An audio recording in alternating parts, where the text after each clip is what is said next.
Why not, right? Why not?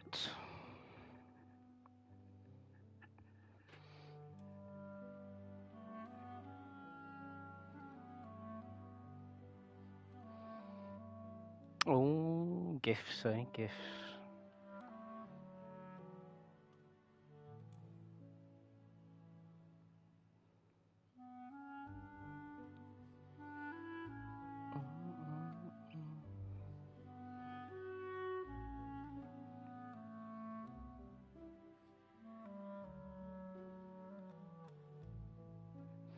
Right, let's get on with it. Oh shit, that's not what I meant to click on. Surely it won't be that long, right? But we all know it's always longer. And this is the best way to get recordings done, by going live. My opinion, anyway.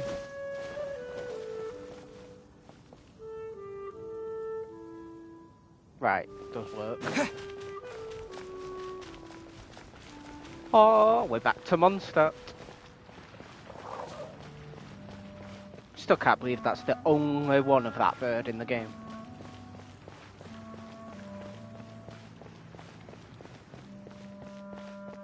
Oh wait, I've got the wrong quest.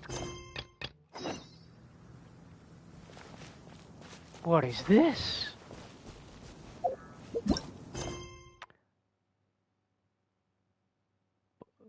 The Windbloom Festival should be a joyous affair, but not always as it seems in Mondstadt.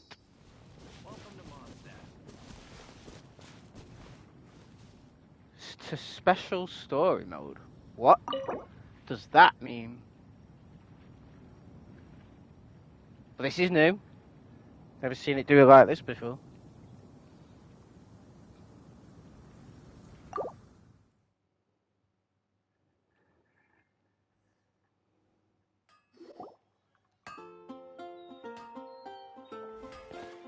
Wow! The city is all decked out! Oh, it's beautiful! This is probably the first time they've made the Windbloom Festival part of the main quest instead of an event. Festival season means no commissions, which means no Mora. But Catherine's always looking out for us, so we should still drop by and say hello. So, let's go.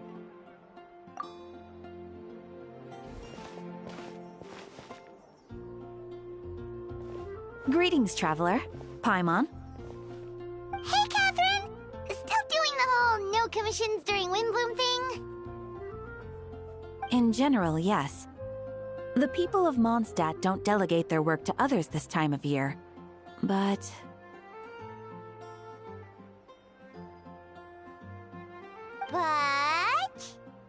Feel free to take a look around.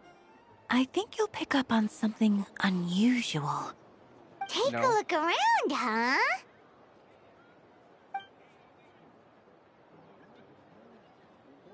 No one's around. It's finally Windbloom. And here I am ruining everything. You're a bit tired. No big deal. Give it some time. How about doing something fun tonight? We could take a stroll or go stargazing. Stargazing? Like we'll find a spot. You know people start reserving places on Starsnatch Cliff the moment the sun goes down. Sorry, I'm just not in the mood. I should go. Whoa! Something's off with Beatrice. She would never give up a chance to talk to Quinn. This is weird. Oh, you're leaving? I can walk you home. No, it's okay. Thank you. I just need some time to myself. Besides, there's still something I need to do. The truth is, Quinn, not long ago, What is it? Is there something wrong? Never mind. It's nothing. Actually, Quinn, I think we should stop seeing each other for now. Huh? Wait, are you saying we can't be friends anymore? I thought we were best friends. Did you see that? Beatrice ran off without looking back. Oh, we go adventuring in other nations for a bit, and one of Mondstadt's best friendship stories is already over? I can't believe it. Maybe they're just working out the kinks. What kind of kinks is he talking about, huh? So, is this what you meant by unusual, Catherine? This is just one example. Beatrice has been feeling down for days. But that's not all. Oh, it's the honorary knight in Paimon. Is something wrong? You don't look so good. I know a knight should be stronger than this, but I haven't been feeling right lately. I just can't focus. I started sleepwalking out of nowhere. Sometimes I'd even wake up in the middle of the night standing in a random location outside. You should see a doctor. I did, but all the tests came back normal. The doctor said I'm fine. Yeah, but doctors are a lot of times wrong. We know this. Strange. Yeah, I even consulted Miss Barbara at the church, but her conclusion was the same. In any case, she was kind enough to pray to Lord Barbados for me to get better. Is it because I saw something I wasn't meant to see? Sorry, this is for me to figure out. It is Windbloom after all. Anyway, I have patrol to finish. Until next time, you two.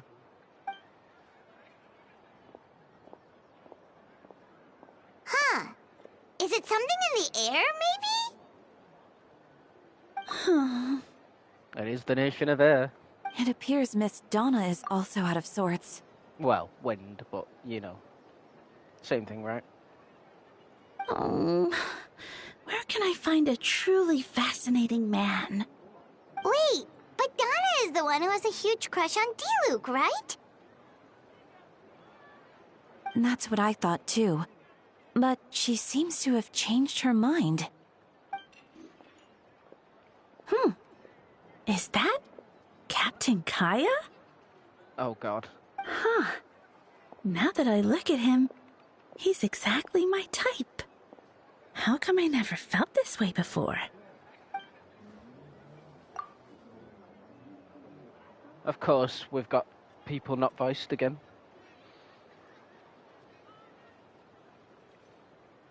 Oh, no.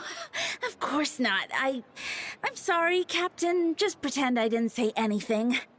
And, have a happy Windbloom.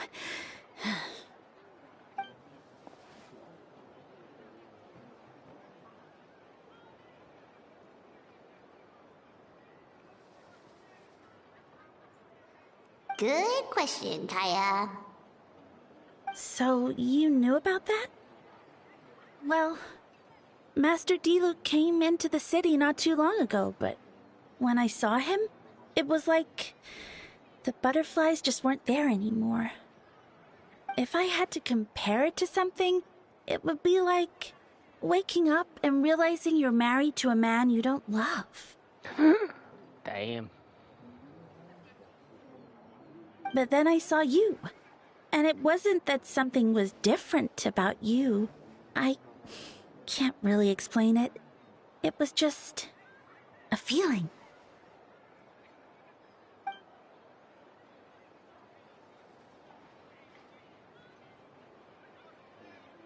Goodbye. Oh, here he comes. Well, surprised to see us?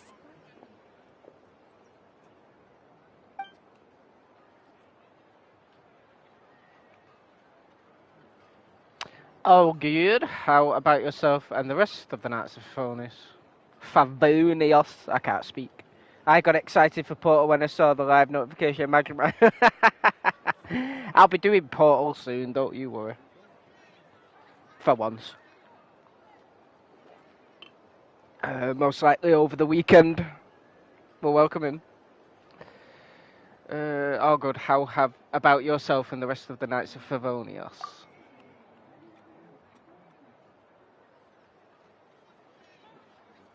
Not at all. Have fun, you three. So, you said you were looking for us.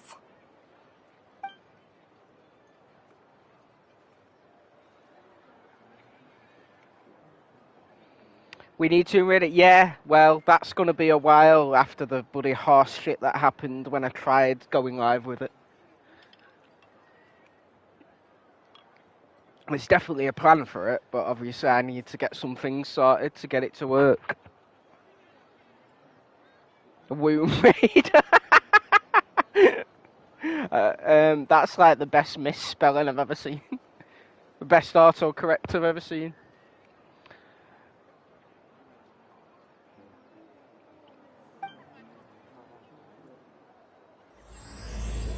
Paralogism.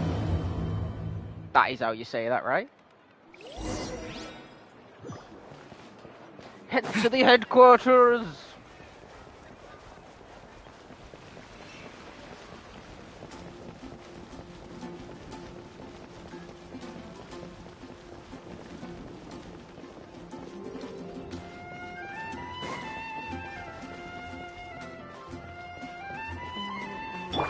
Right, this will be faster. Fuck it.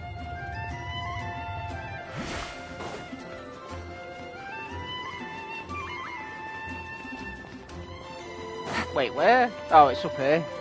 I knew that. God, this city's got a weird fucking steps layout. I mean, if you want to stream that, then it would still be better than this. What, Room Raider? Get over it.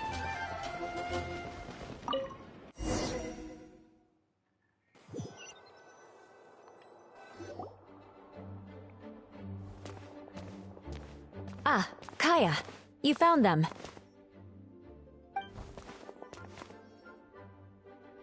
Good. With what's about to happen, it's great to have you in town. She got a different voice. Whoa! Headquarters are packed! What's going on? Honorary Knight Paimon. Oh, it's an honor to meet you. I believe introductions are in order?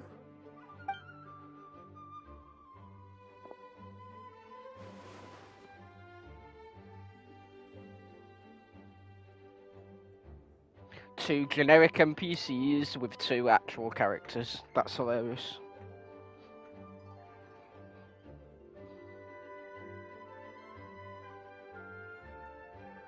Oh, you're all captains? That's right. Master Jean is waiting for you inside. She'll explain everything. Jean! Oh god. Is everything alright? There are tons of people outside.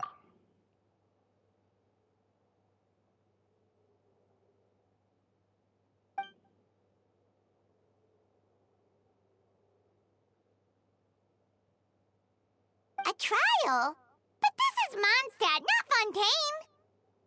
So they're not allowed to have trials because it's a completely different place.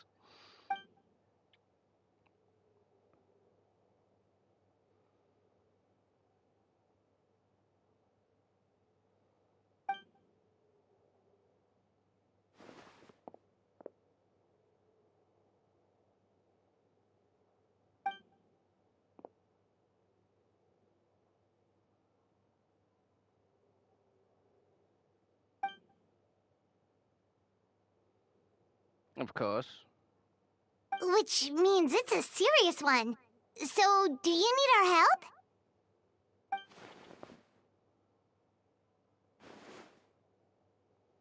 Where's Albedo? Right! He's the captain of the investigation team! But we didn't see him out there!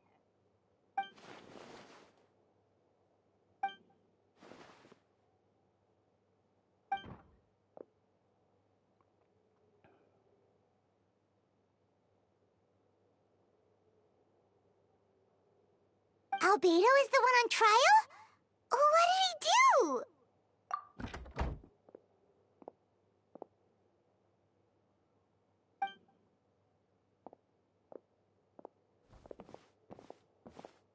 This is so weird.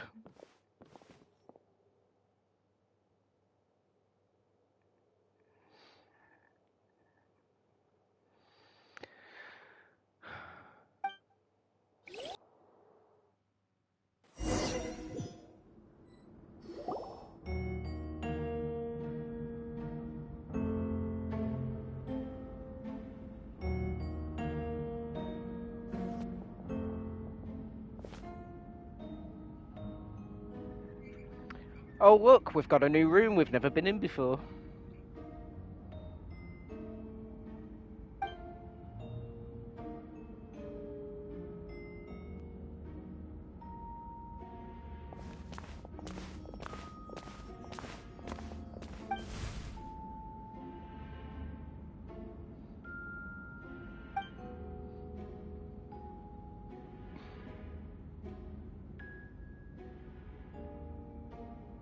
They gotta bring him back soon, right?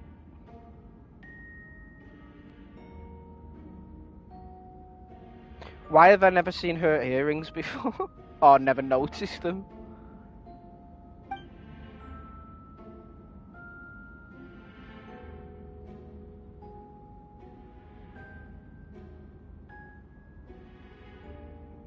Okay, there's a character. There's a new character. Oh, that's a new face. Deacon of the church. Does that mean he works with Barbara and Rosaria? No shit. Stop saying the obvious.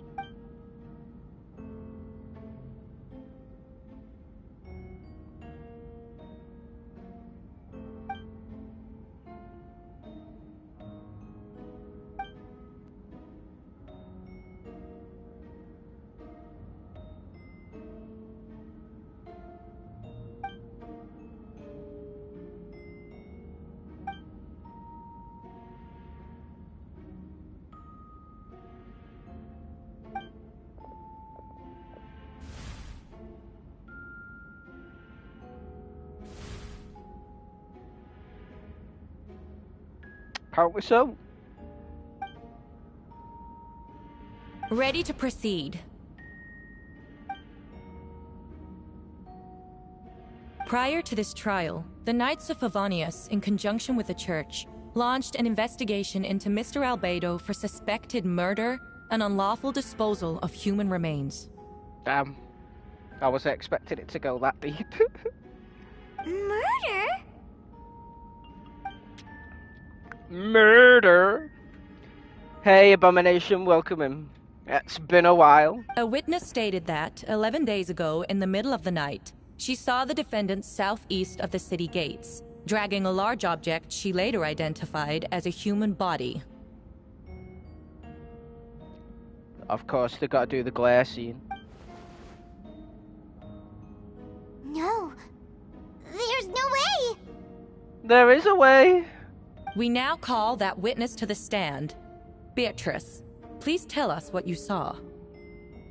No one's feeling themselves. She clearly didn't see anything.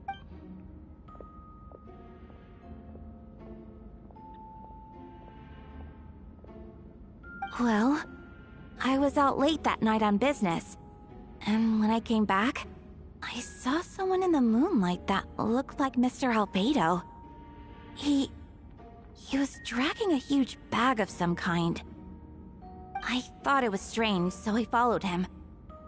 Then, there was a sudden flash of golden light.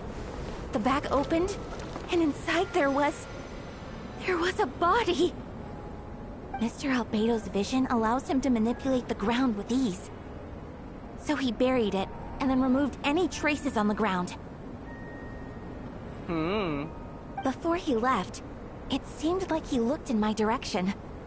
Maybe it was just my imagination, but I was terrified thinking he might kill me too. Luckily, he didn't see me. I mean, it looked like he saw you.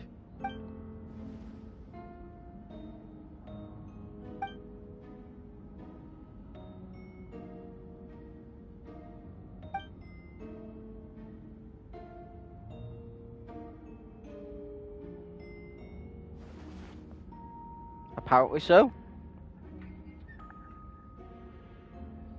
Can anyone attest to the fact that the defendant was working in his office that night? Let me guess. He was alone, so no one can say anything.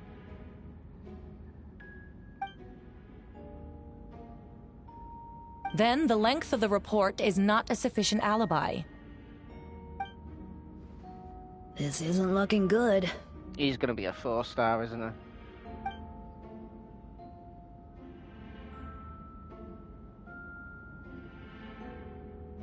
He buried it. Probably with really solid concrete because he can manipulate rocks, right? Not yet.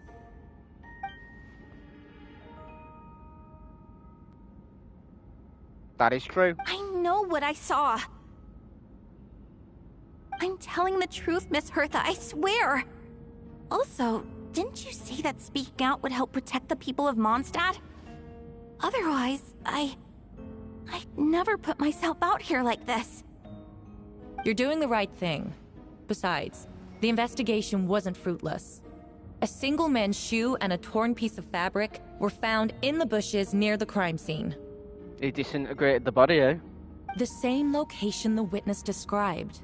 If no crime occurred, then is all this just a coincidence? It's true. No one has been reported missing. However, Miss Beatrice harbors no ill will toward the defendant. Her testimony clearly points to a crime, and she has no reason to lie.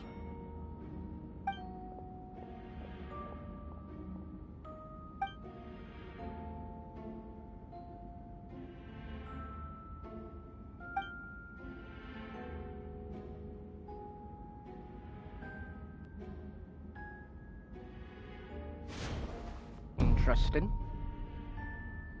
The defendant raises an important point. Motive. Yet, I must be frank, not all murders are premeditated. Spontaneous conflict can also have unforeseen consequences. Nevertheless, I don't intend to prosecute this case on circumstantial evidence alone. Which brings me to the second charge against Mr. Albedo. Second charge? Second charge? Oh god, shut up, Paimon. 7 days ago, at dawn, a witness saw the defendant dispose of the body of an adult male in the area between Dragonspine and Dawn Winery. I now call the second witness to the stand.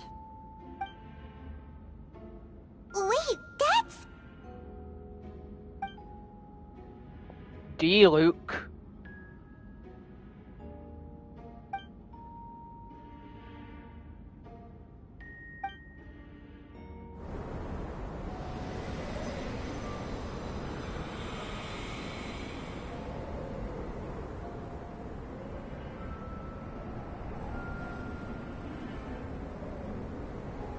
You can use Geo to cast light. I suppose, like, a lot of it glows.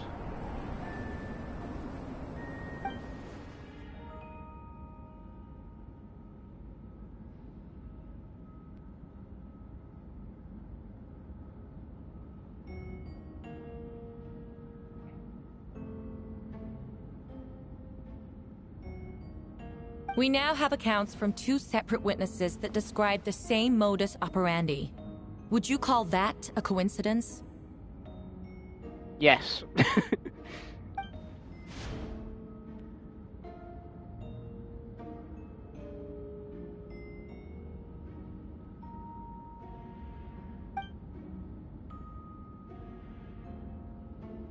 Exactly.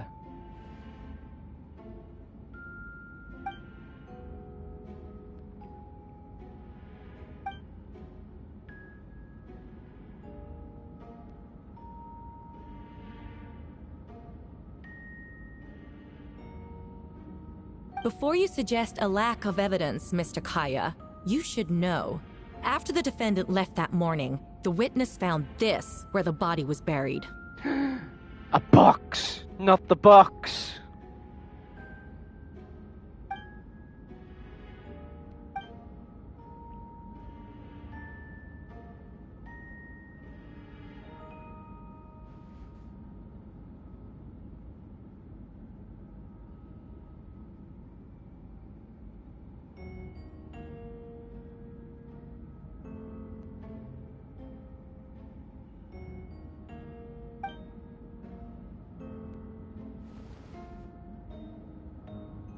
Huh?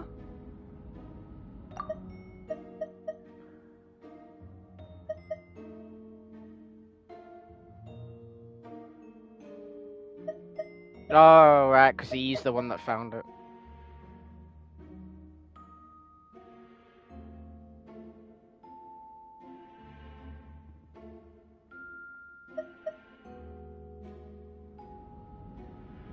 These remains suggest an accelerated rate of decomposition. Considering the defendant's profession, there's reason to suspect that alchemy is at play here. Mm-hmm. Both witnesses saw golden light, a known byproduct of alchemy. That's how the defendant destroyed the bodies. The light also explains how the witnesses were able to get a clear view of the events in the dark. So he didn't use Geo, he used alchemy to make the lights.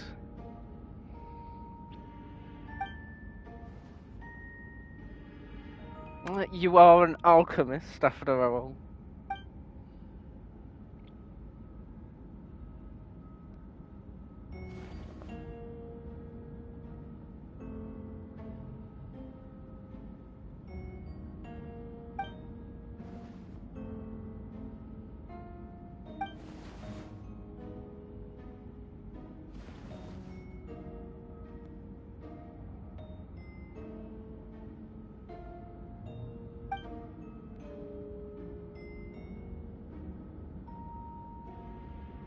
You're certain Mr. Albedo was present the whole time?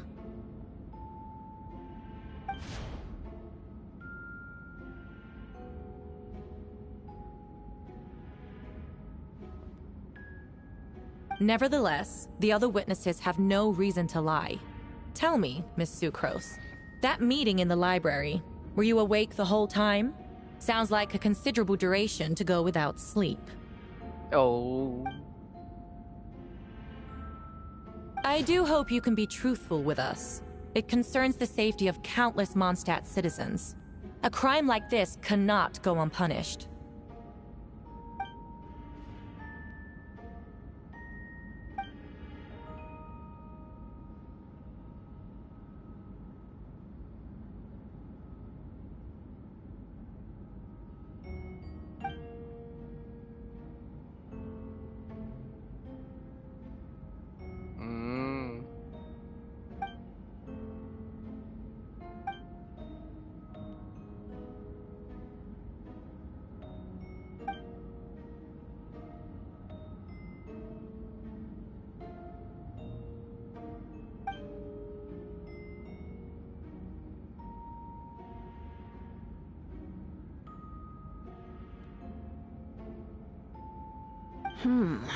No conclusive evidence of guilt.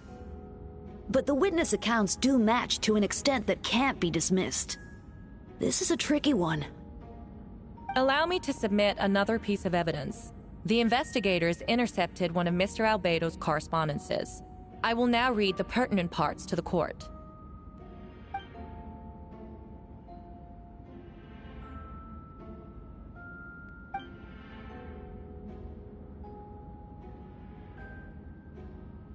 I have never abandoned the subject of human research. In fact, delving deeper into Dragonspine has led me to realize that the concept of life could be further expanded and transformed into that of birth. The mystery of human birth is often linked to death. As such, death is the most suitable material for the creation of new life. To that end, we must engage in a process of putrefaction and refinement. Oh, lovely.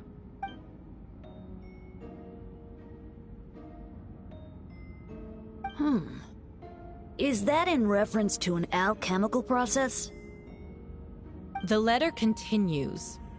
Experimental trials have been carried out in the northwestern part of Dragonspine, in the area southeast of Mondstadt's main gate. The data is as expected. Weren't they talking about resurrecting a dragon on Dragonspine last year? Or has that just completely been thrown under the bus?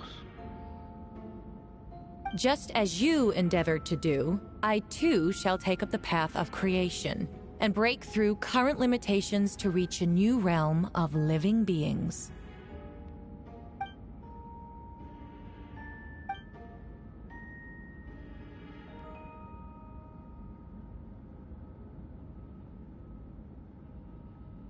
Putrefaction and refinement. Correct. Not to mention, the locations indicated in the letter match both crime scenes. What more can we trust than the defendant's own words? Yeah, what are you going to say now, Kaya? No, it can't be true.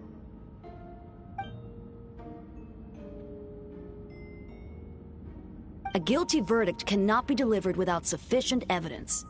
In order to protect all parties involved, that is what our principles demand. My original assessment was that we lacked said evidence. But now, it seems the only remaining questions are the identities of the victims and the specific alchemical process used in this case. Ha!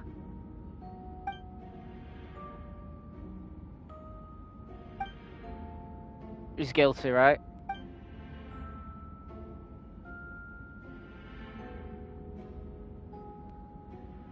Oh, I wonder where we go from here. To prove his innocence.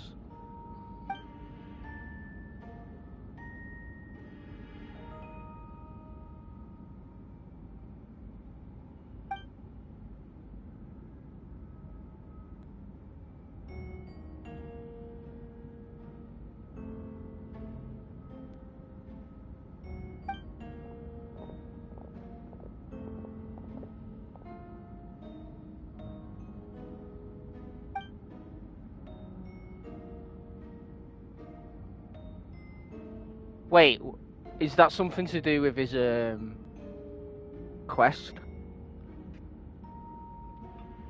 What letter? I forgot. Oh, is that an old event? Why would Albedo do something like that? Oh, this has to be a nightmare.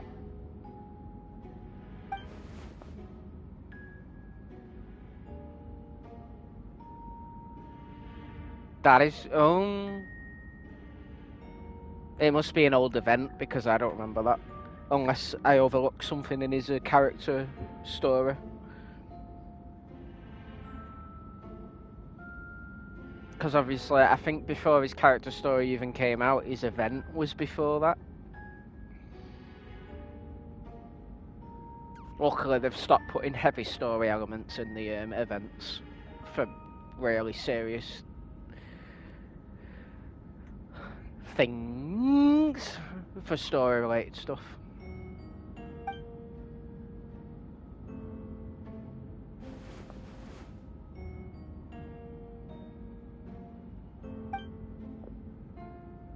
Yep. Rosaria! Oh, when did you get here? For us.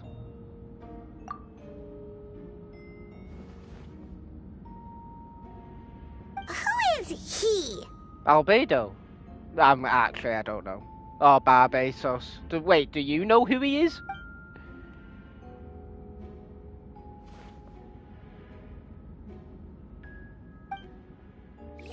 I'm kind of surprised that Rosario would know who it is. Yes. Shadows Amidst Snowstorms review.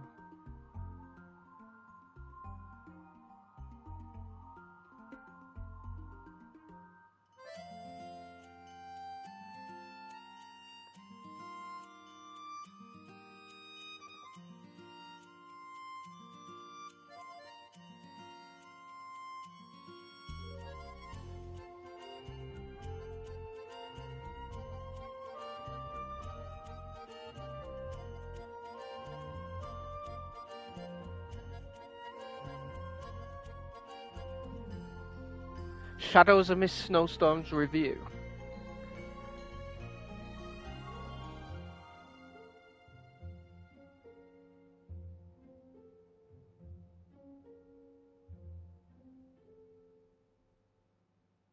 Yeah, this is an old event. This is why they should not put story things in events. It's ridiculous.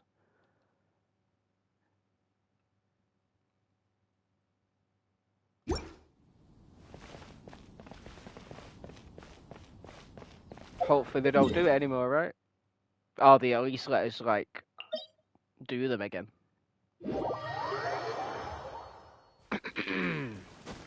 You know, a bit like how the other games, they've started actually letting you replay events.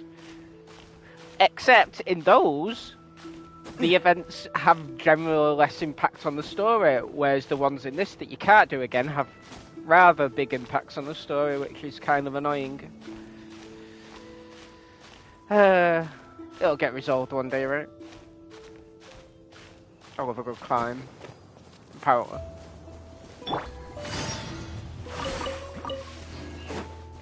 Small lamp grass. Oh, you just started getting me way, didn't you? Stupid fucking thing. Things are about to get tight. There is no escape! Well, that was easy. Go as one!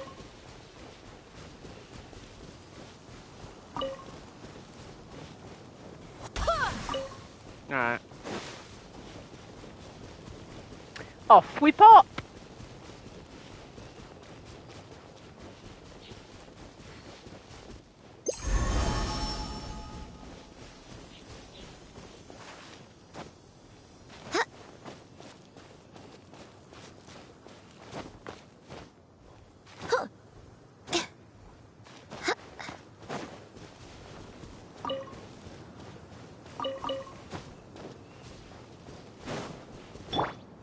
Yeah, I had a feeling it was him. Oh, I don't remember Rosaria knowing about him. Not what I meant. Character.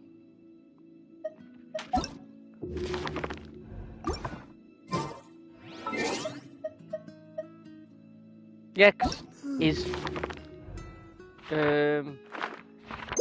character story takes place after that event, doesn't it? I'm pretty sure. Or before.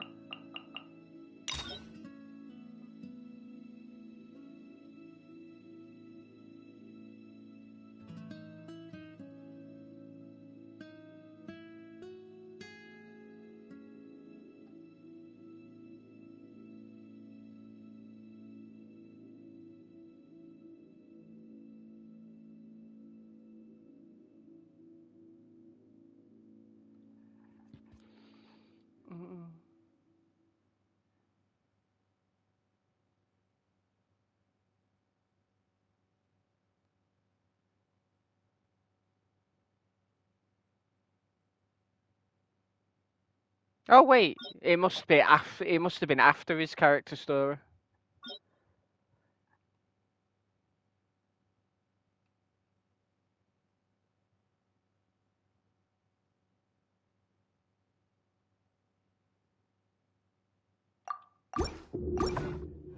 Yeah, well, I'll look at that another time.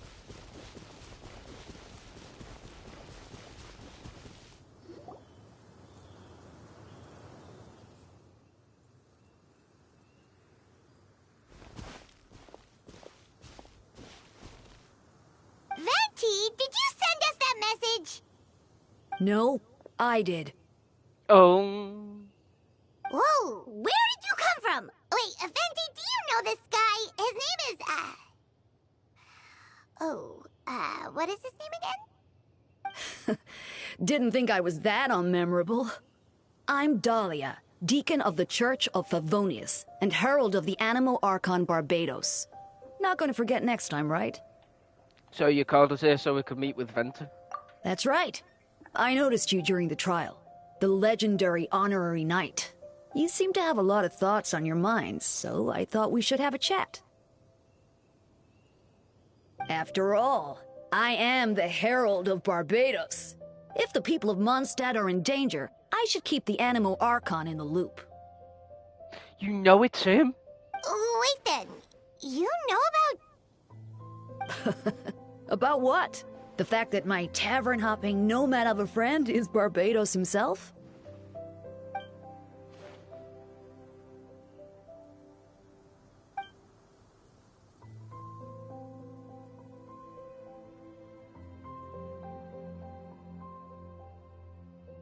Not that I saw that coming when we first met. But back to the matter at hand. I believe you two already know about Albedo's background. If you mean his true identity, then yeah, we do. So, you know too, Venti? That's surprisingly Archon-like of you.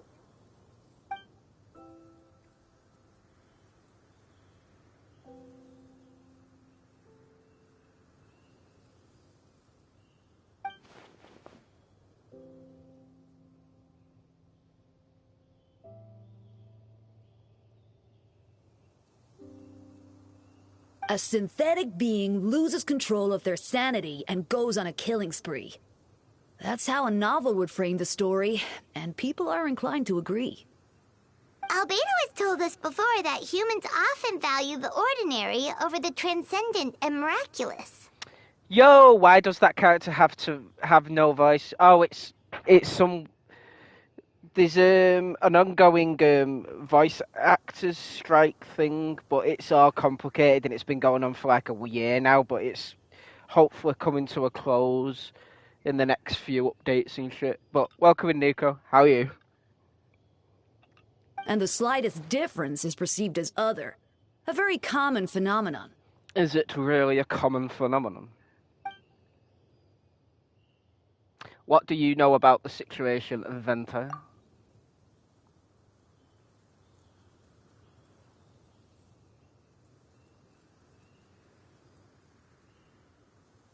Yes, it should. We noticed that too! The minute we got here, something was off.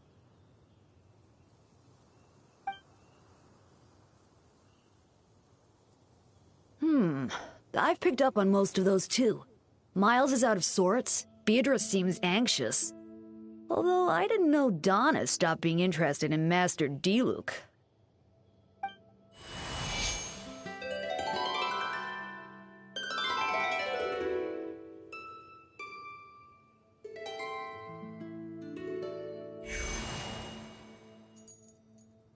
What are you getting at, Tone Deaf Bard?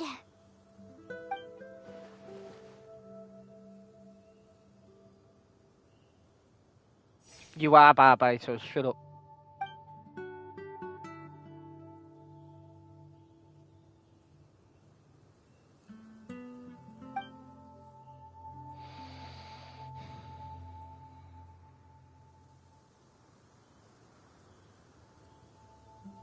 Of course it's going to be me. I remember that from last time I came in ages ago, yeah. It's getting ridiculous. If you wanted our help, you could have just asked, you know.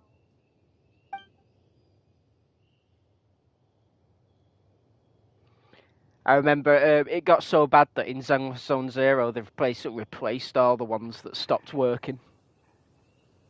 They've not done that in this yet.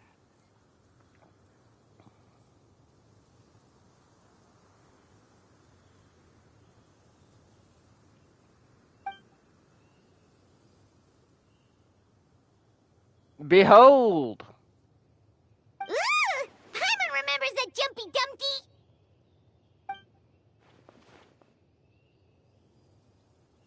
The Dodo communication device. Another one. So, this thing belongs to you now?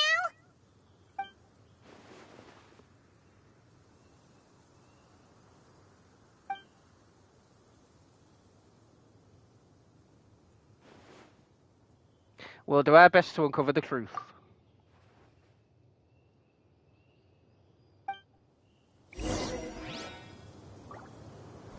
Return! I suppose we're old pals too at this point. In all this time, I've never witnessed Lord Barbatos approach anything in a serious manner. Perhaps this time, I'm in for something special.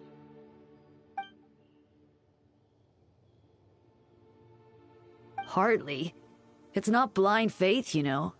I've always had unwavering belief in the animal archon.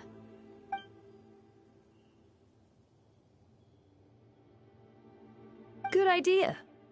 I'll tell him I still haven't deciphered his drunken musings from our 3 trips to the tavern last month. His wisdom is sure to reveal itself in time.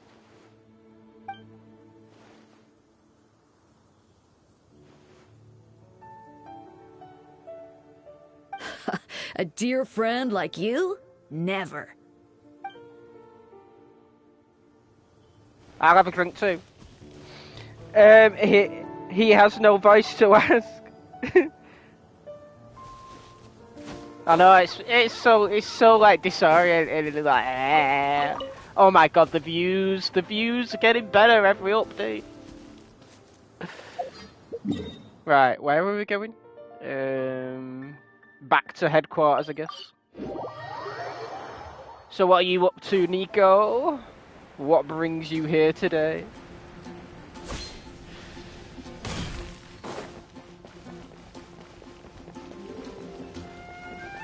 You on Fortnite tomorrow. The quest start tomorrow, I think. Wait for Drive to Club. Yeah, I'll be on tomorrow.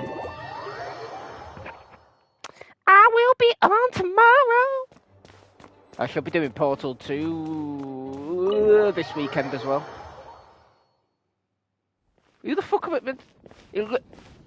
What the fuck?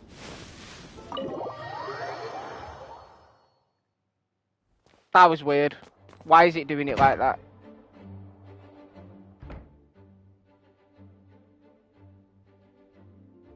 Nope, it definitely isn't. I still don't believe Albedo would do something like that. Using living people as alchemical test subjects? It's like something out of a novel. Perhaps it's best for me to remain impartial, but I've worked with Albedo before. He's an alchemist, not a sadist. Maybe he changed his mind.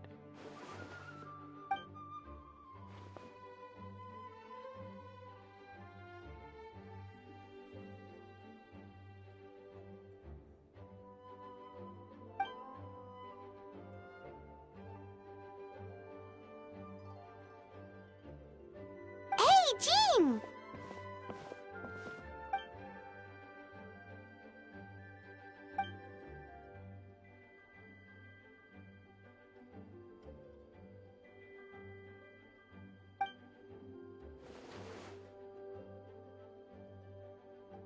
Of course, investigate the case.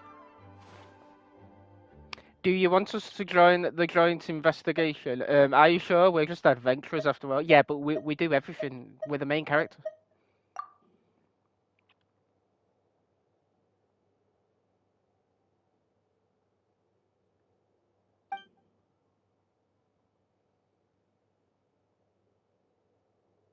Understood. I'll look into the case on my own.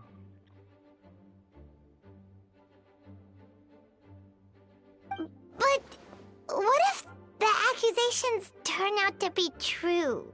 Well, then he'd be sentenced, obviously.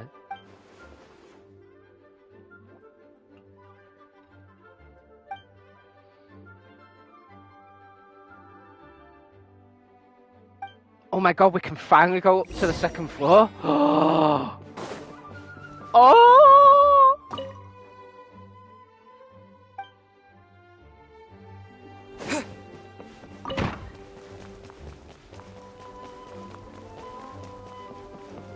No, mate. We can finally go upstairs.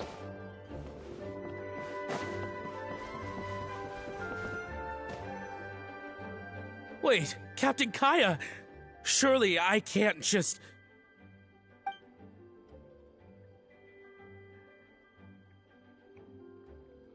Oh, in that case, head on in.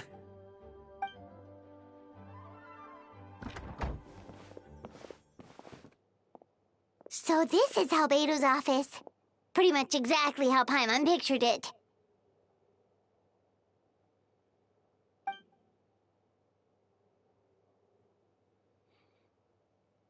Bye-bye. Gotcha.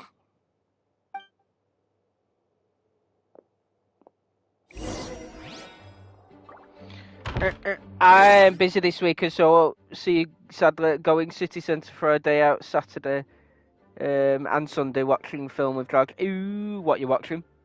That's all I do. Yeah, I guess so. Investigate. Alright, let's see what we can find. There's a stack of books on the... I mean, there's one book, but okay. There's a stack of books on the desk mostly related to alchemy, environmental science, and life science. Some of the pages have been marked with alchemical symbols, and others have S-shaped or triangular symbols drawn on them. Any potential meaning is unclear. Wow, these books are so fancy! Albedo must have gone to great lengths to get them. Investigate underneath the book. After moving the book, the desk looks almost empty. I mean, yeah.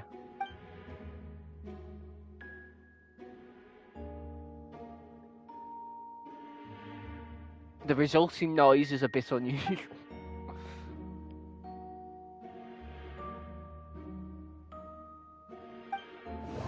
So a drawer. Oh my god. Wait, it looks like there's a hidden compartment under the desk.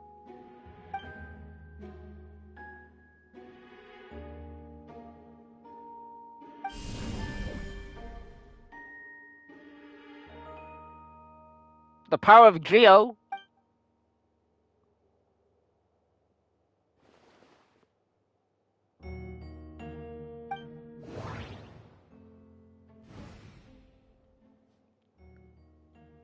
Oh god, there's so many things to investigate.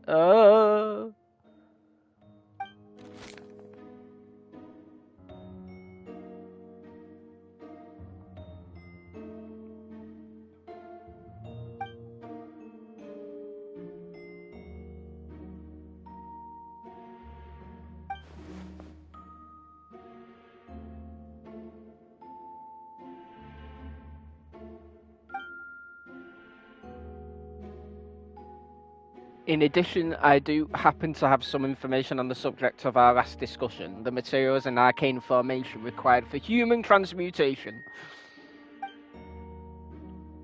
The formations in these records likely originate from the Kenrian art of Khmer, but relevant documentation has not been well maintained over time, so I cannot guarantee there are no errors or omissions. As thanks for your past assistance, I have enclosed the records with this letter. But that does not mean I support your pursuit of this research. Ethics aside, I am not convinced it's even possible to create a human whose existence is identical to our own. The idea that the dynamic of creator and creation could exist within the same species is cause for concern.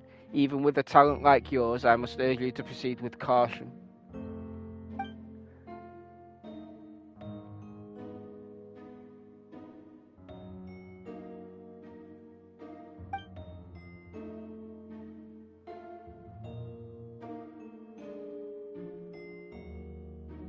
Human transmutation? Is Albedo seriously looking into that? Ooh, Paimon doesn't want to think about that. Don't then.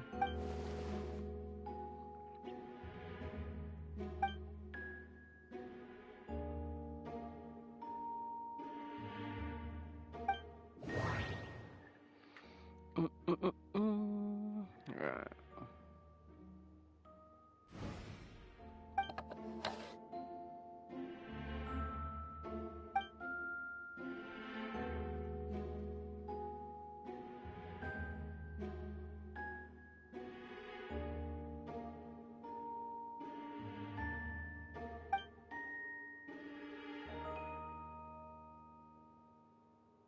The name of the project is blotted out in ink.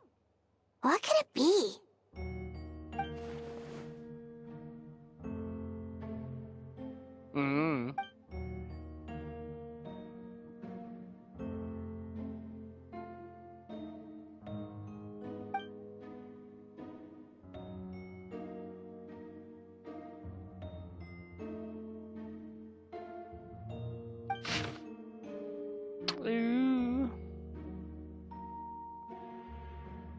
Guess we're going to these locations.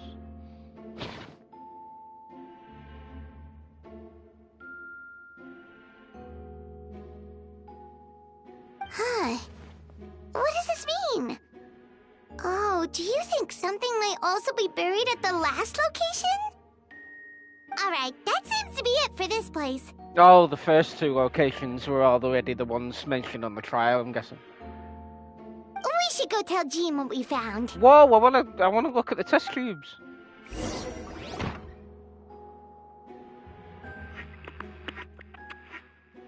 Never mind, I guess. Boop, boop, boop. Oh, Vent is calling. Let's answer. Oh, we found stuff, all right. Stuff that only makes Albedo look even more suspicious.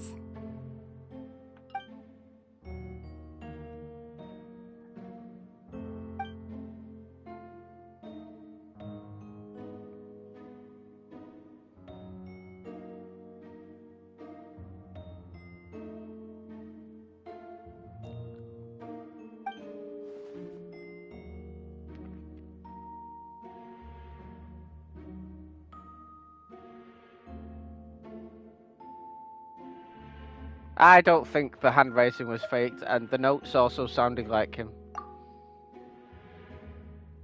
I don't know, but I want to. I absolutely do. Yeah, he's our friend. We should keep the faith. And if he really is the culprit, he must have had a reason, right? Yeah, maybe the people he killed were bad people. Maybe he's just not allowed to talk about it. Yeah, that must be it.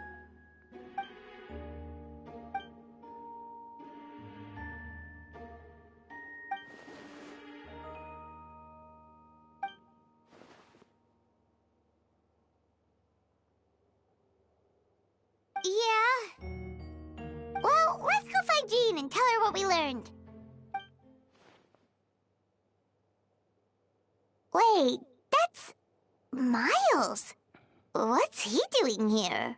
Being a nosy bugger. Oh, sorry. I heard voices and wasn't sure if I should check who was inside. It's okay. We're here on Jean's orders. Ah, I see. I'll, leave you to it then. Hold on. You didn't hear what we were saying, did you? Of course he did. Oh, not really. Nothing that made sense anyway. Well, do us a favor and just forget anything you might have heard, okay? So what film are you watching on a Sunday, Nico? Oh, sure. You got it. That map we found in a hidden compartment seems important. We should check out the marked locations. Oh wait, can I still investigate? Alright, let's see what we can find.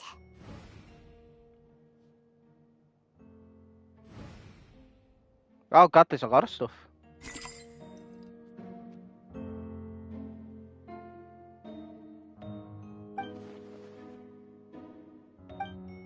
Chalk is the next stage after soil, but the current available materials are still insufficient to construct a stable structure. Nope, no idea what that means. Not sure if it's too hard for Paimon or too hard for anyone outside this line of work.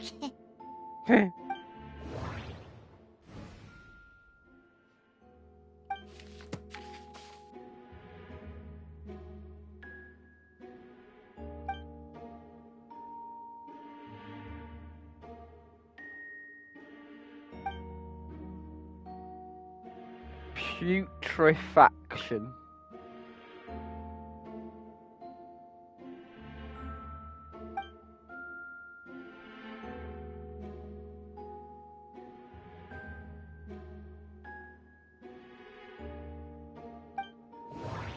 That did sound very guilty ridden. How's he gonna get out of this mess? What are in these rooms? I can't go in them.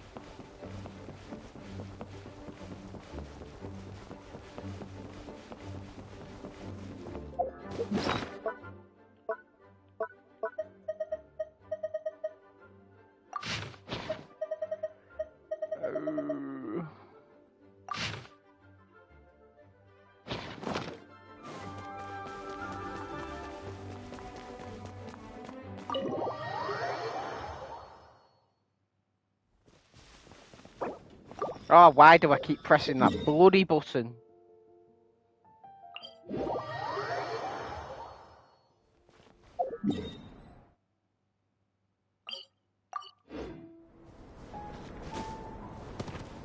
Oh, the power of Pyro must protect me.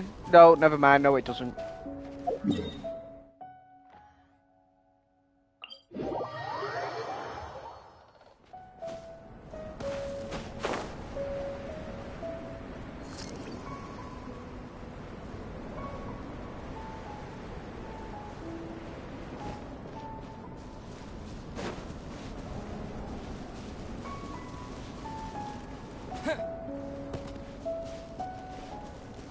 You know what, while I'm here...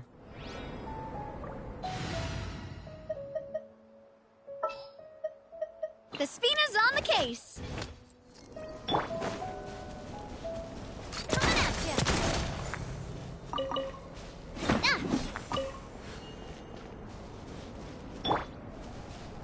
Because why not? I just wanted some... We should be getting close. Oh, look over there! Something seems off.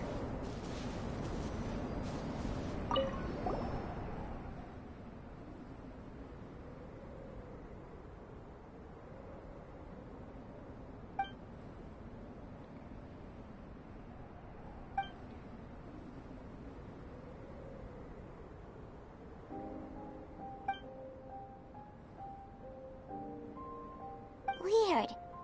There's a hole, but no body. The prosecution's argument is that Albedo used alchemy to destroy the bodies, but this location is different from the other two. Why not fill the hole, or smooth out the ground like the other places?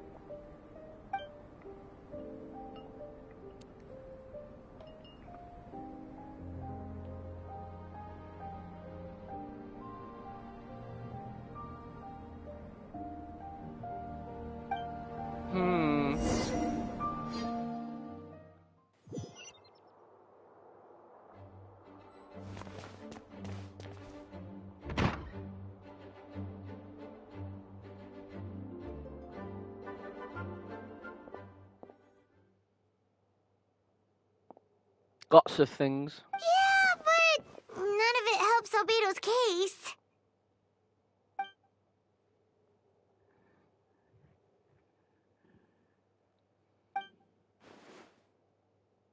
Did Albedo submit an appeal?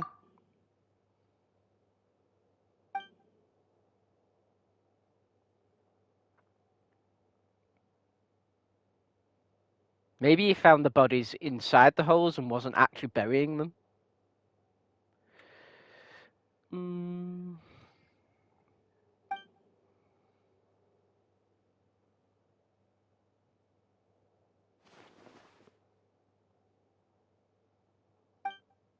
What's wrong?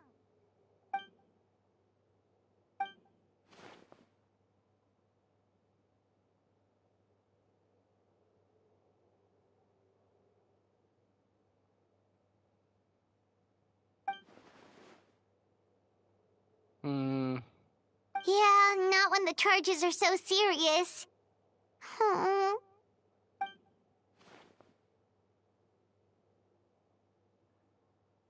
Of course, we'll be there. In the meantime, we should all just stay positive.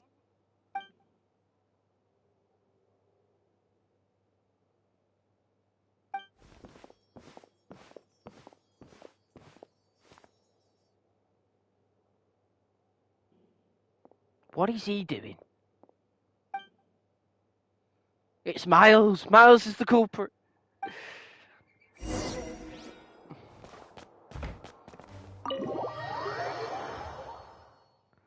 I'll just wait in this corner for 2 days to go by.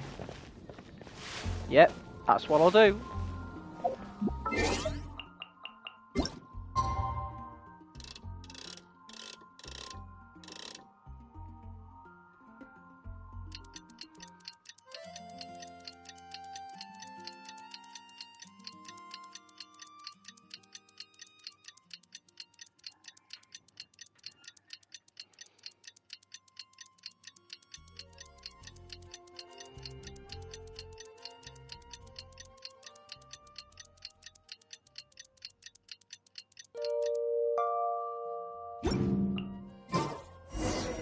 We should meet up with Jean. It's about time for the second trial. And I thought we'd get more evidence first. Oh, for God's sake, is he doing this shit again? Ugh, why can't I just go in and talk? It's just rude.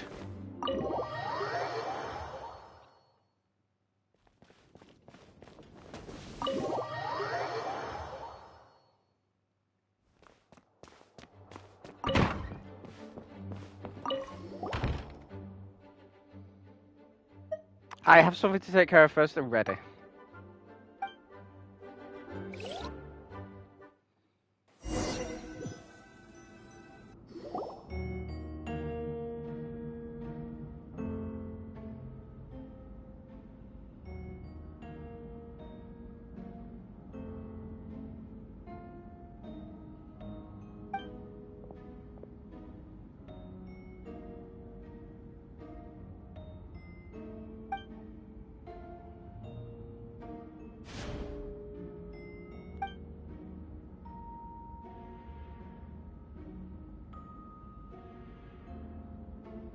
Why don't you just explain? Come on.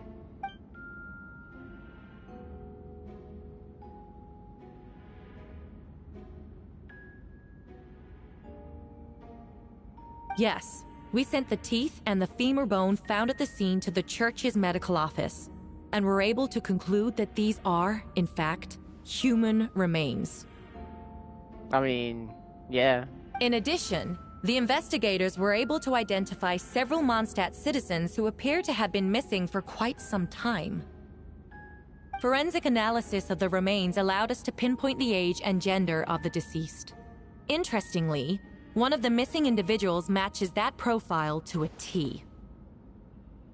The medical office couldn't spare the personnel, so Miss Rosaria is here to present the results to the court.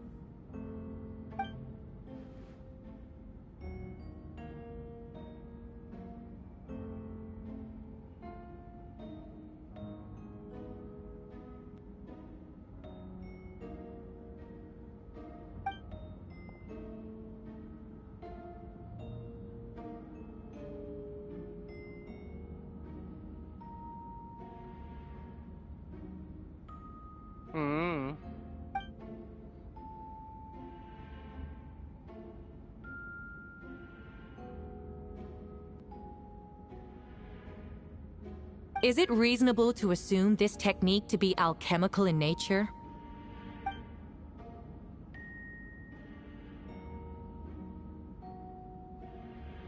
Thank you for your testimony.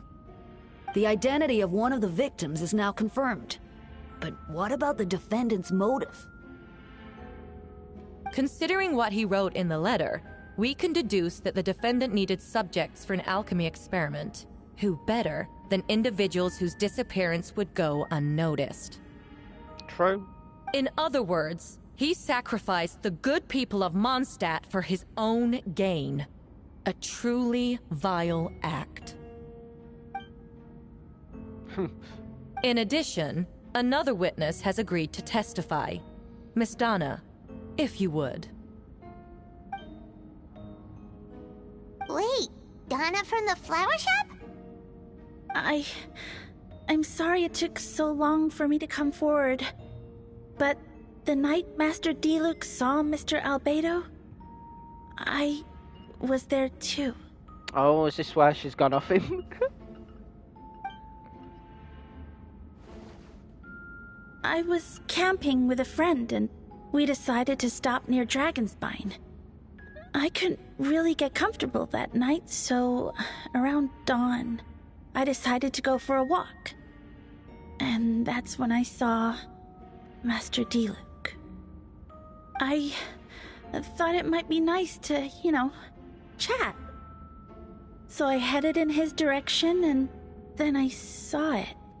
Someone at the bottom of the cliff was getting rid of a body.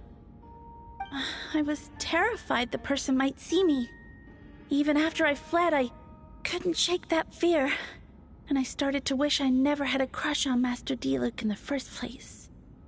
If I hadn't wanted to talk to him, I would never have been in that situation. That's a weird reason to go off someone, I guess. Well, I didn't want to come forward because I was scared. But Miss Hertha convinced me it was the right thing to do. I'm sorry it took me so long.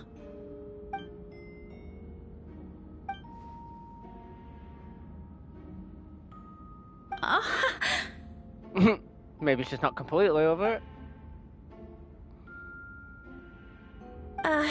Yes. Thank you.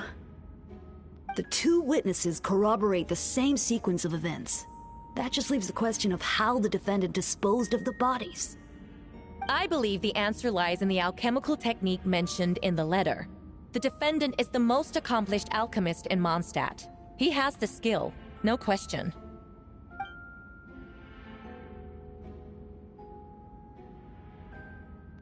Wait, does she mean... Yep.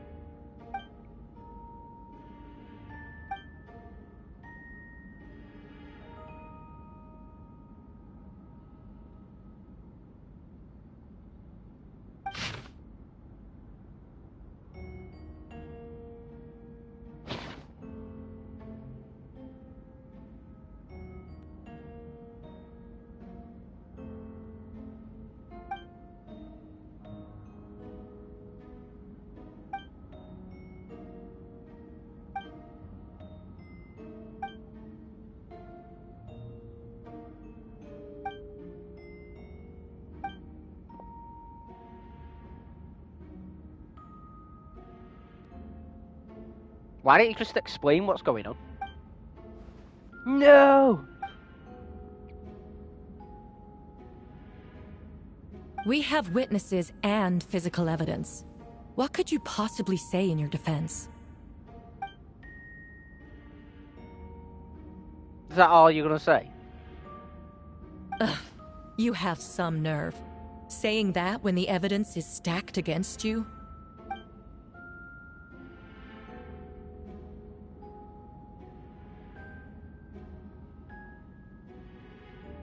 So, what? You're just going to bombard the court with excuses?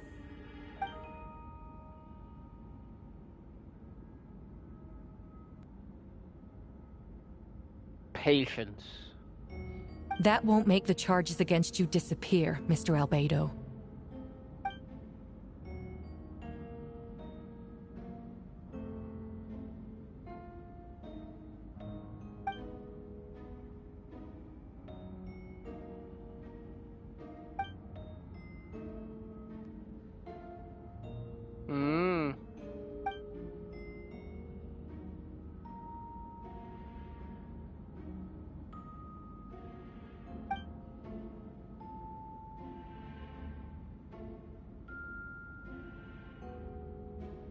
Yes.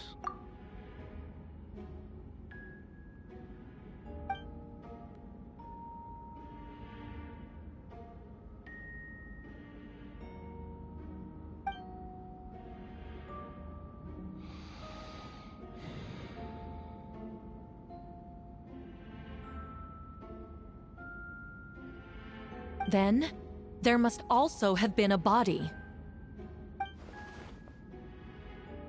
What clues are you missing?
Trigger an association.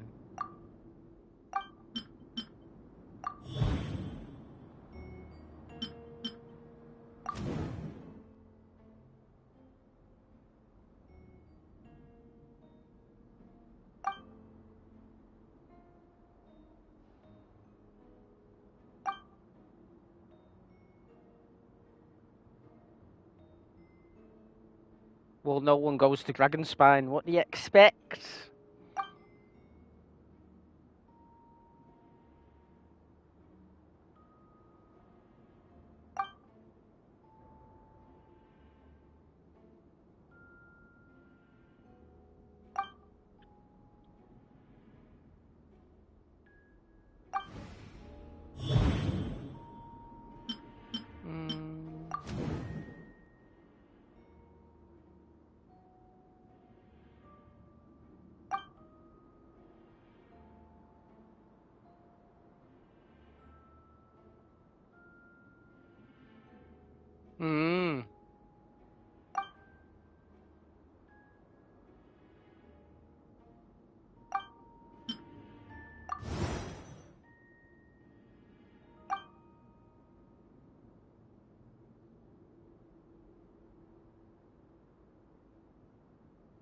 Gold Rheindotter.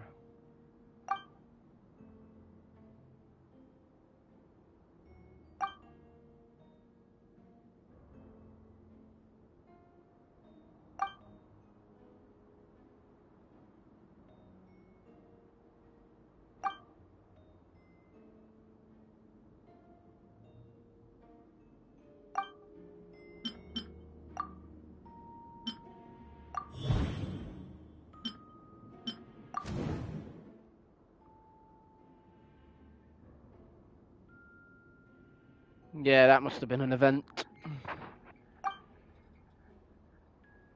Mmm.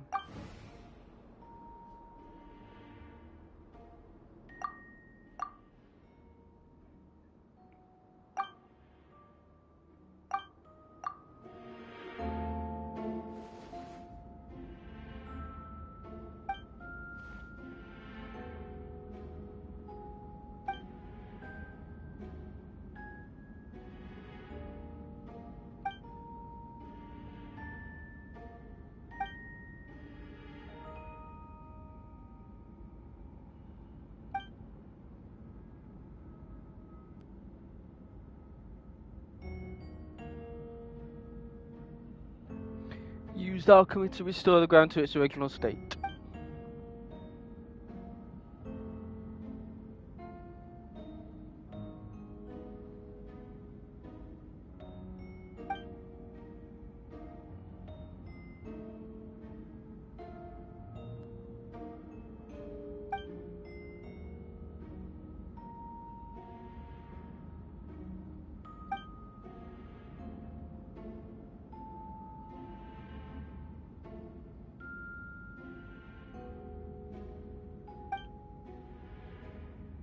Questions there may be, but allow me to point out, there is no evidence to suggest that anyone besides the defendant knew about the third location, and the map was found in his notes. That fact alone makes him the most plausible suspect, unless Mr. Albedo suddenly plans to deny that the map belongs to him.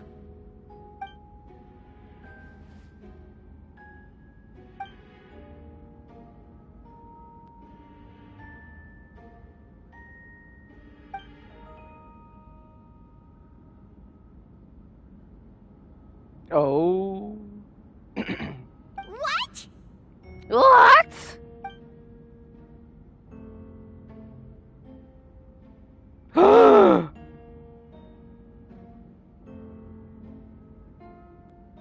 Ha! So you admit it. Let the record reflect that the defendant has confessed to his crimes. I killed one person, that was it.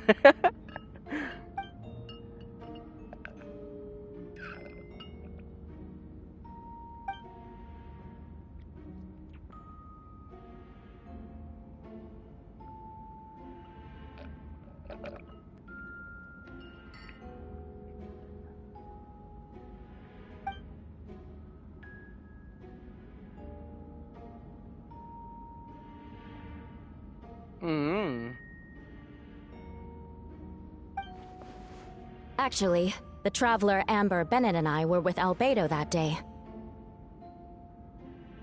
The Adventurers Guild was holding an event on Dragonspine. After it ended, we all left the area. They really need to bring them events back. I want to... If the person Albedo is referring to is different from the one we encountered on the mountain, then the altercation must have occurred after we left. This only proves that the defendant is guilty on all counts. Those innocent people, their blood is on your hands. You deny it? After admitting to murder for the whole court to hear? You've clearly lost your mind!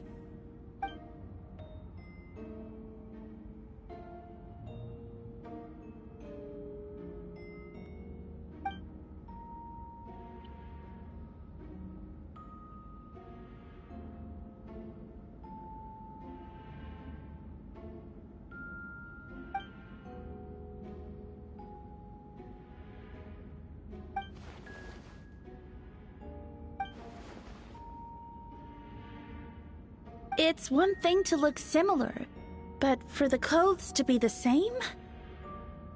What's going on? I don't want to be here anymore. Regardless, the important thing is that you admit to killing someone on Dragonspine.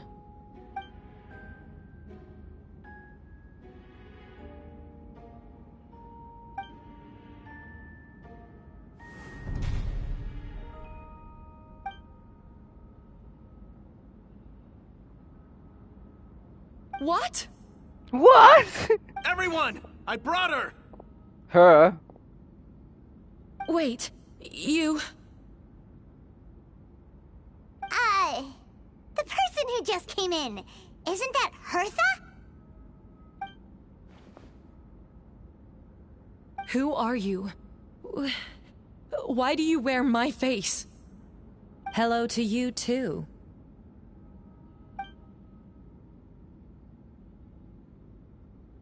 Uh-oh.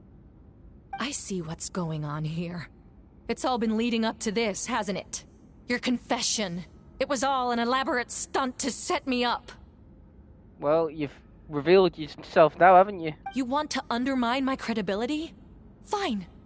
It doesn't eliminate the mountain of evidence stacked against you. All I want is justice for the people of Mondstadt.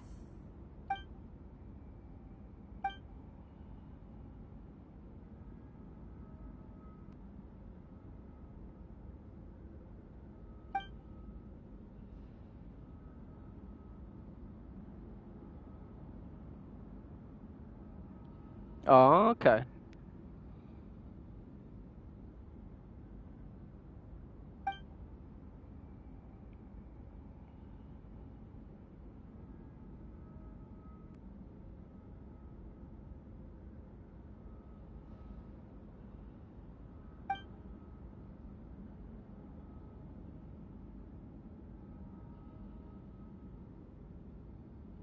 Homunculus project.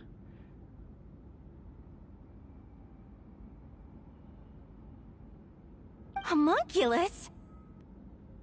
Are you trying to insinuate that I'm some kind of homunculus? Because it looks to me like the artificial one is standing right there. Some kind of imposter you dragged in from Dragonspine. So this is what I look like when I fly off the handle. You know, they say imitation is the best form of flattery, but your impersonation has overstayed its welcome.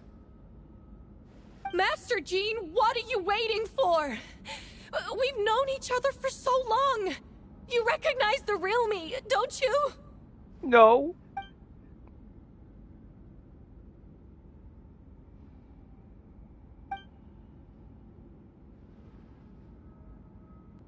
That means nothing. By that logic, I could just as easily accuse the Albedo in this room of being an imposter. How do we know he isn't the fake one? A cold-blooded killer who replaced the real Albedo long ago. Then, how about something only the real Hertha would know? The longest scar on my body.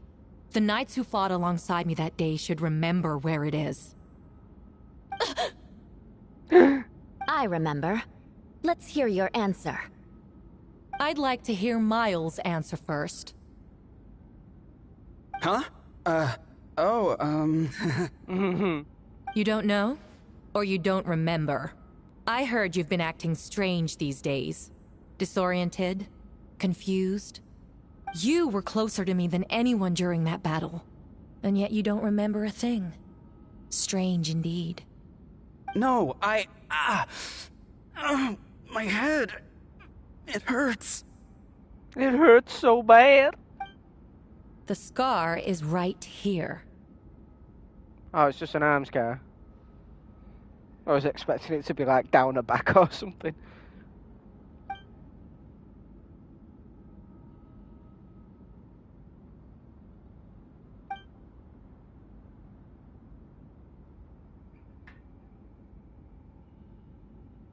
Albedo has done a lot of research into beings like you. If you deny it, then show us your arm.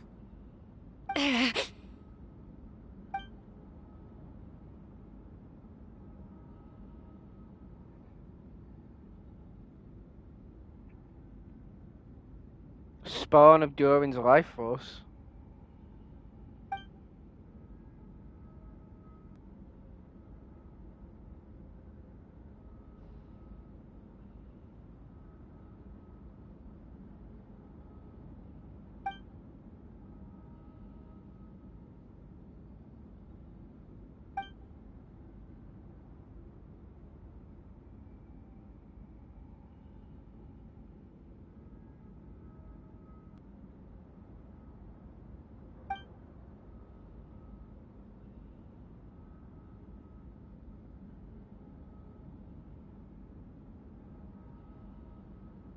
Show us your arm. Ugh! Have it your way! Whoa! Shit's getting serious. Come on, let's go!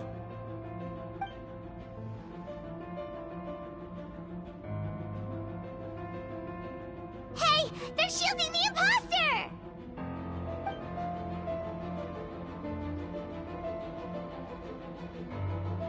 There are others trying to get in. Must be more people under her control.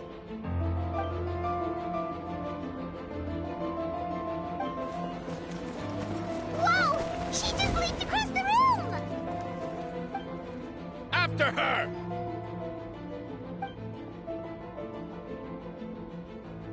I was suspecting a nice cutscene, but apparently not.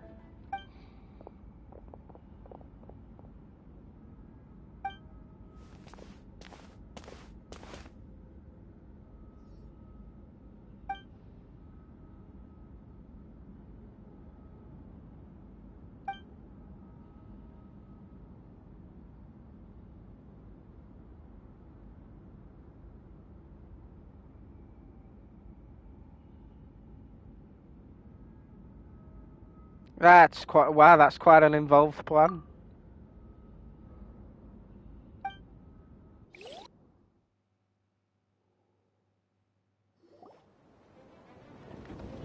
What the fuck? What? How are there monsters in the city?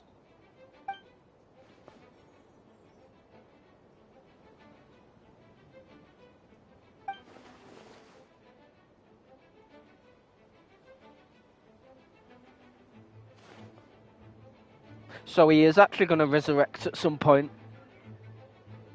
That'd be cool.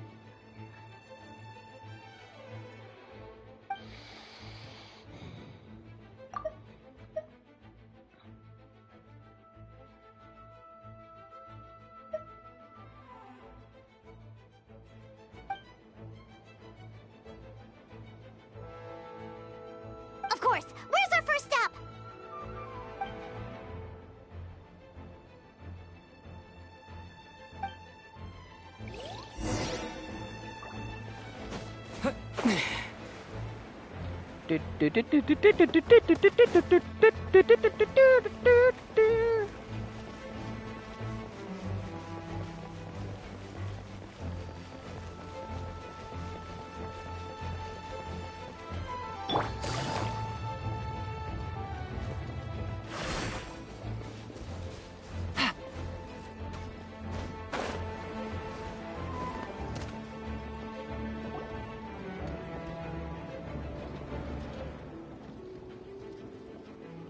Hey, Venti!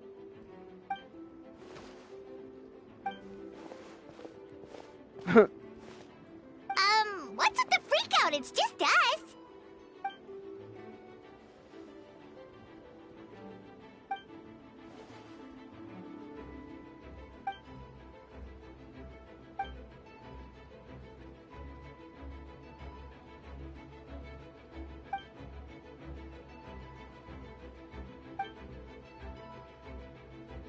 So, these two know the other's identity then? People can make new friends when we're not here, you know, that is true.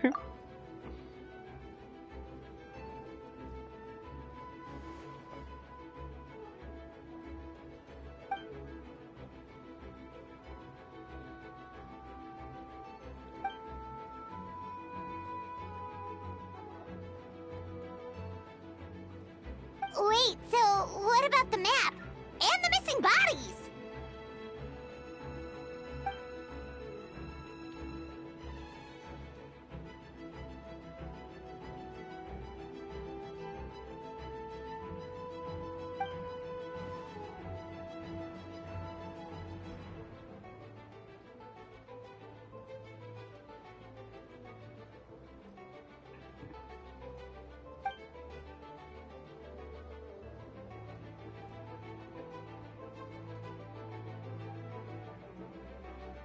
Damn.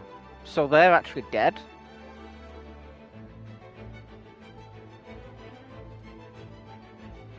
What about the remains Diluc found?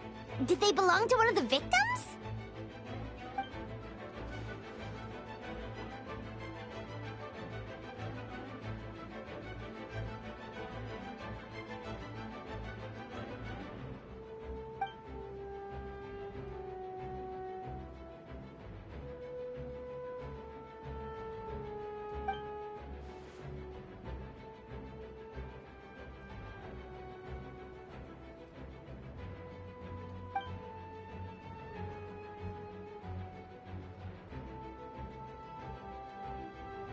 You told me the story of a gardener, I remember.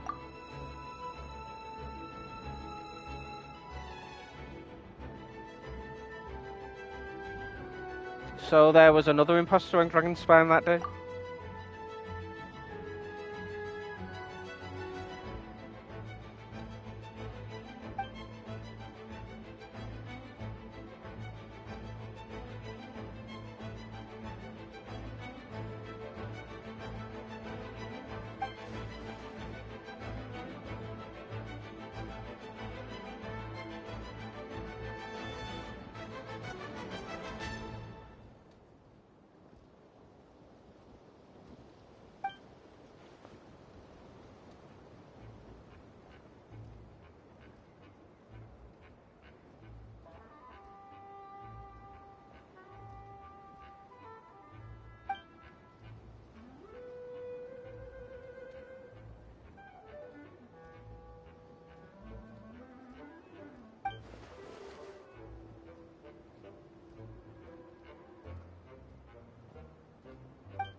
Wait, so what do we do?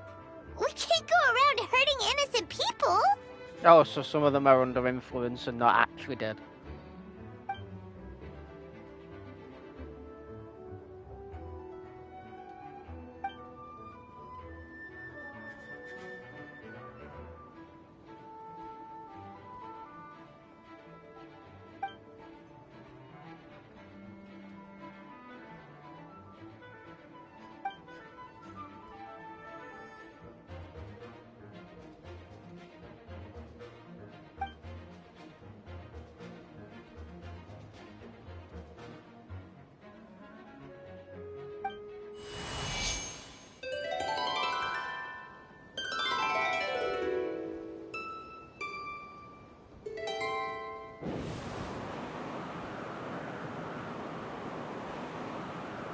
Wind currents? Paimon's never seen this many.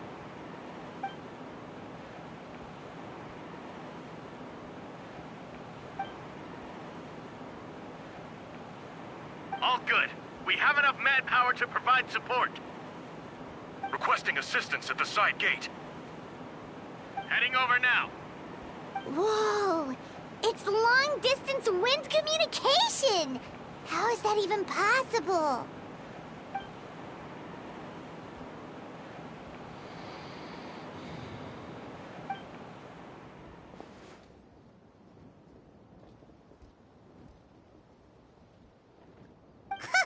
No wonder you're crouching down there like you have something to hide.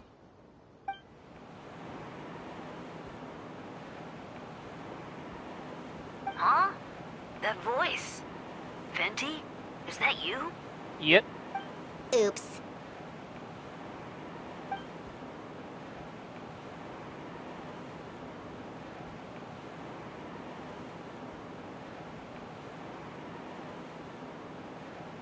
Wait, I thought he knew who he was.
Of course.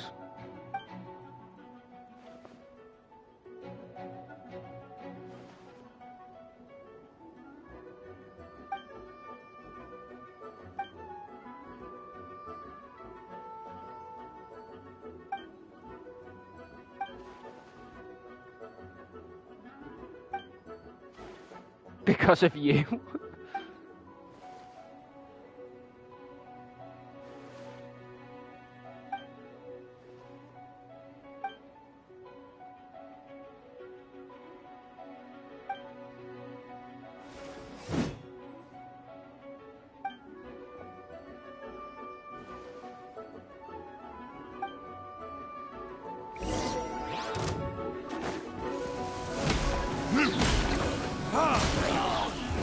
Verdict is...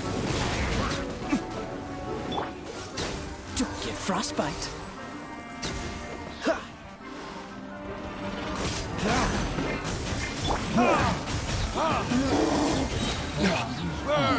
So he works together with him anyway. Oh, here we go. Freeze! The squad will be frozen. Ah! I'm gonna die. Damn you, Time War!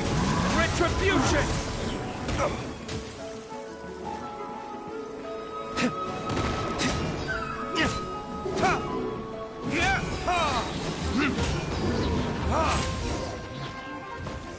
Oh, just about made that. They're over there! Dilu, Kaya!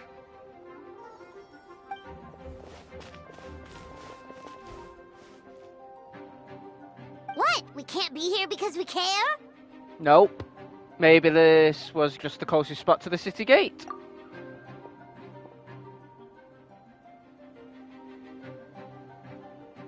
So what's the status over here?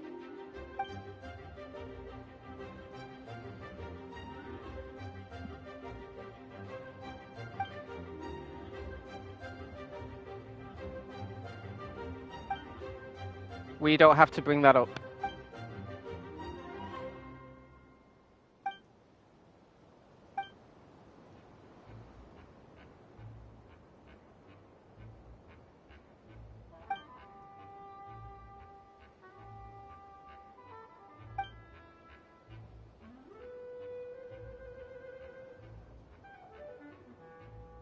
Aw, that's so sweet.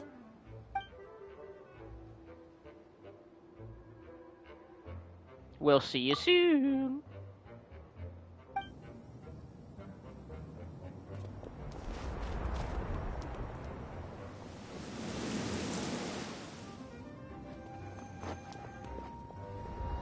At least it's rushing us like itself, instead of us having to travel on our own.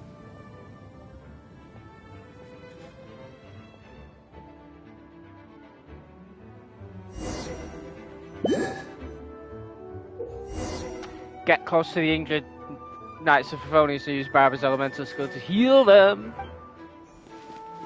Let's dance.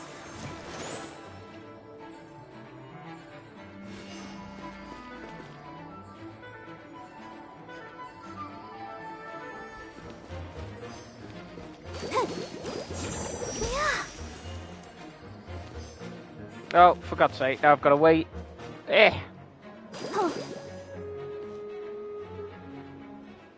That's not annoying at all.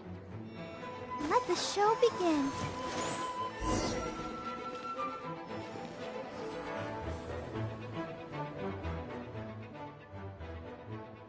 Thank you so much, Miss Barbara.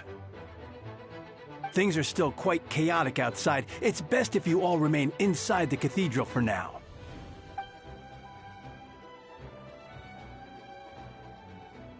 Don't worry, Miss Barbara. I'll try not to put myself in harm's way. I can help with logistics from the back.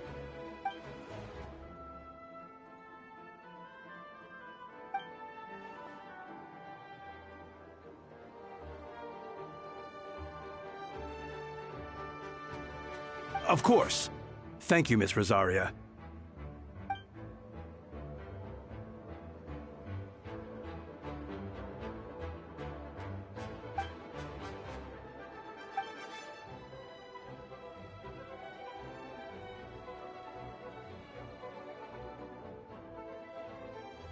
Hopefully.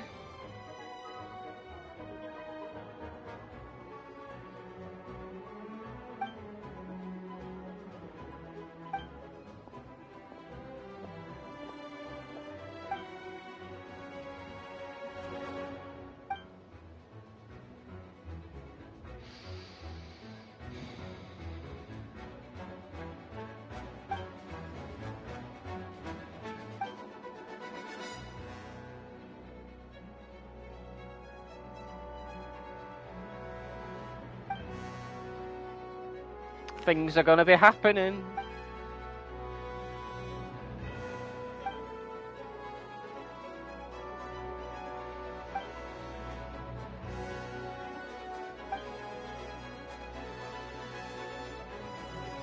As she always does.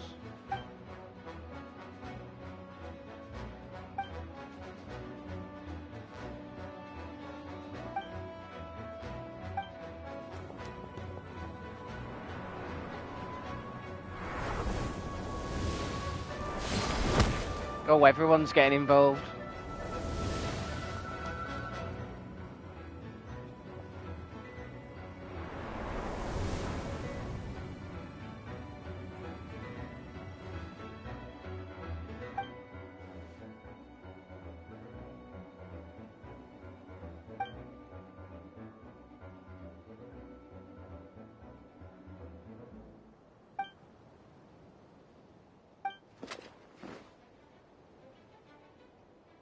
Why do only 5 stars get signature weapons?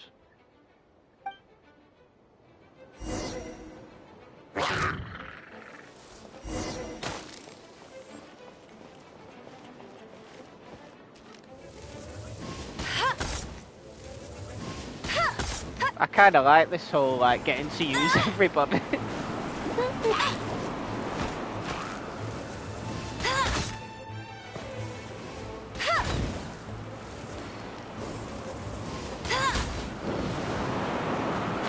I completely forgot I can use Mika.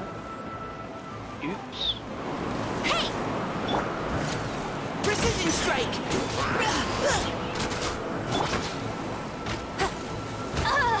Ow! I can't keep up with... Hey!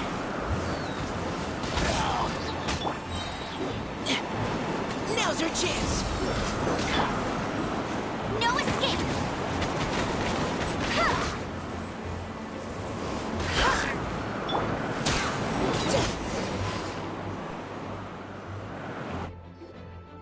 All units are now in position.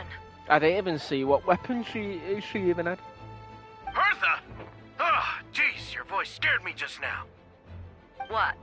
Still caught up in the imposter incident? I thought you knew about the plan.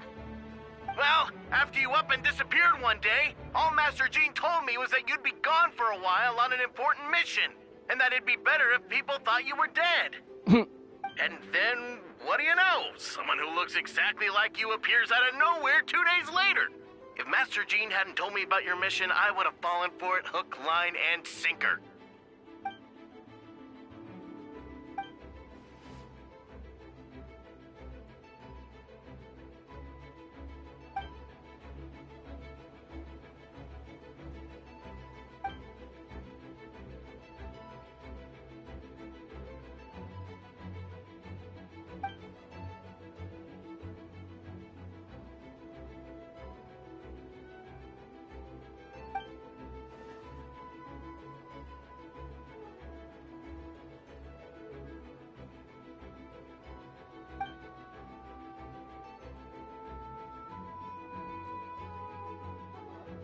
Yeah, for sure! She's someone you can really count on! Wait, so how did you decide Hertha should disappear again? After all this fighting, I can't seem to get it straight.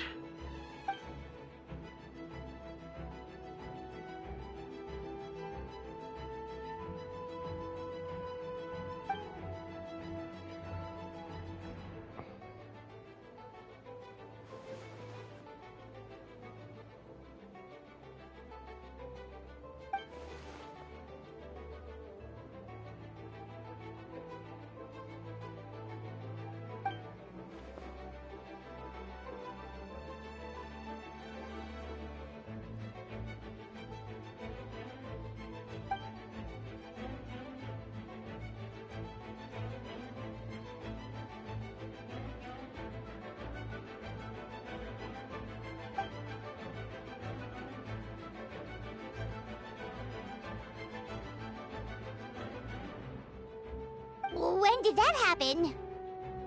Over 6 months ago. Damn. Whoa, so this has been a long time in the making.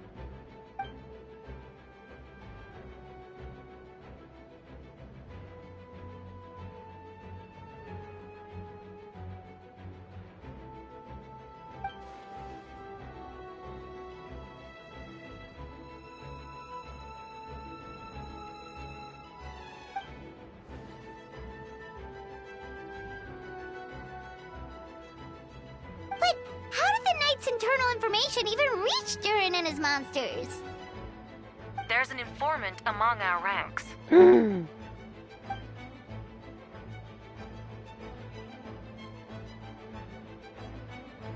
Honestly, this whole situation almost gave Paimon a heart attack. All those awful accusations in the first trial, and you couldn't even defend yourself!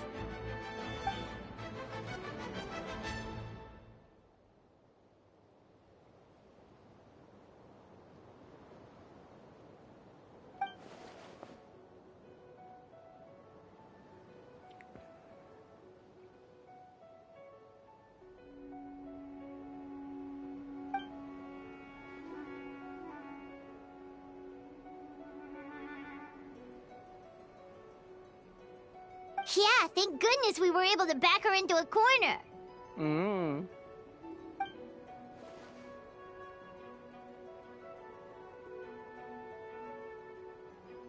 Me, but I didn't even know there was a plan.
Aw, that means a lot.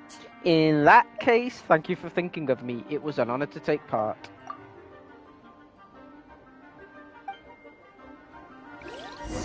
Wait, was that Eula just now? Let's go to the side gate to check it out. But I want to talk to people.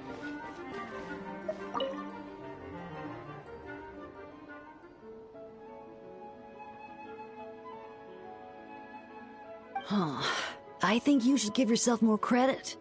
You were brave enough to sit through the trial despite the nature of the allegations. That takes strength. Apologies. Rosaria asked me to come. With Albedo running around protecting the city, she was worried you might be alone. At a time like this, 2 is much better than 1. So let me help.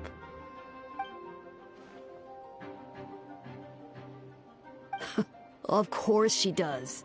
She spent all that time monitoring Albedo. It's only natural that she remembers his most dedicated student.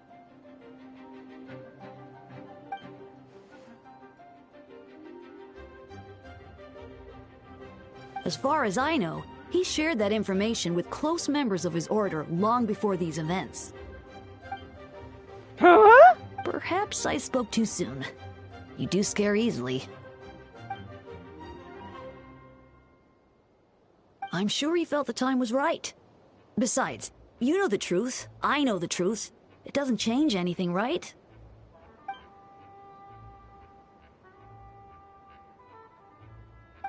Not afraid? Not afraid.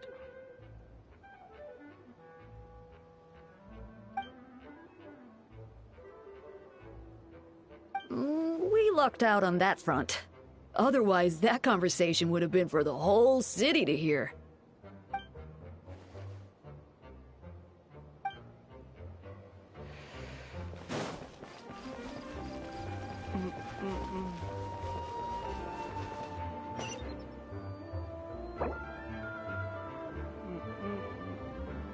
Go to the Angel's Share. Well, you know what? That's the place I'm supposed to go. I'll go everywhere else first. Optional things are always better, right?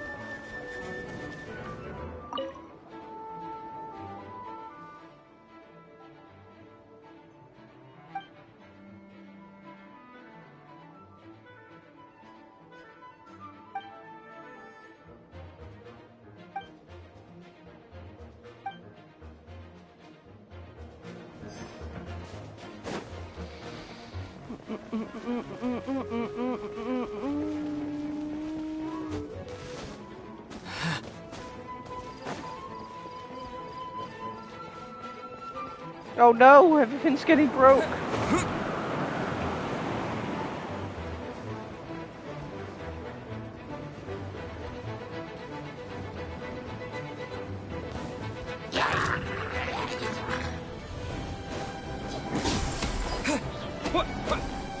Coming to be.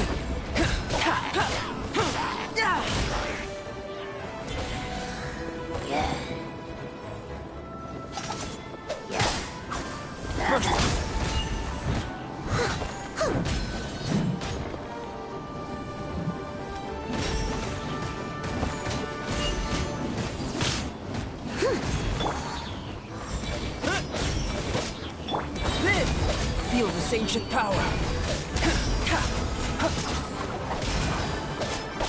Burst for it. Nada Kundala.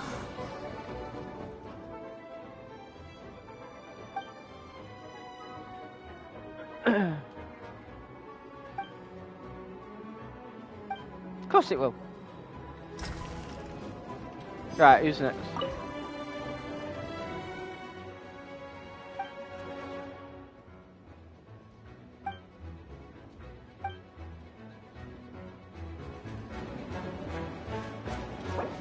Go to the angel's chair.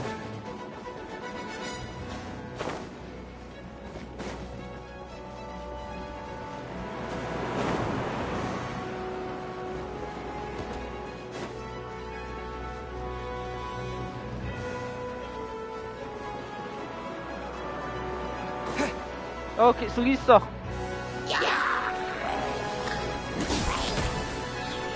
Lupica, it's you.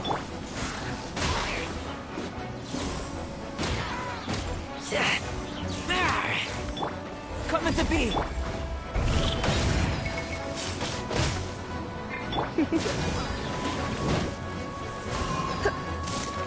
Come a little closer. You?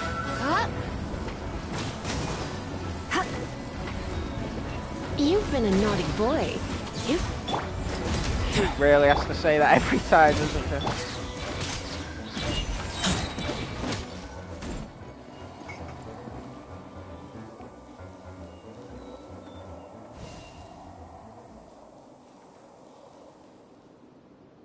It happened a lot before?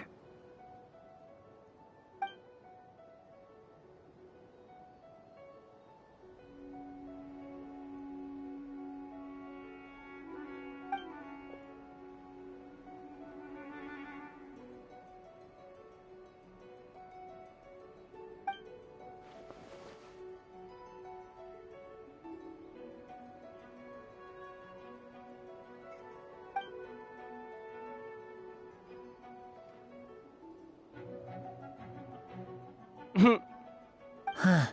Gentle electrocution.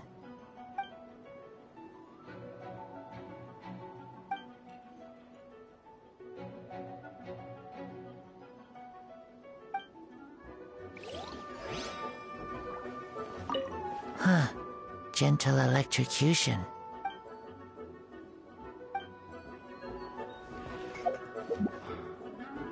Oh, for God's sake. Why is there two? I'm guessing you can go to either side gate, that's why.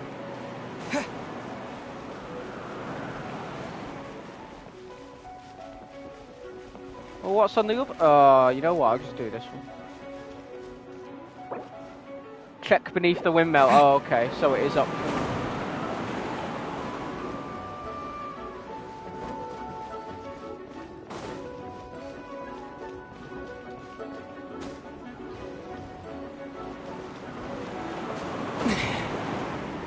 Well, well, well, if it isn't Bennett.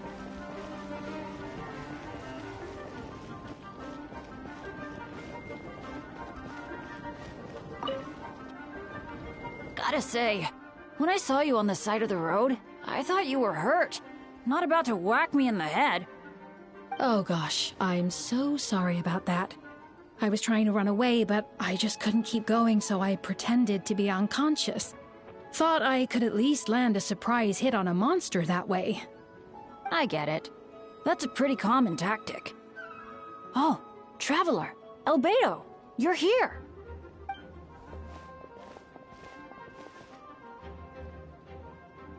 Got it. I'll take her there right away. Right now we can go.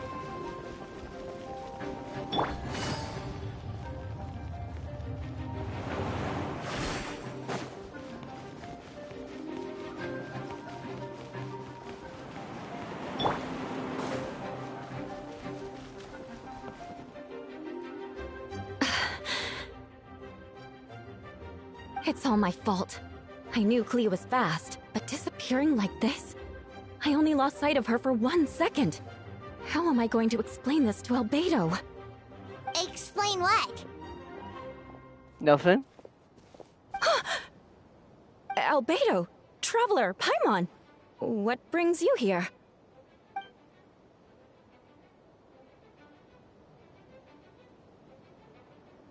Yeah, plus we kinda already heard what you said, so...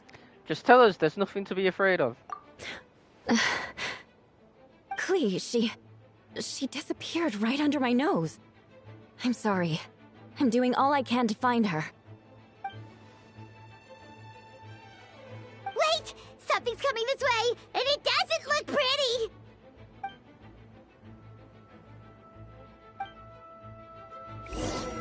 She was right next to me, and the next thing I knew, she ran off somewhere. I swear I only lost sight of her for a second.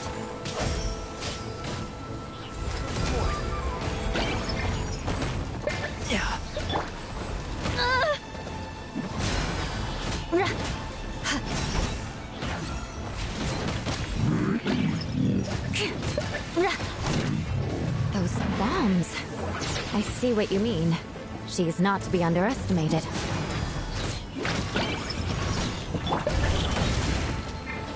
Witness my great undertaking! Freeze to the core! Crush!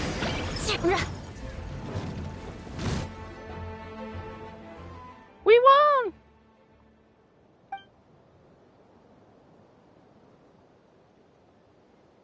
Albedo, you can't be serious.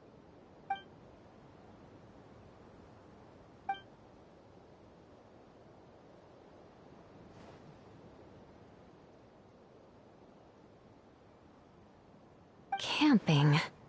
Ah, right. The truth isn't suitable for little ears.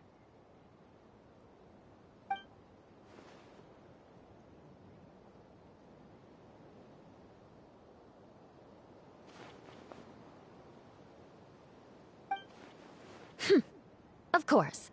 I place myself in your capable hands, Spark Knight.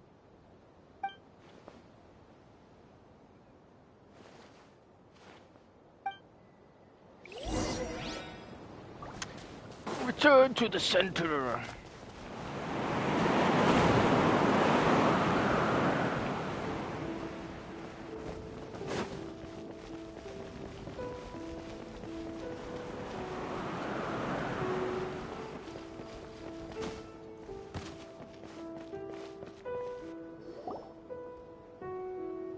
The only one we didn't see was Fishman.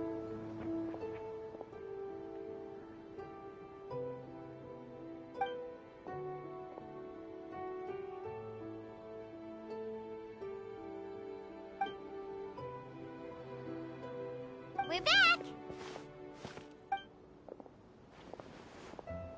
Amber?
should know, Jean knows.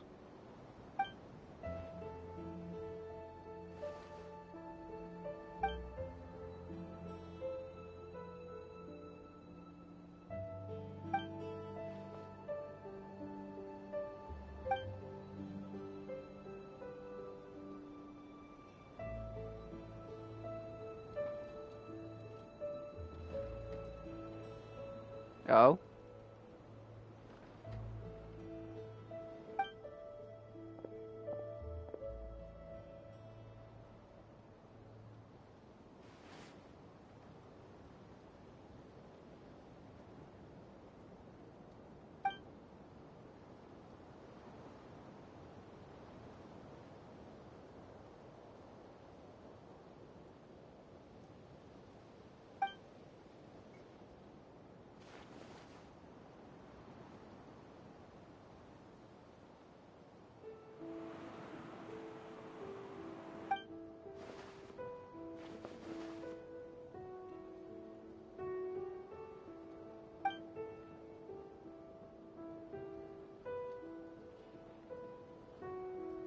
Oh, no wonder Venti sensed a child's anger through the wind.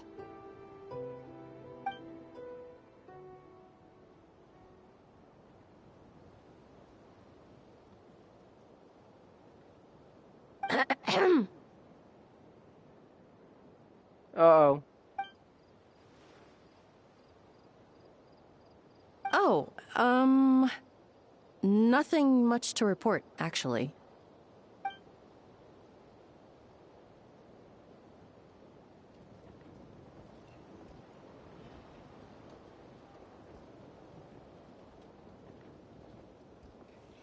Good. No problems.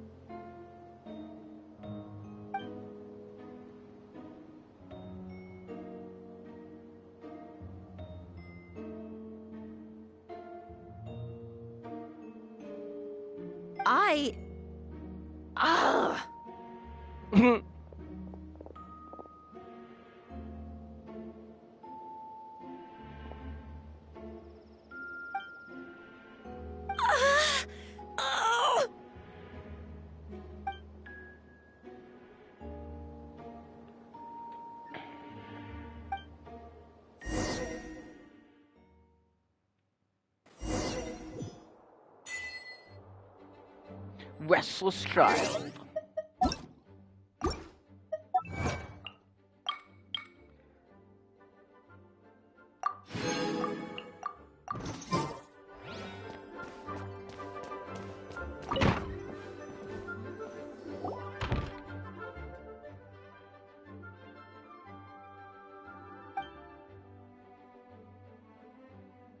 Wait, the operation isn't over. What do we do now? I wonder if it'll become a boss in the future during as a resurrection.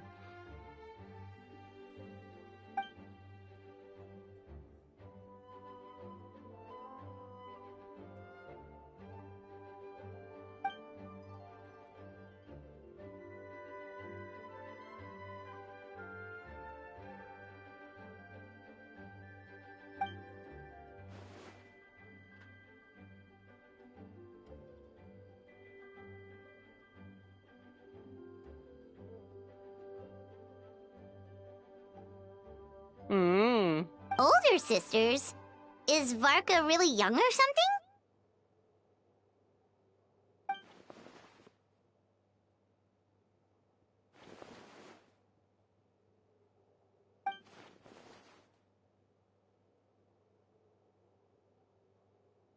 So whatever age that is.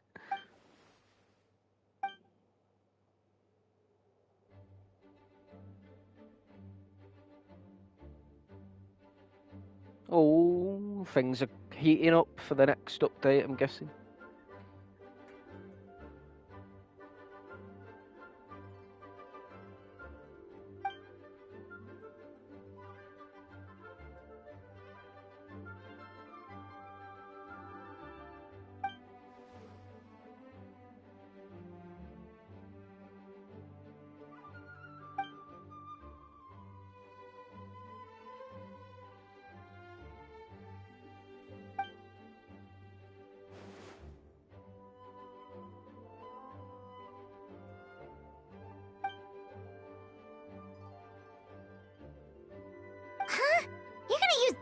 to call them? Apparently so.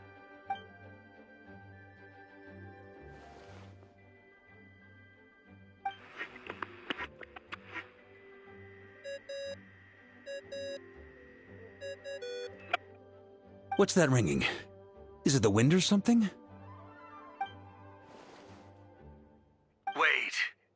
Barbados? Varka?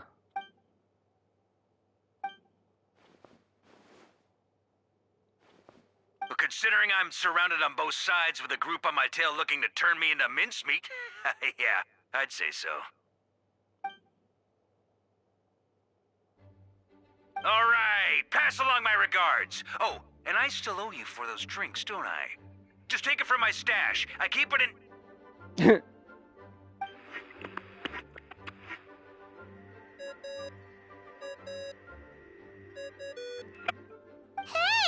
He was just about to tell us where to find his secret stash! Don't tell me he hid it beneath the great tree of Windrise.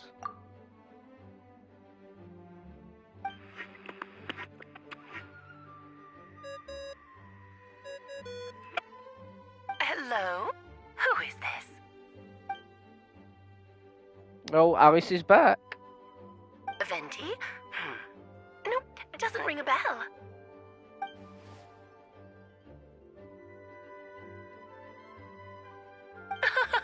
Apologies, just a bit of fun.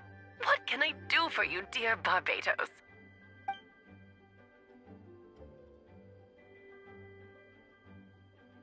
Oh? And which brave soul is it this time?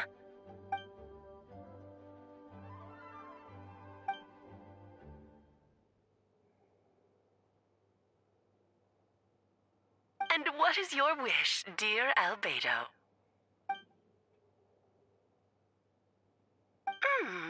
How unprecedented.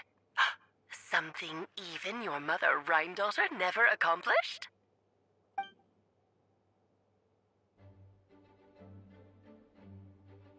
Okay, that makes no sense.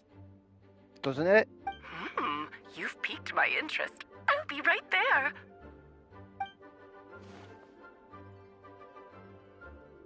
Hello again, everyone. Okay.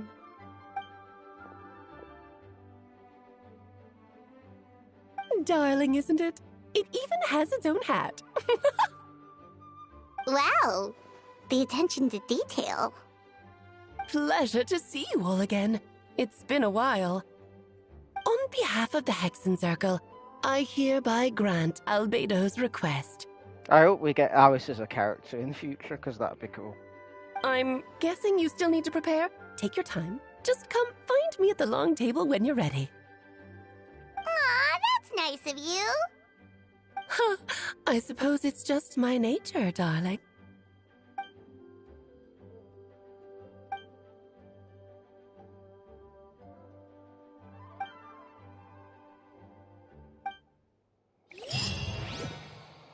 The hunger of many.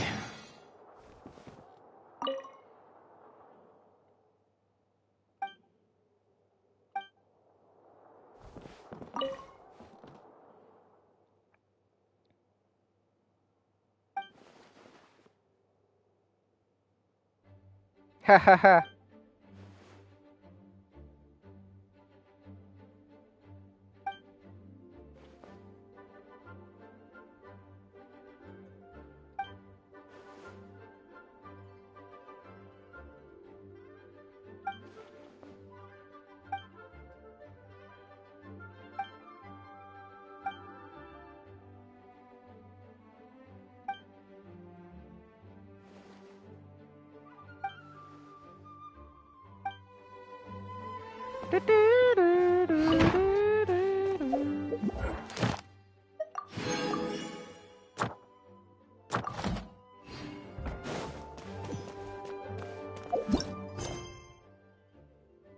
The gardener. Oh, I suppose that's fair. This is my archive now. It should be.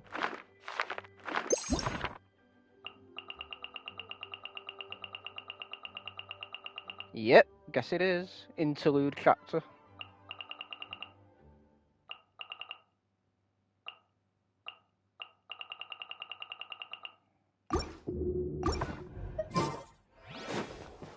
I wonder if it's Interlude in 2. And Interlude 2. Have you ever wondered why Albedo always keeps his office closed? Paimon bets there's a secret snack stash hidden around here somewhere. What the hell? It's Doran! I remember Doran. I mean the mini Doran anyway. Mini Durin? What are you doing here?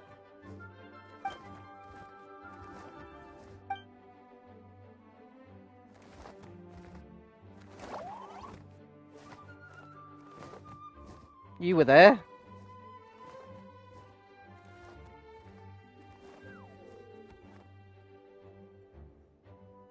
Oh, don't worry. We aren't scared of you. So, what brings you here? Oh, is it Windbloom? There are a ton of fun games this time of year.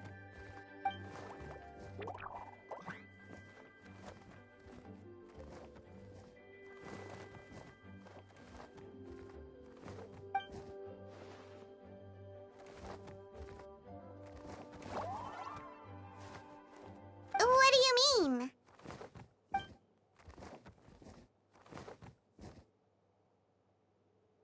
Ooh. Wait, didn't that already happen? You left the storybook world, and now you're here.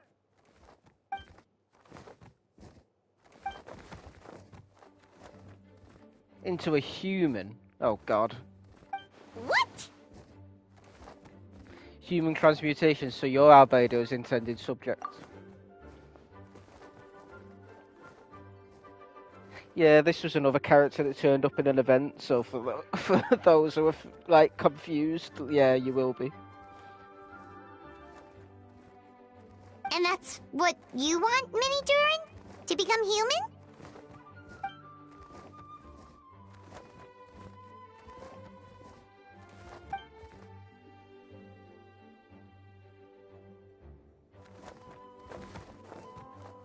Becoming human isn't as simple as just changing form.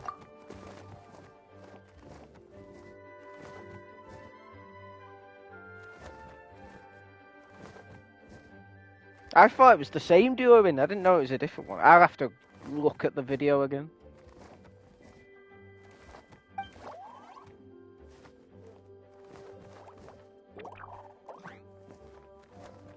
I guess so.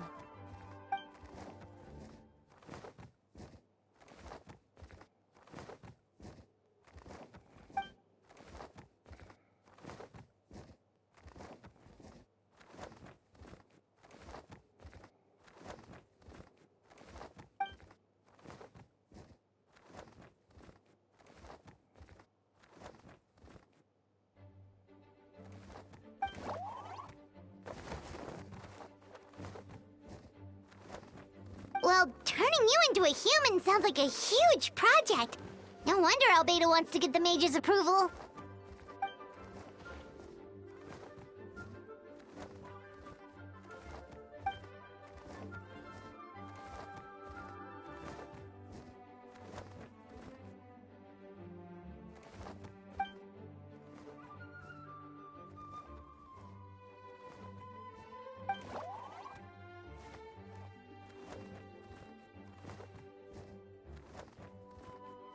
Definitely!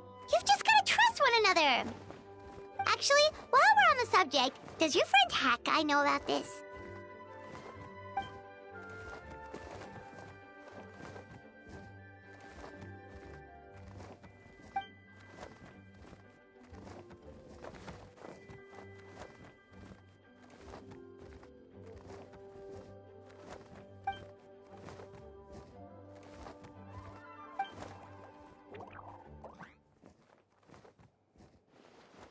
No problem.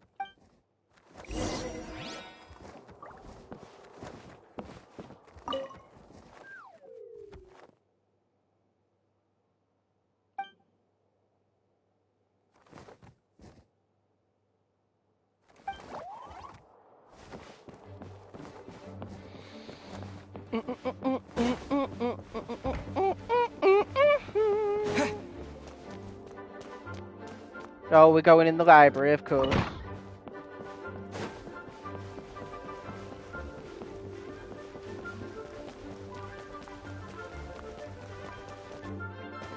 Visit the mysterious room.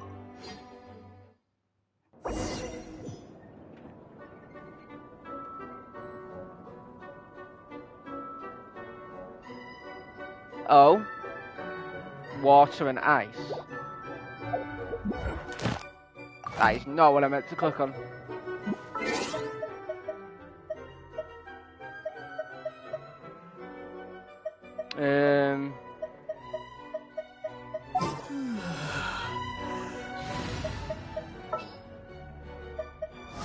Kamisato Ayaka, present. I think she's my only ice 5-star. It's kind of annoying, but yeah. I could get the new character, but I'd rather get a different one. I do not remember that picture.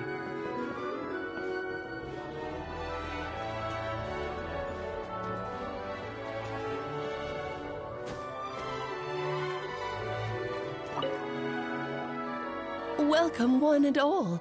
Please sit wherever you like. That's a cool chessboard, I'm not gonna lie.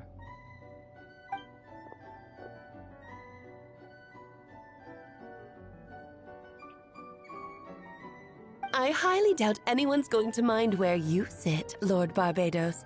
But thank you for being so considerate. Jean didn't fancy tagging along?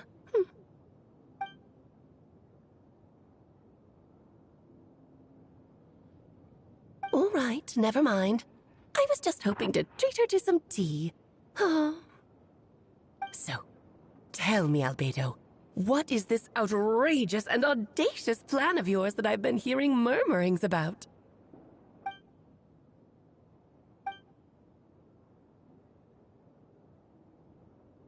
Oh?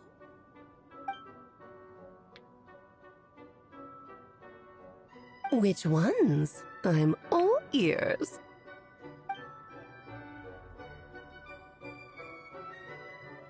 The Mergivari. Interesting. What else?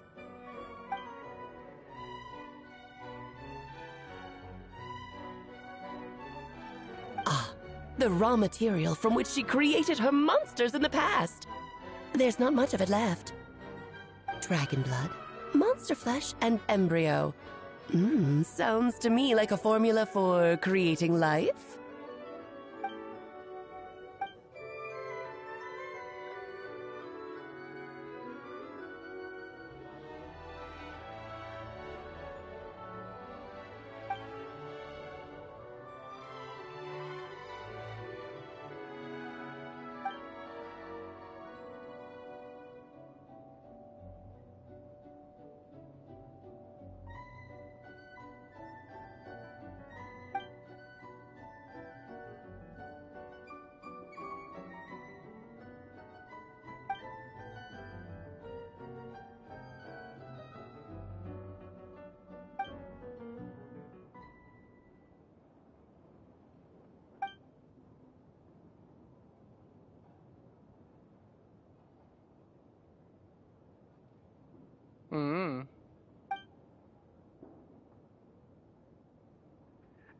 Simulanka. Of course. It was even the home of one of M's children the other day. Oh, I see. So it's a different Durin.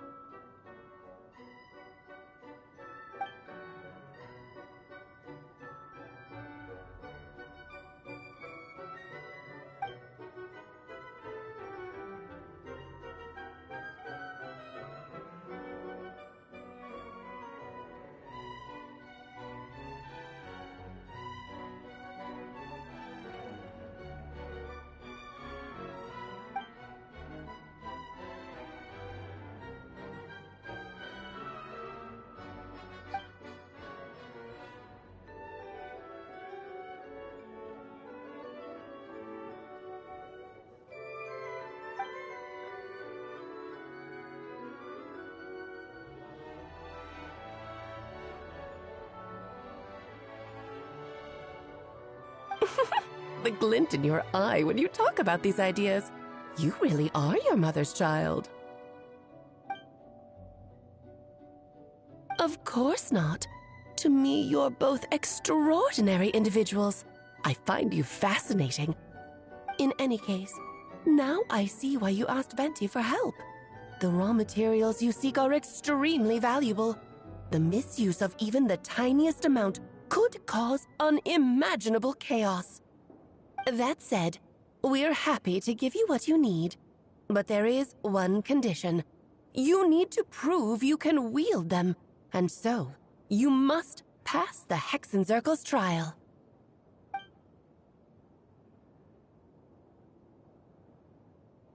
Wait, I'm joining you in this thing. You're not even going to try to talk me into it?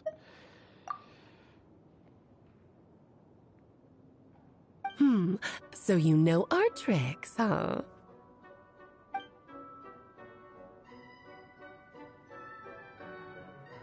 Well, success means little if you have no one to celebrate it with, no? Although, I'm afraid dear Paimon will have to sit this one out. What? Why? The Hexenzirkel trials are no walk in the park, my dear. Besides, I already decided on the structure. There's only room for 2 participants, I'm afraid. No more, no less. You understand, don't you, Paimon? Oh, don't be too angry with your dear aunt.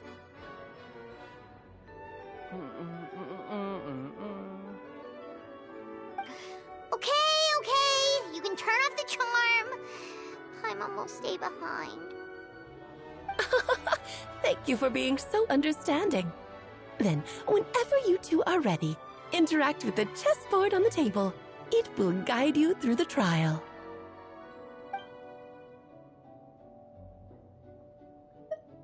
Of course. Just Then, about. my dear children, get ready for a taste of the Dodo King's magic.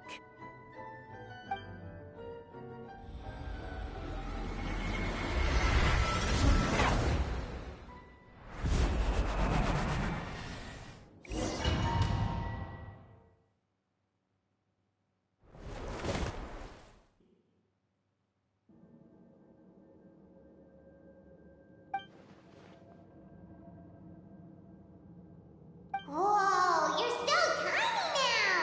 Take extra care of yourselves, okay?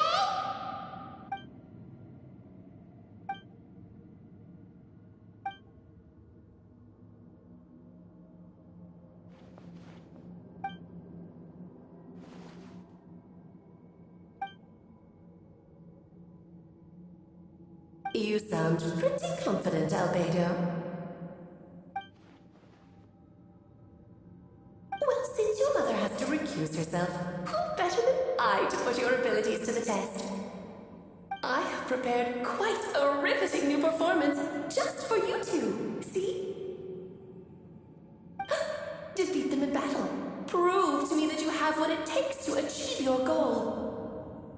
Swashbuckle your way to victory like gallant fairy tale heroes. Yeah, we're playing chess.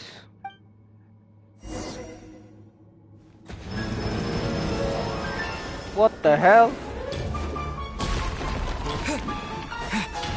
Did it just hurt itself? I didn't even touch that. Coming to be.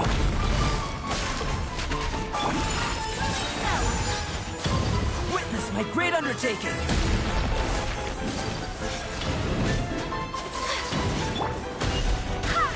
Busted.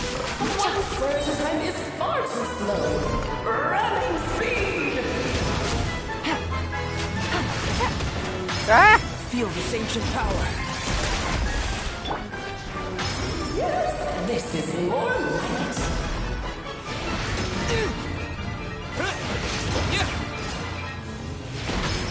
There we go. Got you, bitch. Moment of birth. First forth.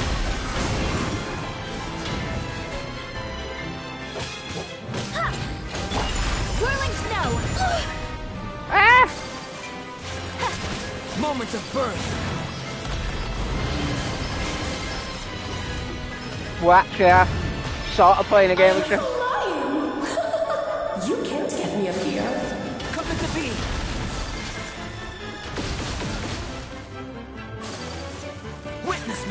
undertaking!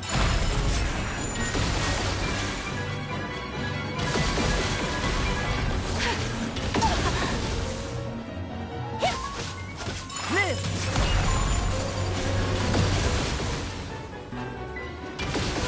Witness my great undertaking!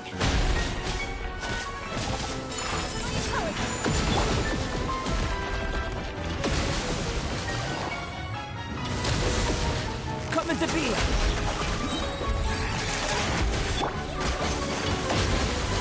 Feel this ancient power!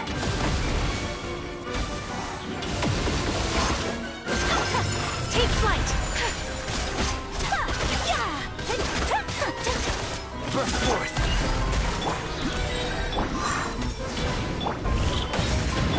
Feel this ancient power! This should present a united front! Oh no! No!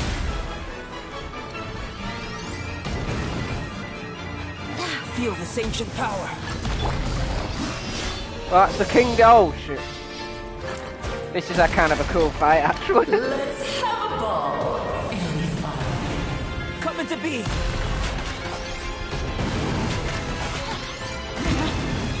Witness my great undertaking! Ow! Embrace the ice!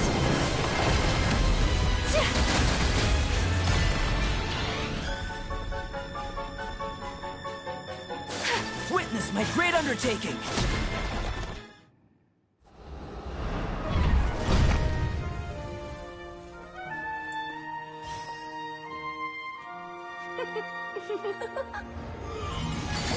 Ugh, it had to be this form? A toy really doesn't suit me. Well done, but this isn't over. I will now preside over the second trial. Stare straight ahead, and you will see things as they appear. But change your perspective, and you will see them as they are. Maybe I should have used animal.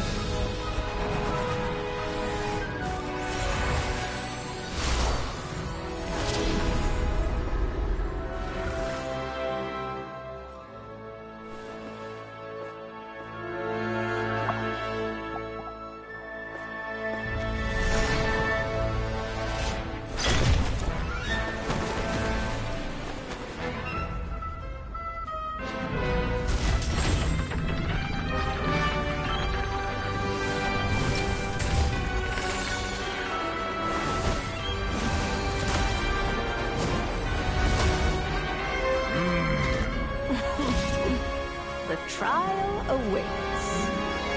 Okay, that's pretty cool. Not gonna lie. Only by turning the world on its head can we see its true colors. So, it begs the question, what do you see on the other side of this justice? Pawns earned true freedom the moment they gained legs with which to run. So, in the spirit of Rhyme-Daughter, I prepared a little surprise for you. No need to thank me, of course. Just a small gesture of kindness from ceremony. Barbara,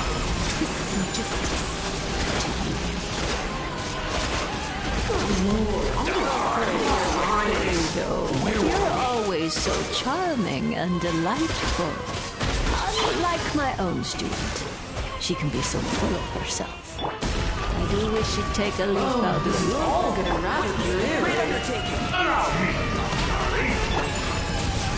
Maybe I should have used the raiding instead of the traveling. Gotcha. Burst forth.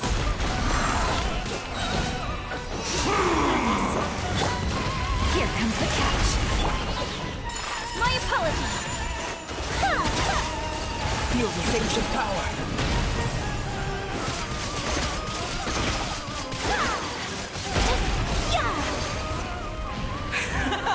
Oh. A towering return to form!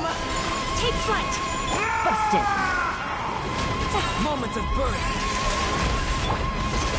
Oh no! Sorry, my dear.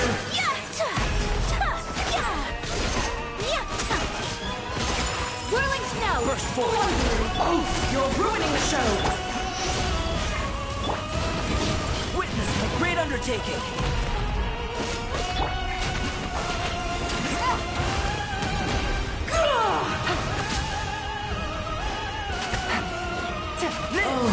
All getting rather dreary. Allow me, my darling. Take flight! Feel this ancient power. Ow! Come into being. My apologies! The stage is yours, my queen. No, don't you dare! Shall take the spotlight once more. Embrace the... Witness my great undertaking. The curtain call has arrived. Take flight!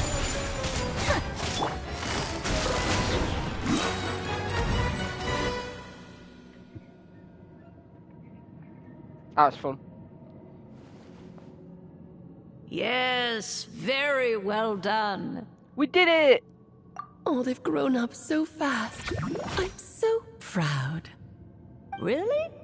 Well then, I'll leave you to debrief the others about today's events. Barberoff. Huh? You're leaving already? You did marvelously today. I'm thrilled for both of you. And should you feel the need to gloat profusely to that student of mine so she knows to up her game, be my guest. Lovely tea party. But that'll do me for now. Until next time, my dearies. You're just going to up and leave? Barbie? Oh, she calls her Barbie. I love it. You'll have to forgive Barbara, love. She's always on the move. And she never says where she's going either. I think she enjoys the mystique. But if I had to guess, she's probably going for a walk. She's a very health-conscious individual. Barbie was satisfied with your victory. And so am I. Congratulations to you both. You can come back now. Oh, whoops. I need to turn you back to normal first, don't I? No!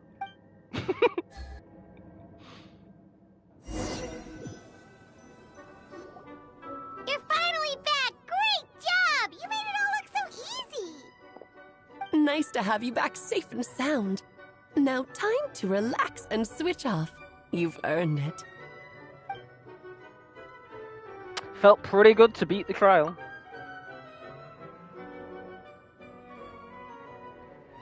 To deal with the dragon of Dragonspine, right?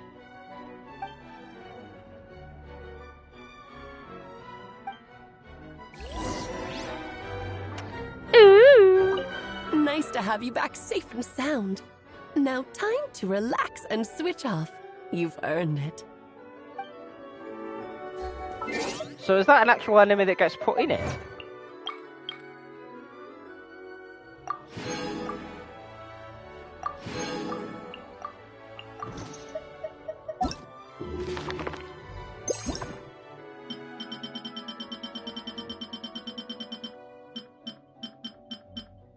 Bloody hell, so many enemies I've not come across.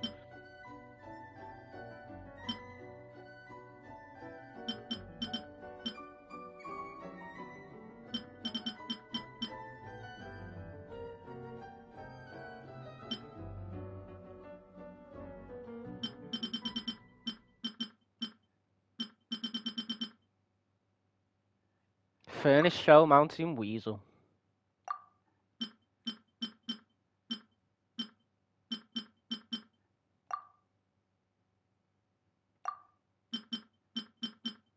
Oh, they are as well. The game before the gate.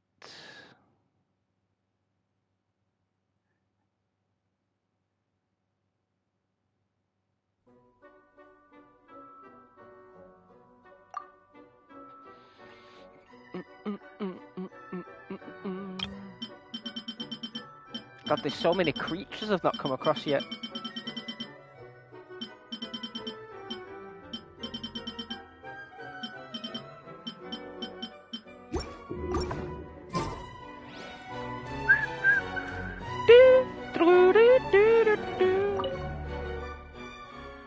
Well, guess it's off to Dragonspine we go.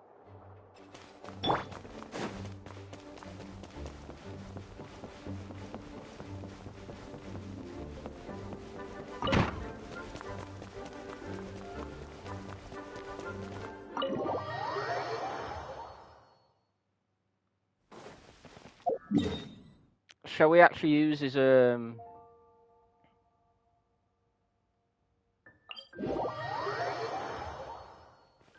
Animo for old time's sake?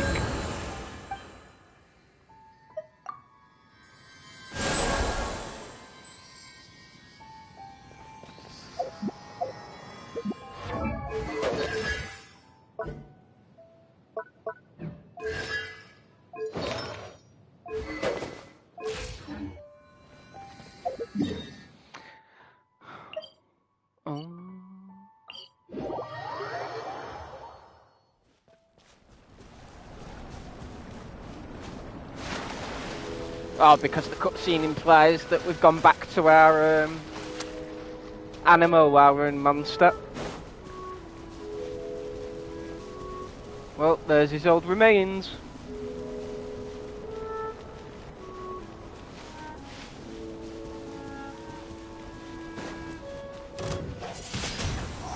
Quietly now. My apologies. Game's up. Fun's over.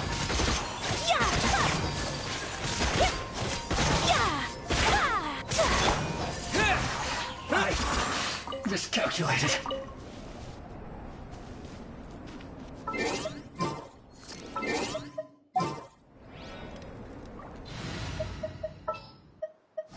The campaign begins.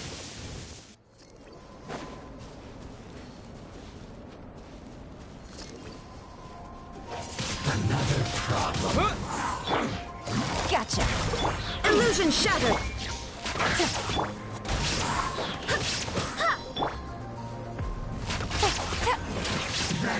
These are about to get dicey. Shine down.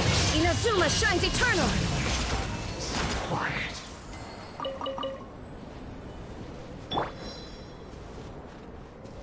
There's his beating heart. Yep, this place is as freezing as ever.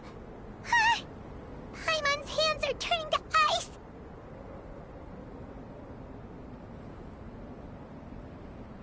You sure? Is it warm in there?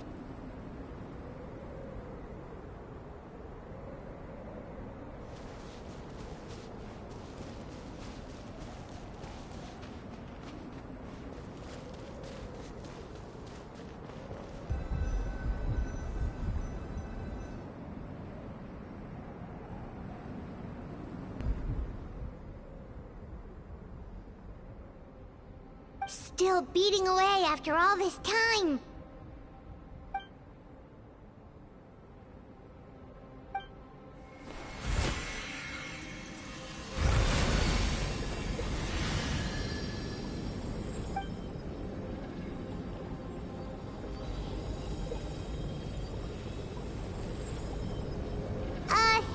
May Paimon ask a question? Really, right now? Who is Durin to you? Do you think of him as one of your kind? And is he a dragon, person, animal, or monster?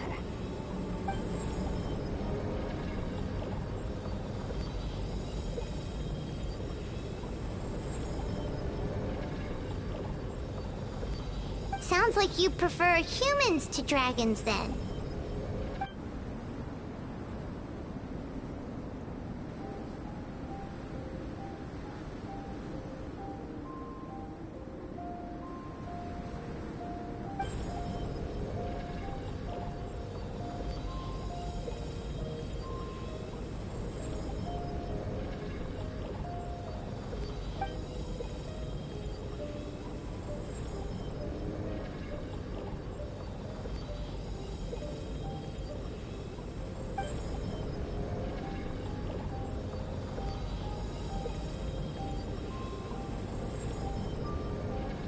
Do you see this as an act of creation?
Well enough, thank you.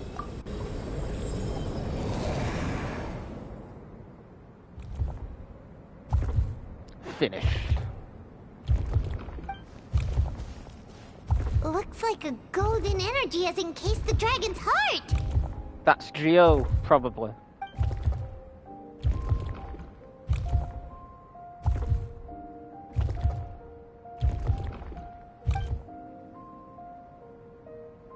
Damn. Wait, but in that case, what's gonna happen to the fake Hertha? And what about the people who fell under Durin's influence?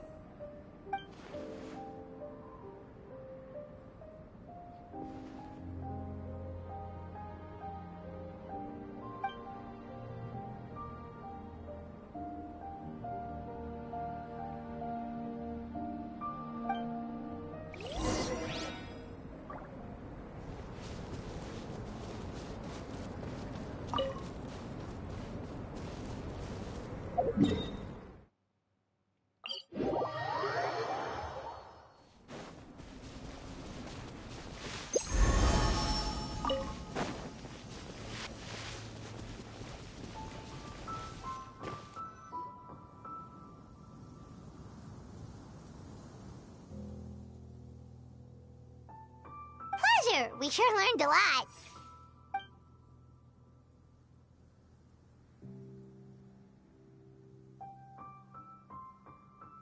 Oh yeah, the festival! Wonder who the Windbloom Star is gonna be this time? Well, we've been too busy dealing with this situation the entire time. Who else would be free to work during the Windbloom Festival?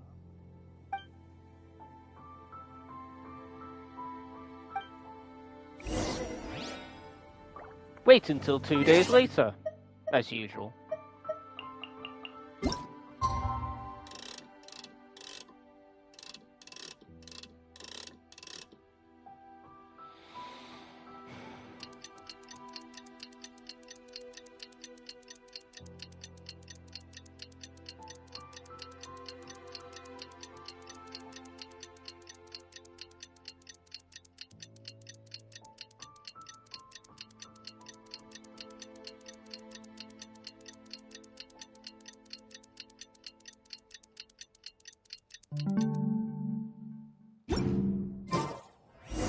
The Windbloom Festival is about to begin! Let's go check it out! But first, let's actually make it daytime.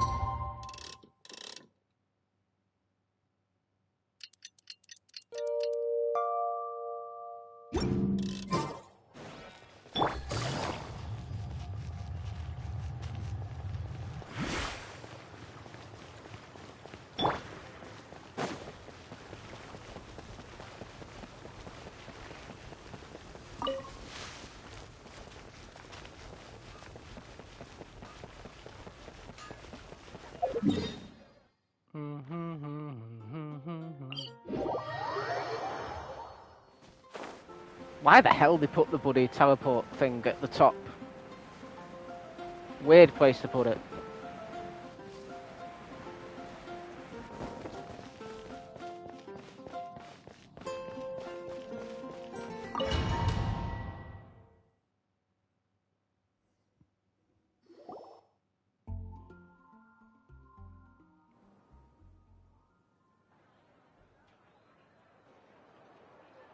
I guess I was supposed to leave it at 4 o'clock then.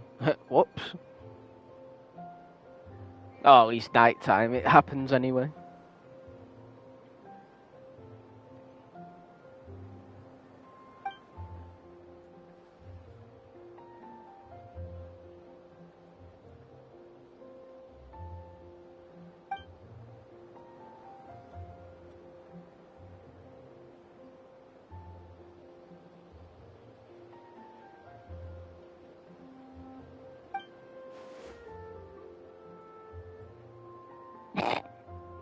Everyone's like, what did he do?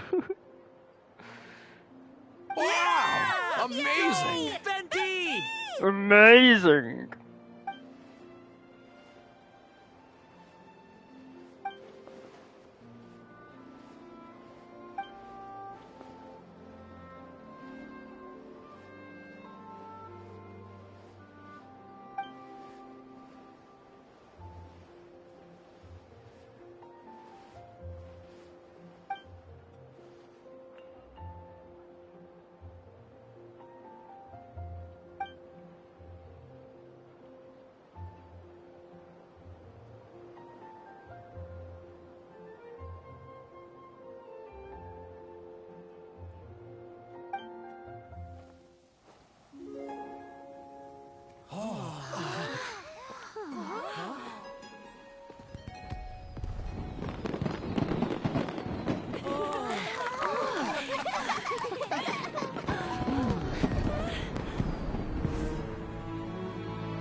Oh god.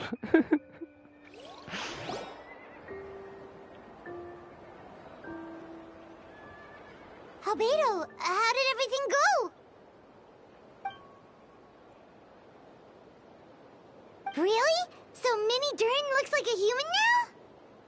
Just with horns and wings.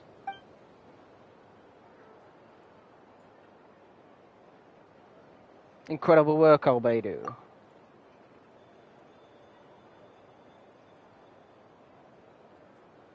So, how do you feel right now?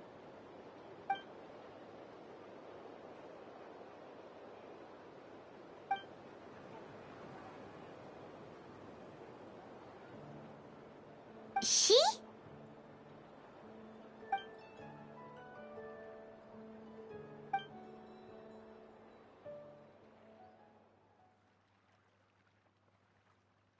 The truth of the world.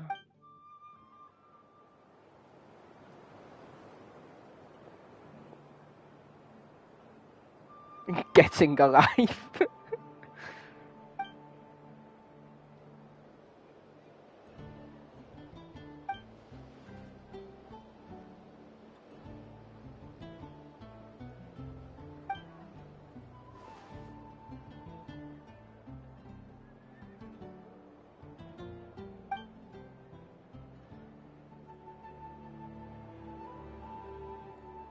So that's what she meant, huh? Well, no wonder those monsters wanted to infiltrate the city and replace you. They wanted your life for themselves!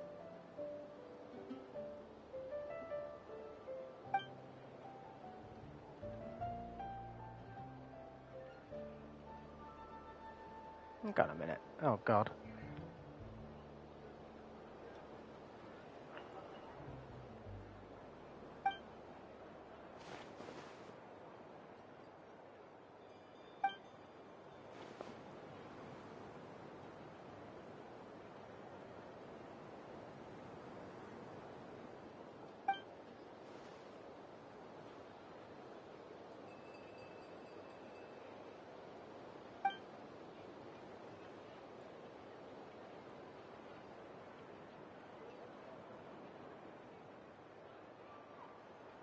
You've got an unusual family, that's for sure.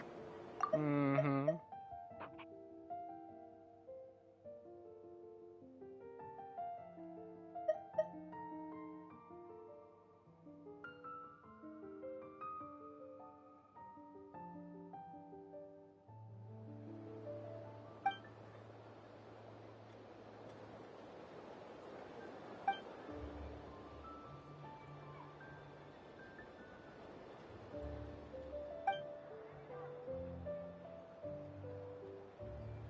As long as you feel like you've gained something from the experience.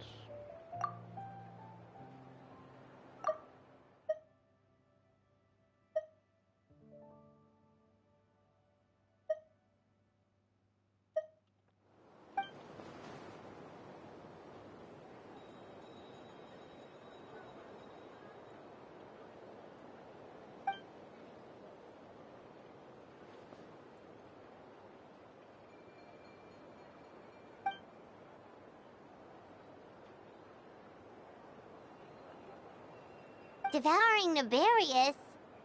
What's Nefarious?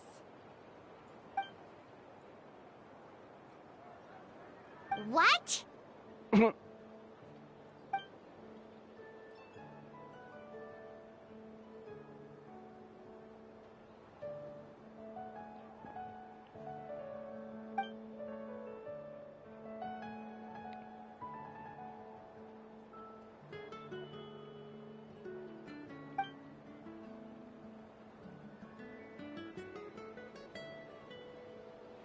Of course. That's what friends are for.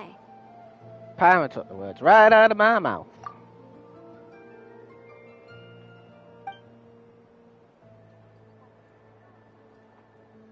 Oh, so you're heading back to headquarters?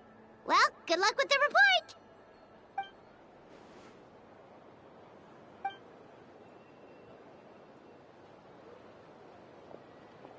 Wow, this Windbloom Festival turned out to be a special one. It feels like we really made a difference. Oh, Palmer almost forgot. If the Windblooms star has already been chosen, what is this year's Wimbledon gonna be?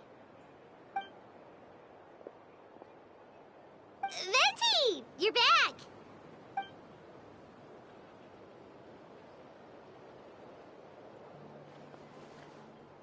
It's quite fitting, I like it.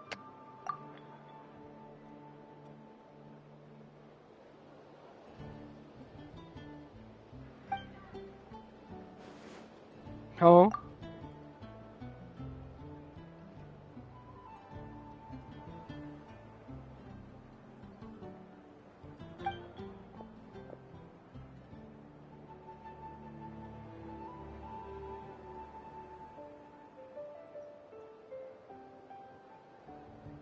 Wow! A gift and a mystery all in one! The mages sure love their secrets, huh?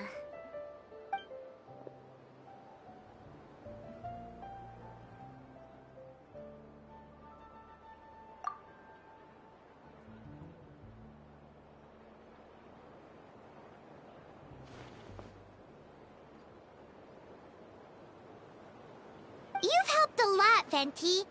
How about we treat you to a drink? That's all anyone gives him and he loves it. Of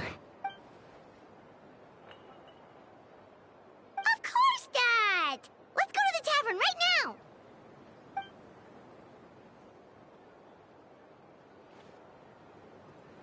Oh, so funny.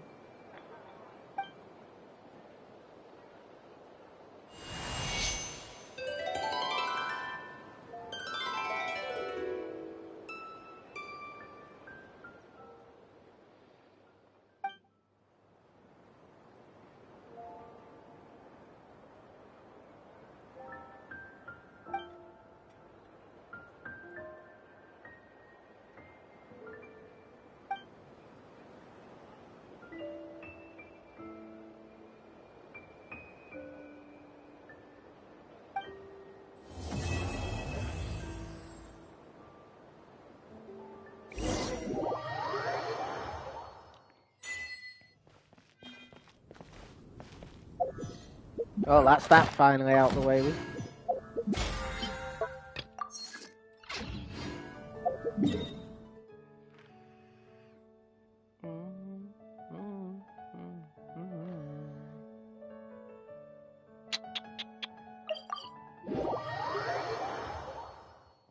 Yeah. I wonder why they made that a main quest. That's felt more like an event than a main quest. But I guess it's leading up to something. Ad Astra Abyssos. Thank you for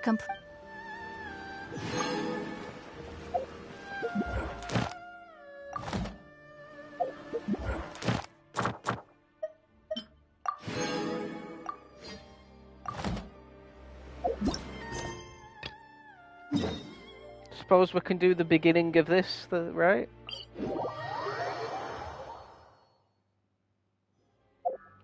Oh wait, let me just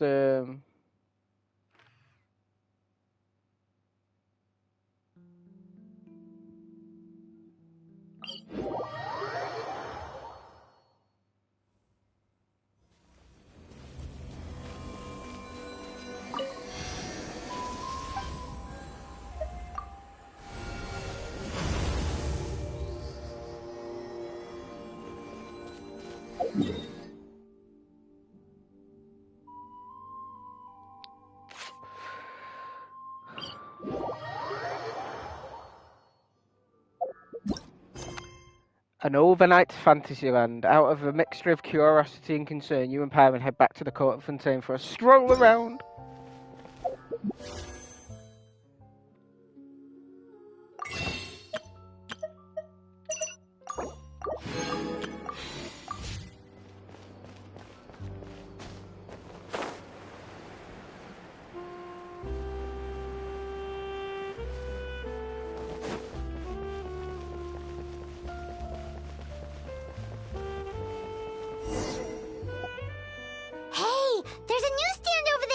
Want to grab a copy of the Steambird?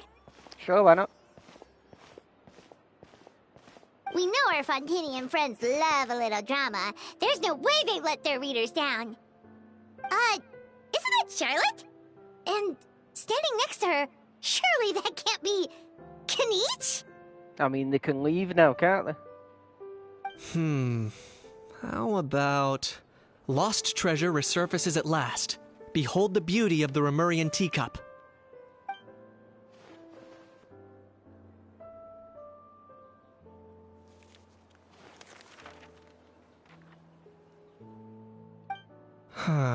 Pretty shocking. But it still feels like it's missing something. Ah, got it! Udex gravely wounded in shocking stabbing. Set to miss cross-border smuggling trial. Apparently it is.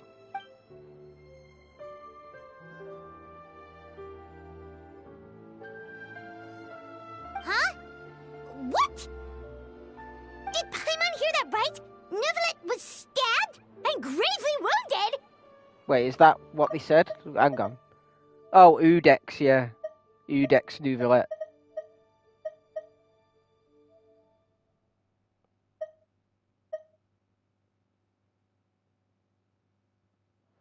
No, surely that can't be right. Can it? Surely not. If it's worse, we're all toast.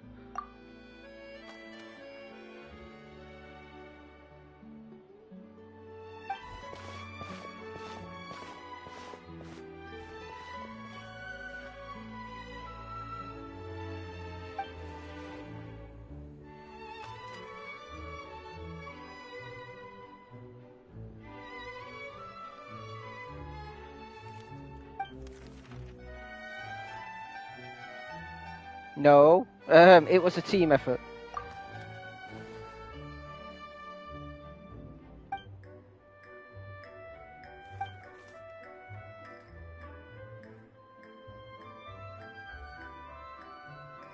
Hey there, you two.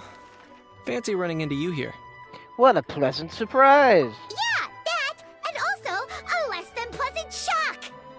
What the heck was all that about a story of meat restaurant and the Udex getting stabbed? Please say you weren't being serious.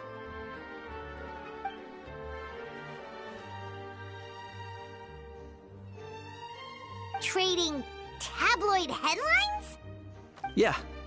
Charlotte and I were having a little contest to see who could find the most ridiculous fake news stories. Either I got lucky, or I have a knack for honing in on the most outrageous material.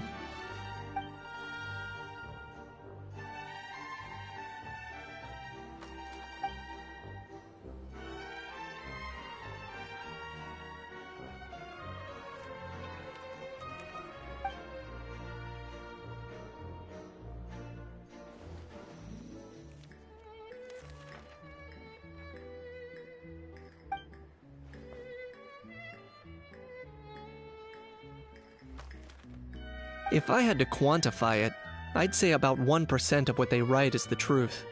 1%. Huh? Him? Lenient? Oh, you gotta be kidding! Ah! Don't get me wrong.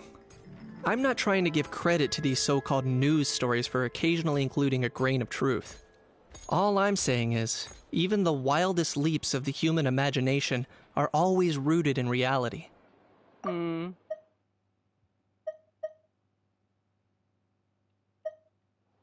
You mean all those fake headlines you mentioned actually do have some basis in fact? Sure they do. For instance, there was in fact a smuggling trial recently. Considering the amount of speculation surrounding the smuggled goods, it's no wonder there are rumors about restaurants serving saurian meat or teacups being unearthed from ancient ruins. But in reality, the goods in question were simply a few ancient relics dug up from ruins in Natlan. Rest assured, no saurians were harmed in the process.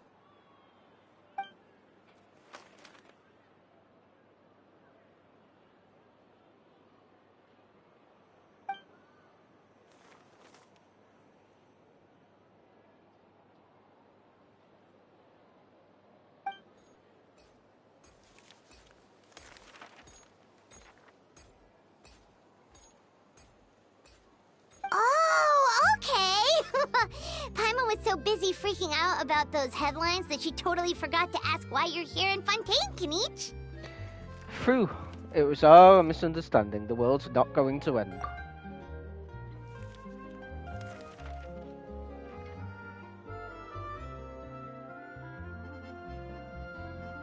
It was a pretty open and shut case, and my testimony in court was clear enough. But I'm guessing, Mademoiselle Charlotte, that you're less interested in the case than you are in trying to uncover some news stories about Natlan.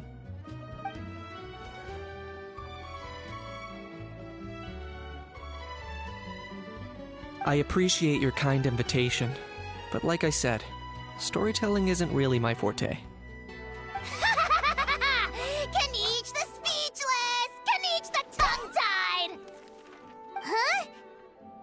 If you're dead set on doing an interview, why not talk to the Traveler instead? Back to me again as usual.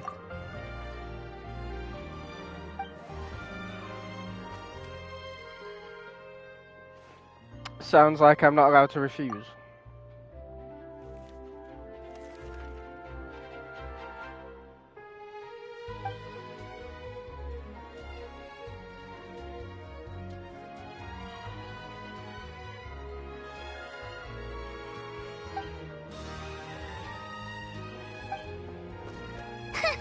Charlotte never stops, does she?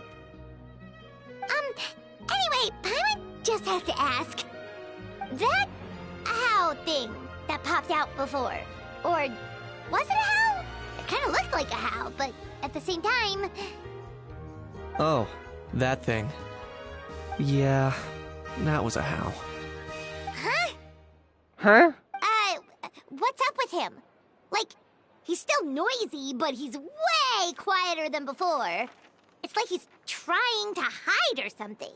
Maybe he's not acclimatizing very well to Fontaine, or he knows there's a superior dragon living here. Could be. Not acclimatizing? Aw, poor Almighty Dragon Lord is not feeling well. Too bad he can't come out to argue back. What do you mean? There's nothing physically wrong with him. It actually has to do with a strange law we learned about after arriving in Fontaine. Apparently, it's forbidden to release flying objects within Fontaine city limits during the first 3 days of each month. Oh, I get it now, and I'm sure Paimon gets it even better. Paimon sure does! Paimon's been down this road before. There's an easy solution. As long as Kaniche holds onto a house tail, he'll be considered an Almighty Dragon Lord balloon, not a flying Almighty Dragon Lord. Not gonna lie, I was considering that. But a how wasn't too thrilled with the idea of huffing and puffing away in the form of a mini helium balloon. That said, it's pretty annoying how he keeps randomly popping up all of a sudden. Anyway, this morning I saw a notice outside the Palais Mermonia about an event that's set to take place outside the city soon. Something to do with filmmaking. I hear that's all the rage here. I was planning to stay here and do some exploring for a few extra days anyway, so I think I'll go check it out. It'll be a good chance to let that noisy helium balloon out. He might even learn a thing or two. If you're free, why don't you come along? Sure, seeing a heart angry always makes my day. Sure, I always up for a bit of fun. I know where it is, so let me lead the way. An overnight fantasy then.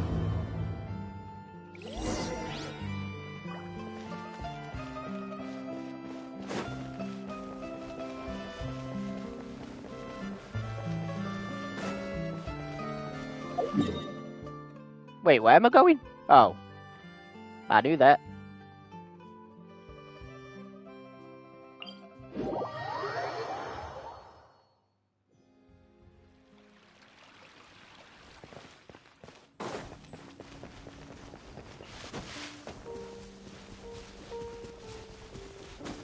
Yeah.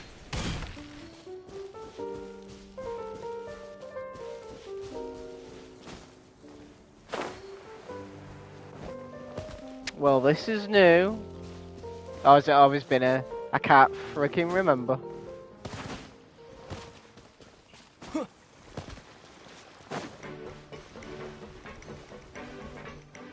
Oh, we've got the harbour music going on. Looks like I remembered correctly. Here we are.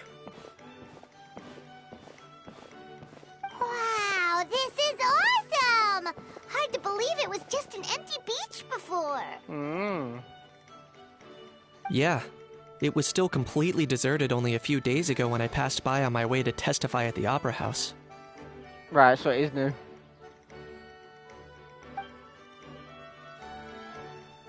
There must be some efficient workers in Fontaine. Quite impressive. A few days? One night was all it took. Rap-a-tap-tap, ta-da! What the fuck? But is this all it takes to blow people away? Oh, no. Given my past experience, I can't let myself get carried away. There's something oddly familiar about the way you talk. Who are you again? Well, I can't believe you actually remember me. It's me, Lepine Pauline. That's right, the unlucky one. Good to see you again. The prototype lens has come in handy by the... Yeah, it is the crazy girl. Be you keeping yourself busy with some proper work lately? Of course! How else would we have managed to build Fantasyland in a single night? Fantasyland? At least that's how I like to think of it myself. A magical land of fantasy, the stuff of film buffs' dreams. I know it sounds like I'm laying it on thick, but that really is the goal here.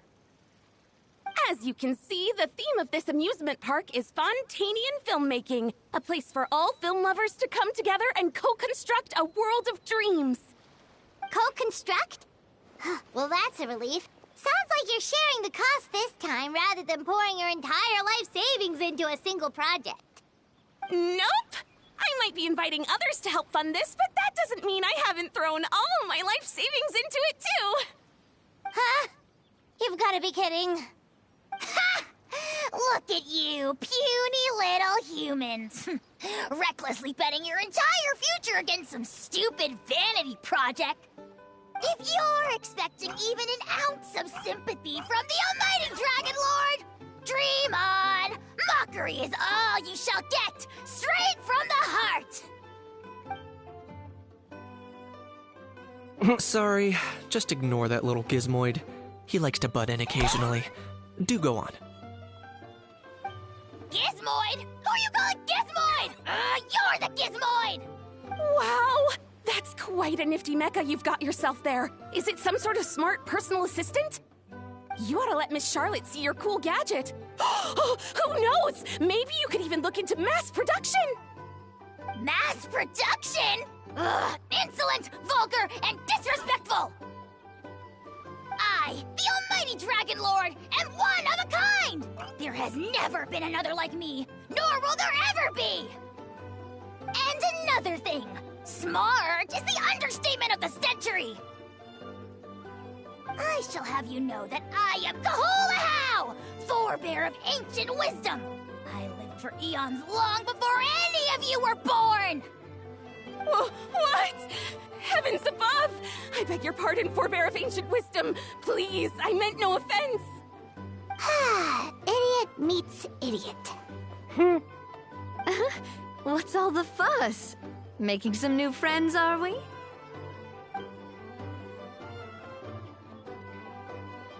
Miss Navia! Allow me to introduce the star behind all the work that's gone into this venue. Miss Navia, president of Fontaine Spina di Rosula. Why the sparkles? Hello, everyone. Partner, Paimon, how have you been lately? Partner? My trusty partner. Very well, thanks. Even better now that you're here. Hello there. I'm Kanich. What about me? What about me? My useless servant can't even give me a proper introduction. You think someone yelling their name out in the middle of a public street really needs an introduction? He's not wrong. I caught yours just now, in fact. So, you must be the almighty Dragon Lord, Mr. Ahau. It's a pleasure to meet you.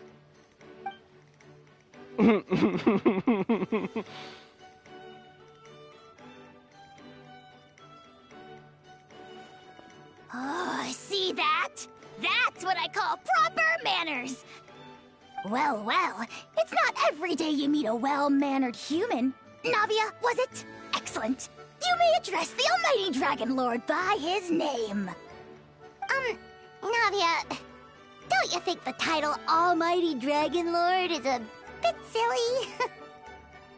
It's no big deal. All little animals do that, don't they? I mean, try to puff themselves up to look more impressive. Aha's totally being treated like a little cuddly pet. Anyway, it's all thanks to Miss Navia and the Spina di Rosula that Fantasyland's gotten up and running in the space of a single night. Honestly, thank heavens! After all that paperwork and endless waiting, the event and venue finally got the green light. I couldn't wait a moment longer. The second the approval came through, I reached out to President Navia, hoping she could lend a hand. After all, who else but the Spina di Rosula would indulge such impulsive demands?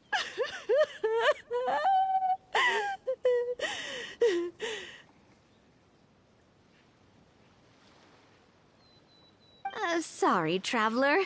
Miss Lapine Pauline sometimes gets a bit overwhelmed by her own excitement, as you can see.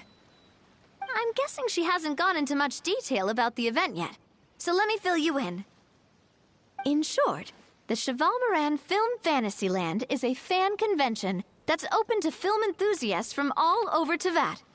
Miss Lapine Pauline is hosting this event, and also providing technical support. Huh? Cheval Moran? That's right!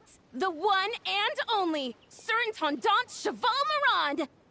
After much persistence and many solicitations, I finally obtained Lady Farina's permission to use the image of her close friend. Not only is our adorable mascot drawing in fans by the minute, but she's also boosting her own popularity. And that was always the goal! A win-win arrangement. It's been a while since we last met, but still, it's a surprise to hear Lapine Pauline coming out with such sensible ideas. Are those crabs supposed to be there? By the way, Miss Lapine Pauline, have you decided to switch careers and go into film tech? Not exactly. By chance, one of the prototype lenses I developed caught a photographer's eye, and it's now being used for the latest cinematic productions. Thanks to this unexpected opportunity, I've had the chance to invent various film-related equipment and props. That's right. So don't underestimate Miss Lapine Pauline, our resident engineer. She's the technical powerhouse at the core of this entire event. As for the Spina di Rosula, we're mainly here to take care of planning, operations, and management. For anyone feeling inspired to set up a booth, Miss Lapine Pauline and I will provide the necessary technical and operational support once their application has been approved. By the way, Traveler, are you at all interested in taking part? Always. It would be a chance for you to earn some extra income. Plus, with your skills, I'm sure you could bring something special to the table. Sounds like a lot of fun. I'll think about it. Paimon would be even more tempted if you were to, say, throw in one of those fancy feasts she's seen in those gourmet food reels. Well, as it happens, that'll be a piece of cake. Everyone needs to eat, whether they be tourists or the stall owners themselves. So thanks to Miss Navia's help, we've managed to invite none other than the celebrity chef, Miss Escoffier, to run our theme restaurant. The new character. Look over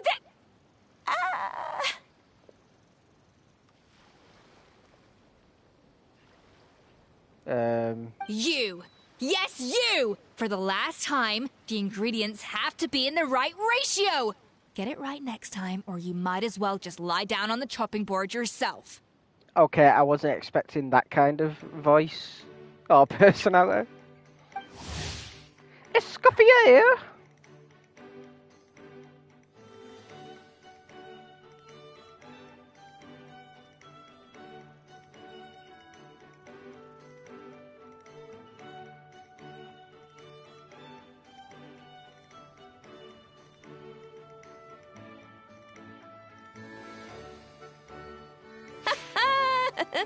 She seems a bit busy right now.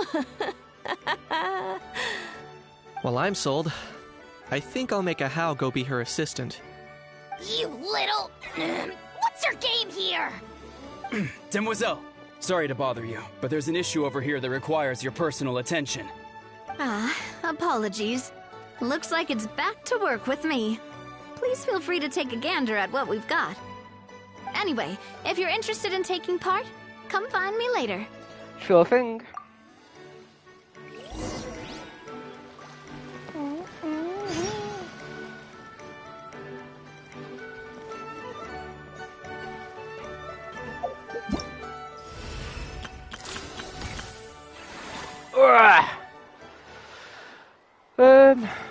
What now?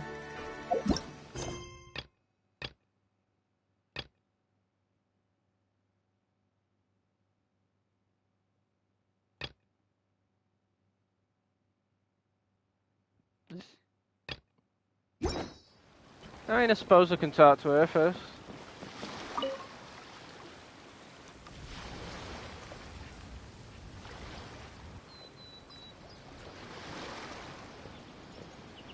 Traveler, it's you! Ready to join the Cheval Moran Film Fantasyland crew? Let's do this. Let me get a few other things in order first. It's time, dear partner in Paimon, for us to turn our attention to the Cheval Moran Film Fantasyland. As I mentioned, the park was started up by enthusiasts who brought in the Spina di Rosula to handle the planning, construction, and operations.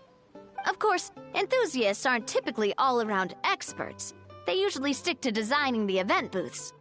We, for our part, handle long-term operations and develop standardized strategy guides for the different activities. Long-term operations? Strategy? It all sounds so complicated. We spend most of our time adventuring and we barely have any experience running a stall. Do you think we can handle this? Not every big boss went to business school, you know. We've done plenty of big business. We've done plenty of big business ourselves. That's more like it. You've seen it all before, haven't you, partner? I'd even go as far as to say you've shaped some of Tevat's biggest business ventures. Anyway, first things first. Let's get an overview of how the whole festival's gonna be run.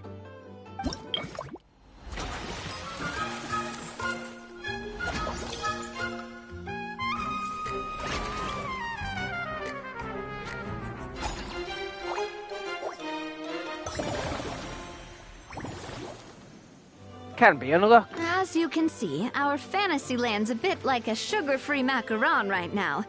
Several areas are still under construction.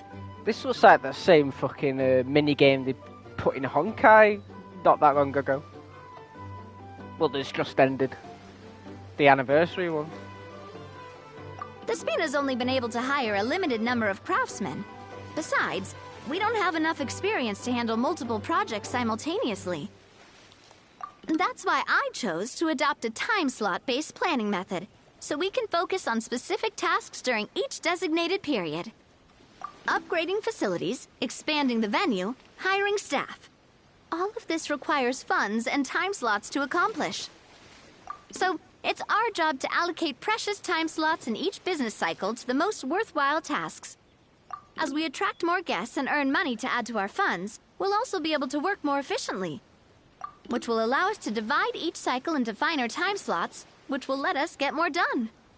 So we'll be limited in the decisions we can make and tasks we can focus on within each time period.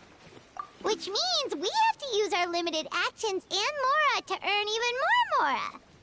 Kinda like playing chess or cards then. Cooking up a strategy in advance is gonna be key. I don't want to leave. Paimon thinks she just about gets it. How do you feel about it, Traveler? Haha, sounds right up my alley. Wow, guess we'll learn on the job. Yep, come on, we can do this. You mentioned standardized strategy guides just now.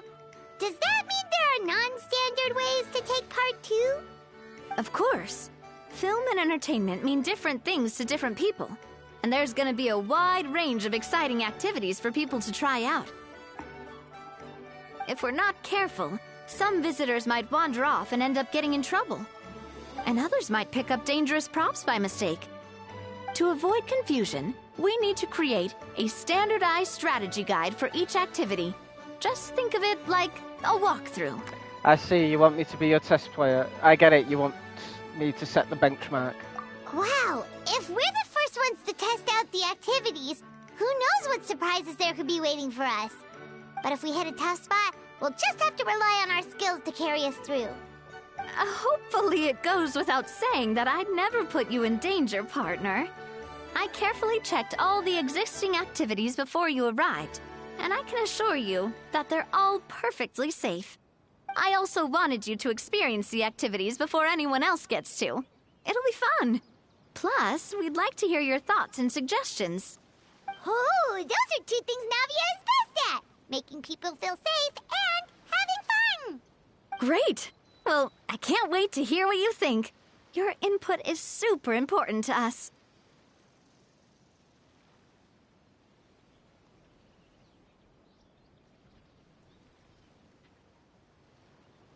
All right, then. Let's start with eclectic escapades and put our first guide together. Okay.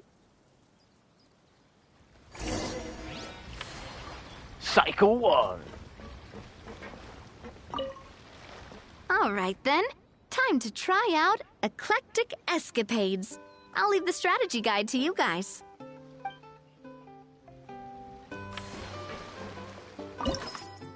Swiftly weaving through narrow alleyways, beset on all sides by danger, a popular trope in action films and one that's faithfully brought to life by eclectic escapades. Experience the thrill of the chase in this high-paced attraction.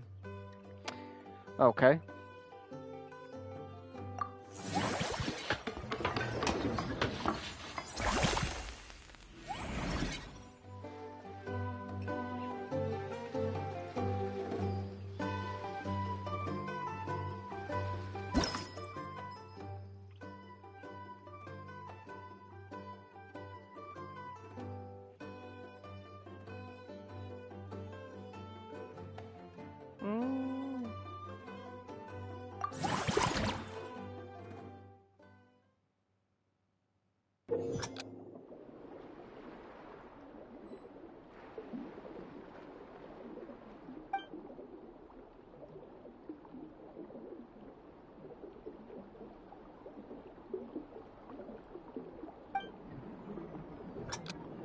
Well, time to go.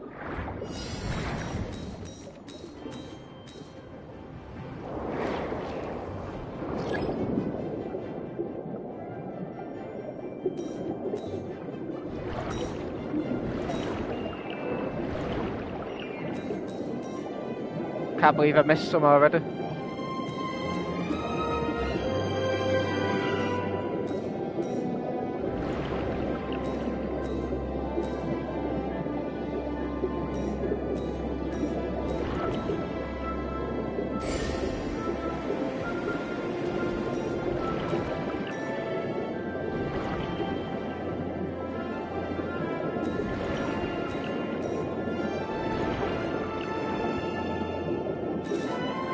Guessing that's the minimum you can get? Yeah. Well, you have to get.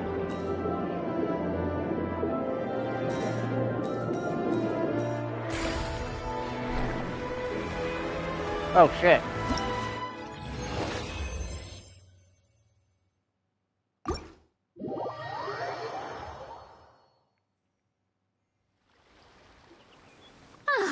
Both of you seem even more excited than before. Looks like your first trial run didn't disappoint. The challenge format is super easy to get into and it ties in perfectly with the film theme. Paimon hasn't actually watched that many films, but after trying it out, she might just be hooked. We should check out the film that it's based on. Great job, Paimon. That's exactly what our enthusiast friends were hoping you'd say. They'd be beyond delighted to hear that visitors are curious about the films that inspired these attractions. Some have even been willing to contribute extra funds out of their own pockets. Where budgets have allowed, of course. Out of their own pockets? That's right. While the Spina di Rosula covers the cost of basic booth materials and rental fees, many fans have personally funded promotional materials and related merchandise. The cost of the booth itself isn't their main expense. Some of them have already started designing spin-off products inspired by film characters. Take our official mascot, Surintendant Chevalmoran, for instance. She won 2nd place in the last most popular character poll for the comic film category, and was even dubbed the pinnacle of round, bouncy cuteness. Many people have expressed interest in designing cushions based on her image, using the highest quality fabrics and hiring the most skilled artisans to mass produce them. These cushions will officially go on sale at the next convention alongside lots of similar products. Now, all that you mention it, I kind of want one too. Shouldn't Fiorin be getting a sizable cut? Don't worry. As Surintendant Chevalmoran's guardian and official image rights agent, Farina's already getting 60% of the sales revenue. After all, the fans are doing this voluntarily, not for profit, but to promote Surintendant Chevalmoran's adorable image. The more Mora ends up in Farina's purse, the better Surintendant Chevalmoran's meals will be. And who wouldn't be happy to hear that? Oh, Paimon likes the sound of that. Everyone working hard for something they all love without worrying about profit. Still, we can't just ignore Mora completely. Whether it's fan creations or official commercial projects, some level of financial balance is still necessary. The same logic applies to the Chevalmoran Film Fantasyland taken as a whole. Once we finish the standardized strategy guides, our attractions can officially be open to the public. But we can't take personal charge of the ticketing process. There's plenty of work to do at the various booths, and the park itself is a work in progress. We'll need to assign dedicated employees to maintain and manage each attraction. There's a recruitment section on the park's bulletin board. We've received many applications, and each candidate has their strengths. Our job is to match the best candidates to each attraction based on their overall performance. Once assigned, the staff will keep the attractions running, ensuring a continuous revenue stream. Wait, so we've suddenly gone from being playtesters to heads of human resources? That's definitely a first for us. I have very high standards when it comes to reviewing resumes. I'll make an awesome boss. Just don't hold everyone up to your own standards, okay? You can't expect everyone else to be as capable as you. Alright, time to review some resumes. Fingers crossed we'll get some exceptional candidates. Will we though?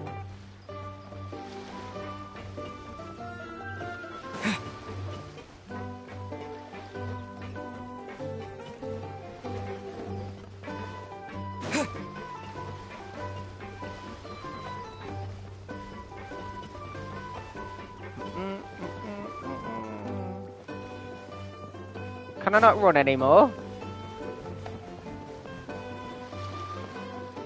What's going on?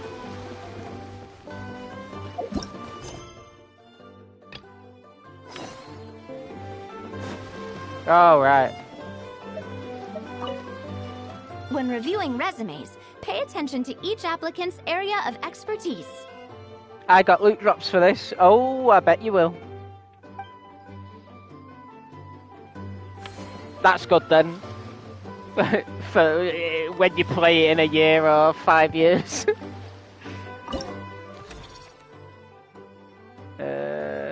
Helena. Service value plus 12 wage. Recruit.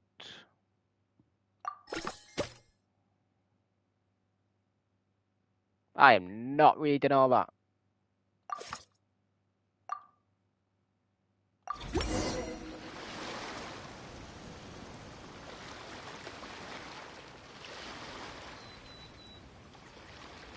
Looks like this particular employee is really getting into their role. Wishing them success on the job. I'll be monitoring their attendance closely. You're both doing great. You sound more like bosses than I do. In any case, with this, the Chevalmoran Film Fantasyland is now officially open. Can I get on with it then? Running a theme park is a long-term project. You won't make much if you try and rush it. We're just about done with our current work setup, so let's take a short break and wait for this cycle's revenue report to come in.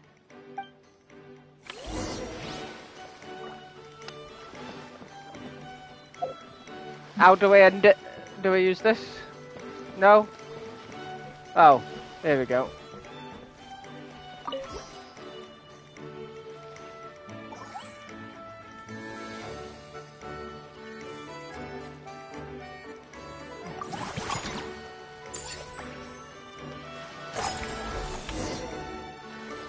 Well, the numbers might not look that impressive, but given that we're just getting the ball rolling, I'd say that wasn't a bad start. Building on this momentum, we must consider rolling out more unique business strategies during the next cycle.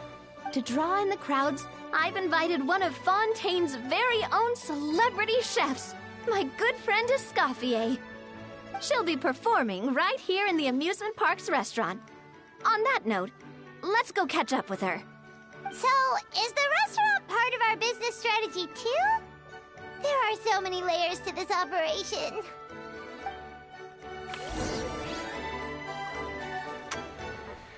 Well, let's talk to her first. Greetings.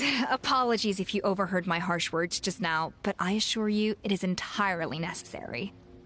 The sheer lack of standards here will be the death of me. Do you have any idea of the kind of customers I'm gonna get with how lax things are at the moment?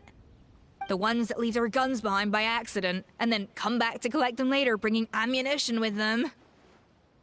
Yeah, that's the kind of customer you wouldn't forget in a hurry. Oh. Wait, has that happened before? No, it's just the mention of guns reminded me. Someone did actually leave their gun nearby. That's not good. Huh? Huh? Just before we started setting up, as we were cleaning up the site, someone stumbled upon a mysterious locked box. It didn't look like something from Fontaine, though.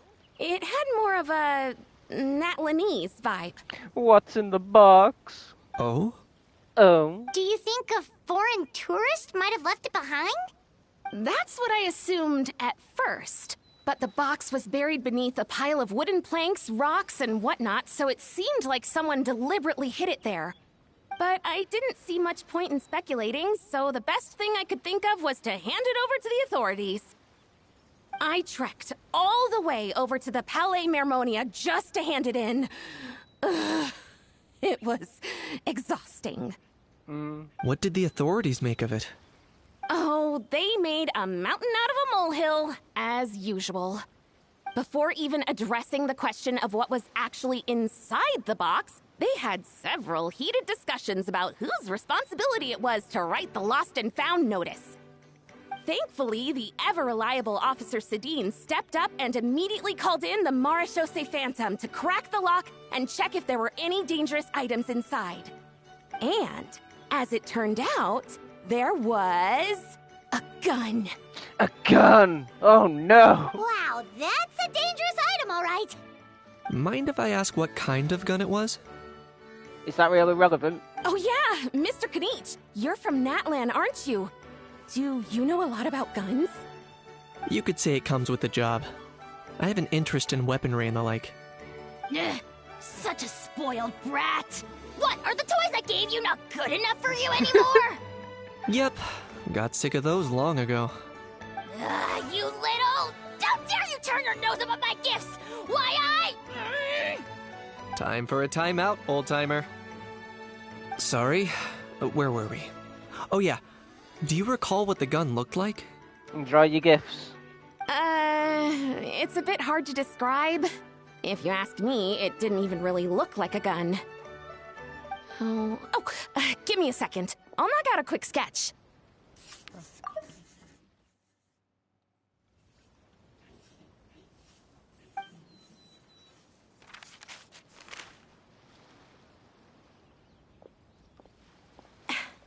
Something like this.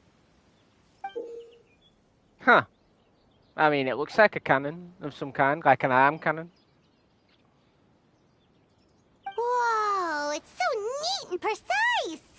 Sketched by a professional engineer, after all. It's nothing. Sorry. Is something wrong with my drawing? I know it doesn't really look like a gun, but I assure you, this is exactly what it looked like. Could be a hairdryer. And it certainly could shoot as well, too. I confirmed that with the officer from the Marechaussee Phantom. No, quite the opposite. The features are very accurate, and it is definitely from Natlan. Please, don't mind me. I'm just taking a moment to admire it. Don't look at me. Thanks a lot, Lupine Pauline. Can't wait for the event to get started. I should be the one thanking you. Thank you, and everyone else for your support. Don't mention it. Besides, we haven't really done anything. Not at all! The buzz and excitement you guys bring is exactly what this event needs. Oh dear, I'm starting to feel a bit guilty watching everyone else toil away. Guess it's about time I got back to work too. But just before I go, one last thing. Traveler, it's wonderful to see you. Here's to a successful collaboration!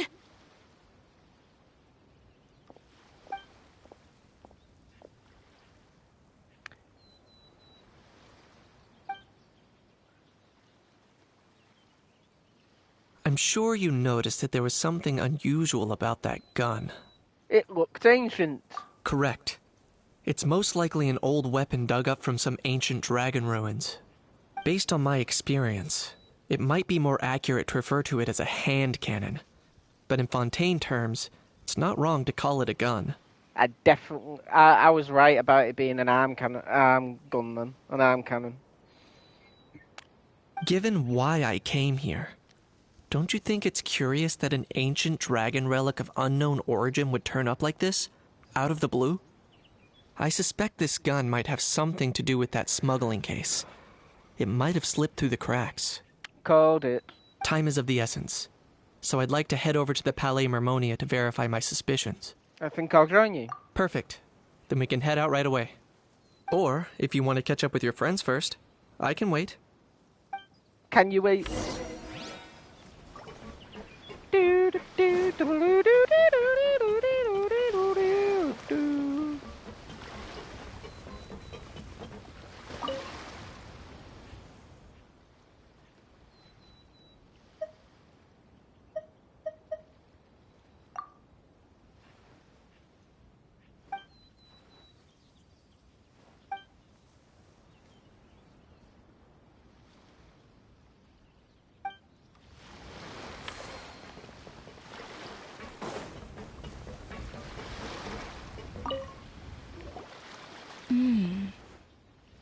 The restaurant is up to standard, and the waterside location will make for a unique dining experience. The beautiful scenic reflections in the water create a stunning backdrop, lifting diners' spirits and allowing them to truly savor their meals. Ingredients, check. Cooking utensils, check. Looks like we're ready to rumble. Hey there, Escoffier! Oh, my employers are here. The president of the Spina di Rosula, plus the famous traveler and Paimon. I must say, you seem a bit overqualified to be running a film-themed amusement park. I'd say that if anyone here was overqualified, it would be the former head chef of the Hotel de Boer. Wherever you walk, the aroma of fine cuisine follows in your wake. Let's get back to business. I'm guessing you want the traveler to help me decide the theme dish for each cycle, right? Theme dish? This is the business strategy I mentioned earlier. Using Escoffier's top-tier dishes to attract more visitors to the park. But this isn't just about attracting visitors. Her culinary masterpieces will surely have other surprising effects. Just imagine, Paimon, if all you needed was a single ticket to enjoy all the attractions and taste all the legendary food. Wouldn't you be tempted? Yes. Then Paimon come every single day. Do you do annual passes? I'd find a way to live here. Now, here's the twist. To get the most out of this strategy, the menu can't be made public. Based on research by a certain food branding consultant, many restaurants have started offering a special chef surprise dish. So give me some inspiration every few business cycles, and I'll decide on our next theme dish. Now then, give me your hand. Okay, my hand. I had no idea inspiration could be physically transferred. a warm and energetic feel. Your hands are calloused from wielding your sword, but still quite delicate. When you grasp its hilt, it's like you're holding the bow of a violin. A sword, then. The theme this time shall be strength. Alright, let's find out what strength looks like in gastronomical form. Theme, restaurant, choose a theme dish. Power-packed barbecue ribs. Oh, they sound good.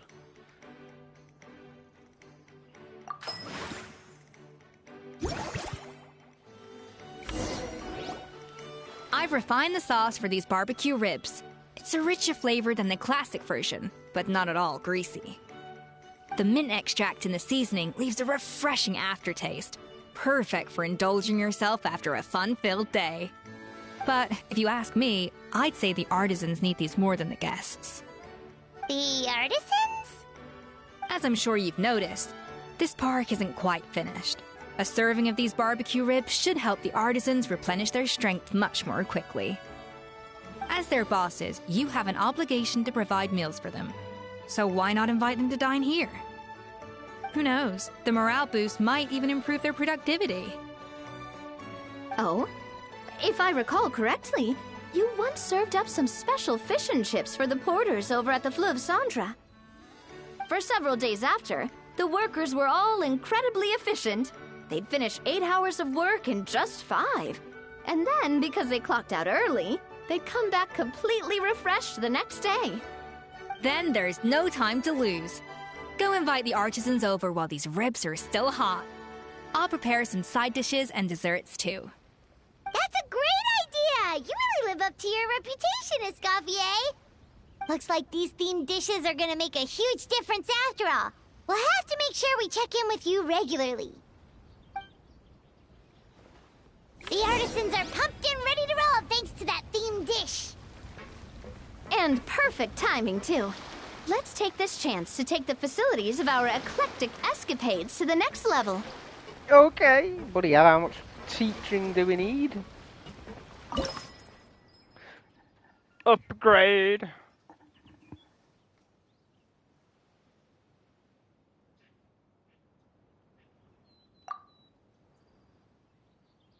Okay.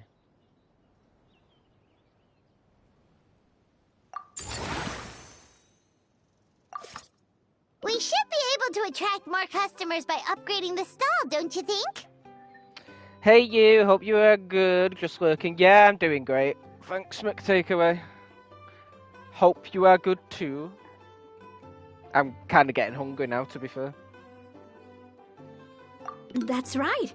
Based on my business experience with the Spina di Rosula, I've quantified the service value to help you intuitively understand how satisfied customers are with each stall. An attraction will reach its ideal revenue only when its service value meets customer expectations. As we improve and expand our facilities, expectations will also increase accordingly. When that happens, we can deploy more capable employees or invest funds in training to enhance our employees' skills. Okay.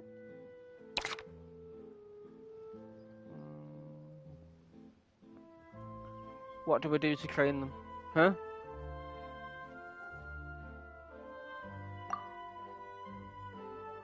Oh, 2,800. I saw that.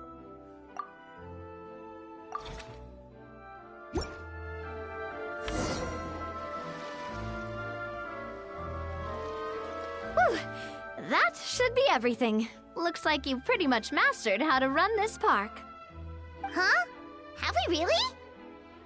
Thinking about it, we have learned quite a lot, haven't we? Just goes to show how well Navia explained it all. Couldn't have done it without Navia's guidance. Oh, not at all. I wouldn't say I taught you much. Your intuition's been guiding the way mostly. I imagine long-term operations sounded like a scary prospect the first time I mentioned it, huh? But don't let that scare you. Just break things down into smaller steps and tackle them one at a time. Even if you're not a genius or naturally gifted, you'll get it done in the end. Woo! Whoa, seeing her own progress has really got Paimon fired up! Actually, she's gonna jot your words of encouragement right down. From here on out, we'll be running the Cheval Moran Film Fantasyland together. Let's make it a big success. And that we will. Probably.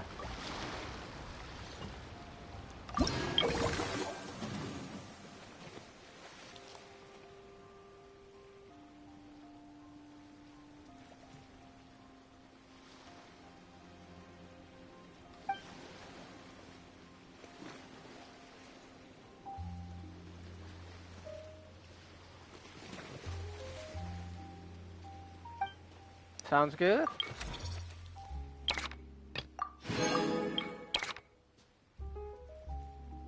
Damn.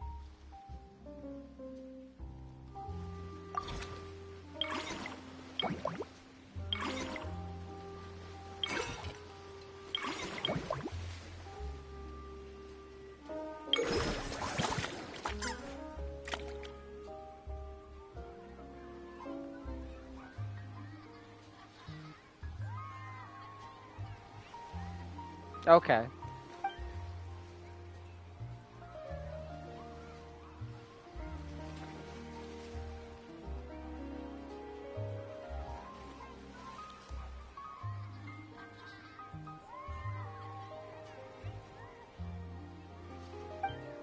Of course, they bloody will. Right. That one's good for now.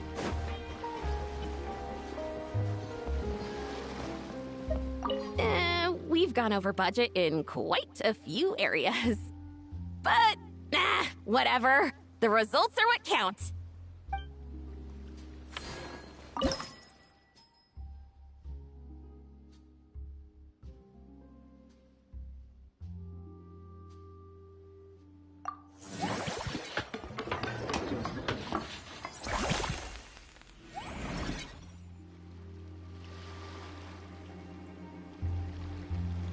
This looks familiar.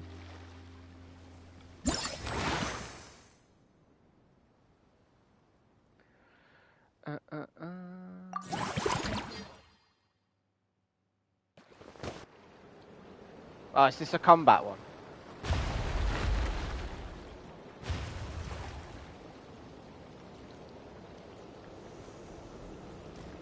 Oh god, what's going on?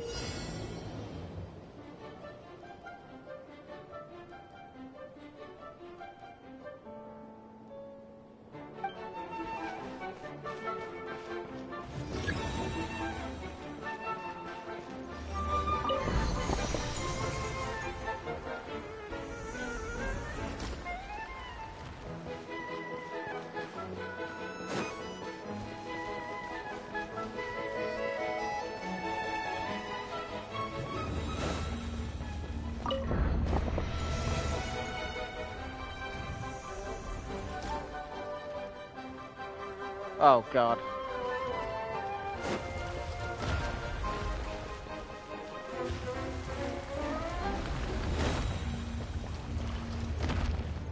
Oh shit. Nearly fucked that one up, didn't I?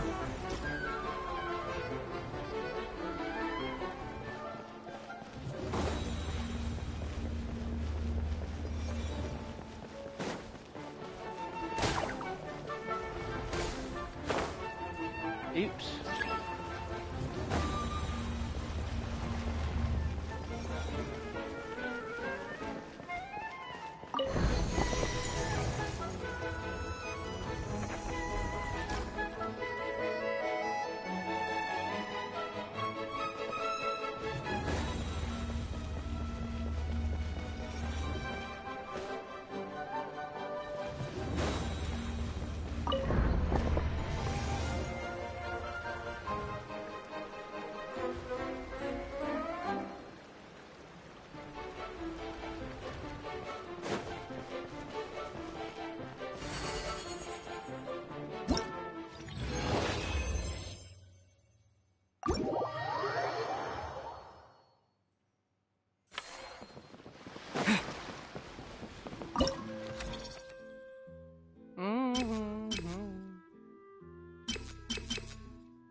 How do you know what they're good for?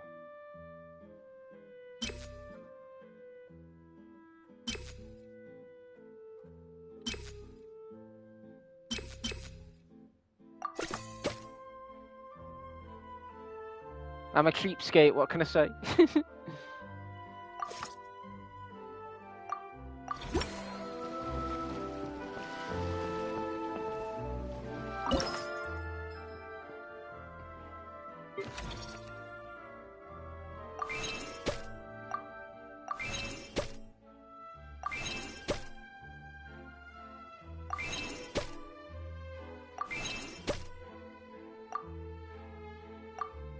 Just about.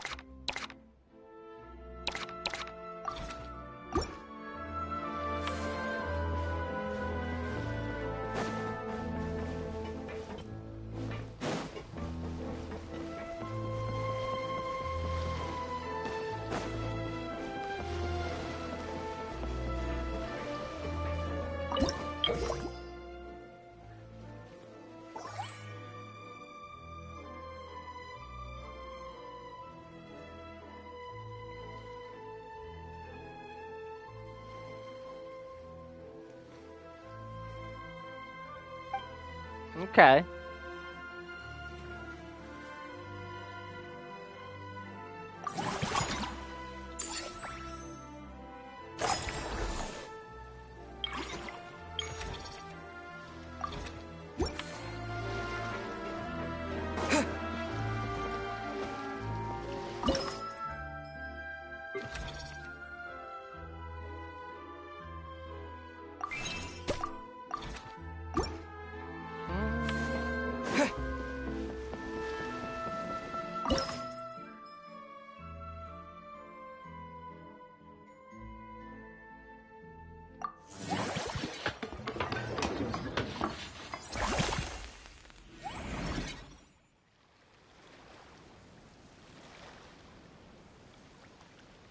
Um.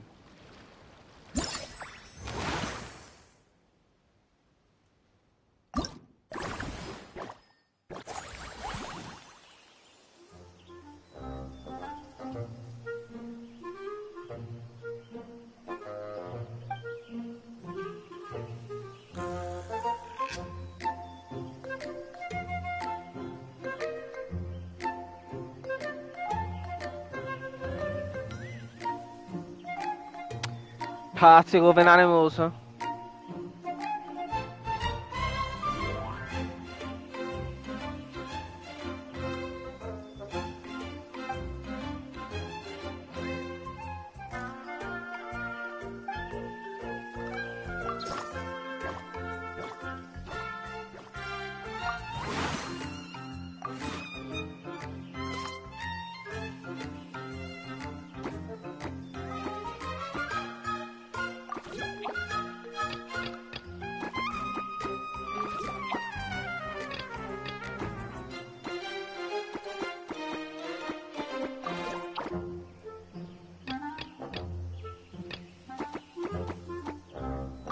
Oh, you can rotate. Never mind.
All works. All works out.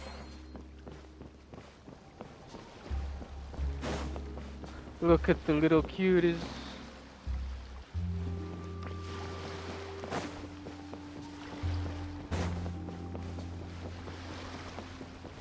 I wonder if I can upgrade the place.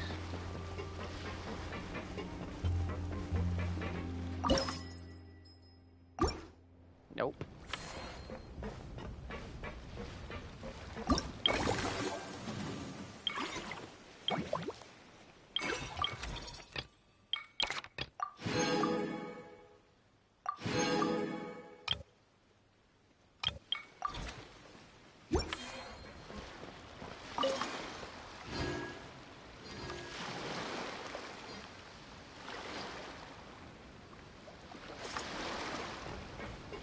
What can I actually use the rest for, though?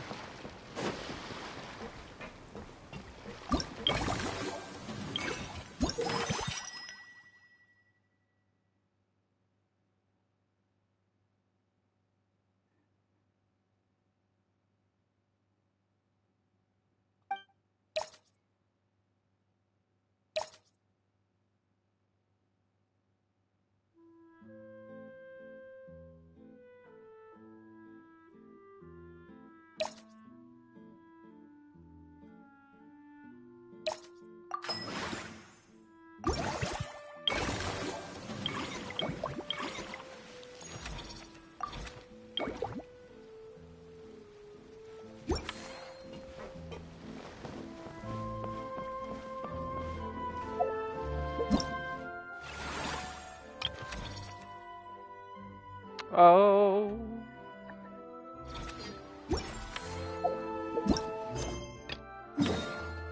Oh, let's go over.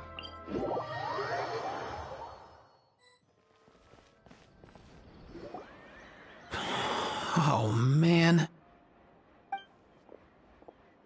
Bro! Bro! Are you mimicking me? Now's not the time. Come on. No, I mean, one of our buddies is here, for real. Quite a few of them, actually. Aurora and Aoife, what brings you to Fontaine? Huh? How come you're... Ah, I'm guessing Kanich is here because of that international smuggling case, right? I've heard quite a bit about that. Word sure gets around quickly, huh?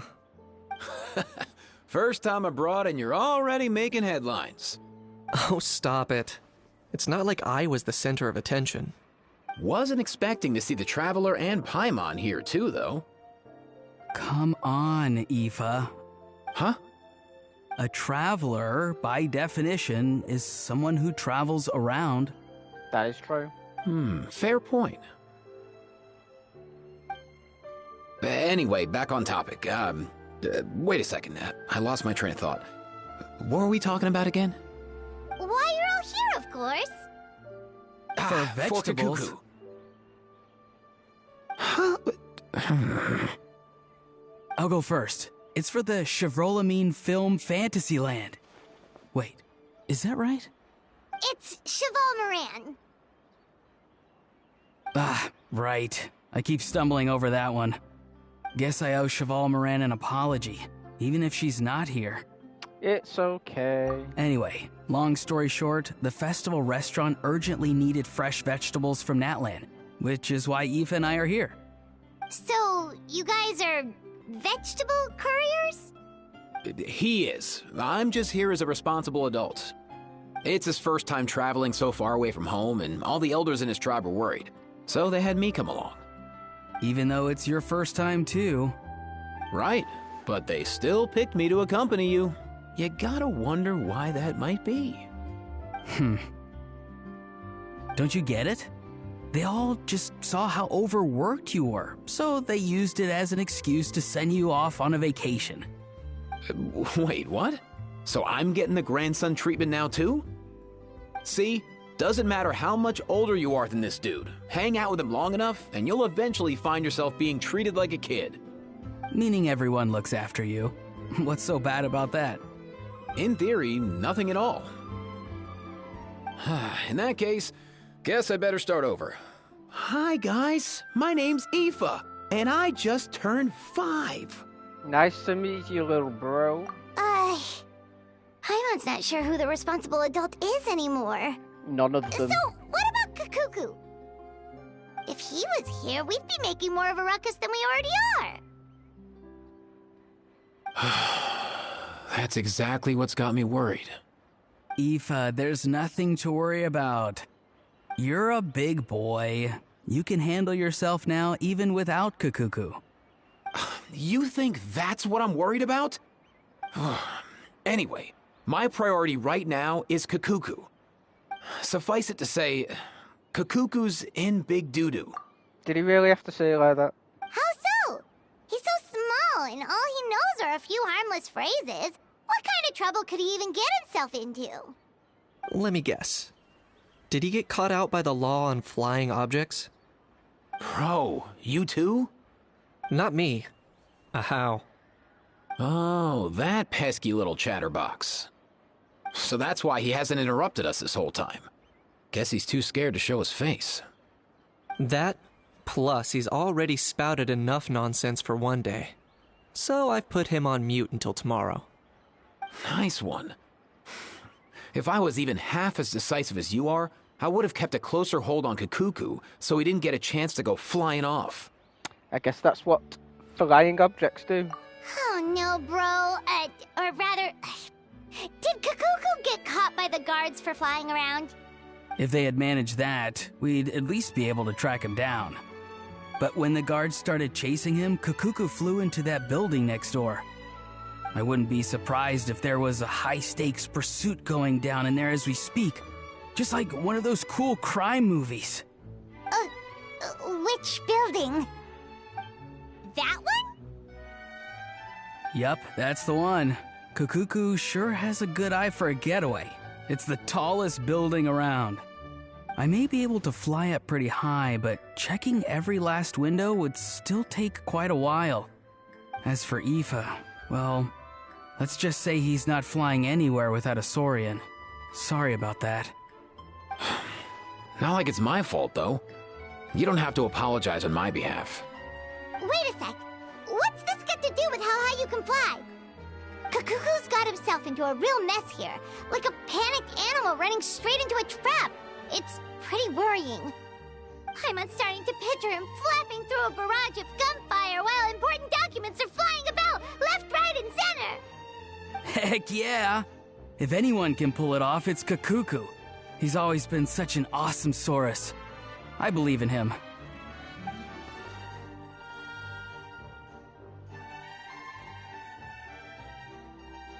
For real now? Do you even hear yourself, bro?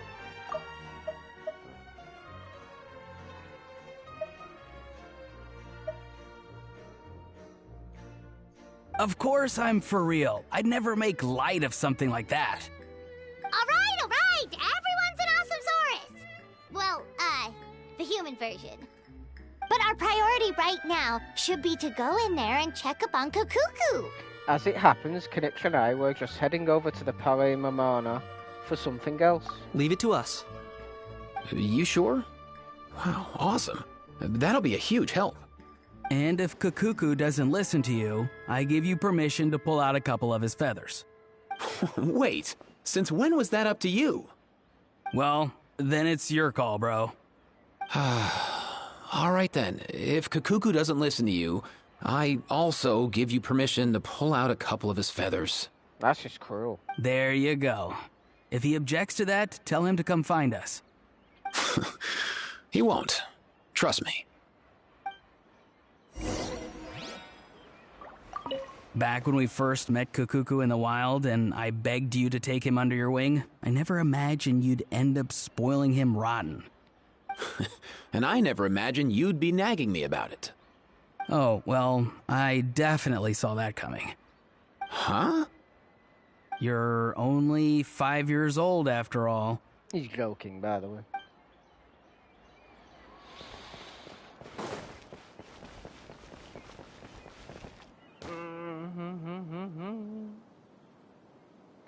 Oh, I might as well stay until tea's ready.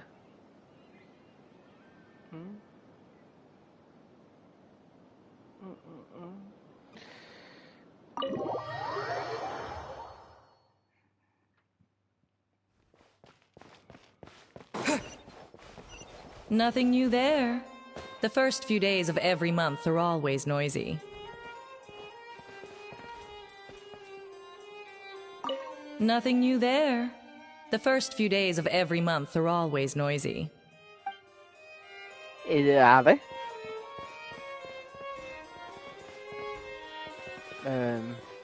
What's all that commotion? Are they arguing in there? What the hell's happened in here? It'd been a bird that knocked everything over.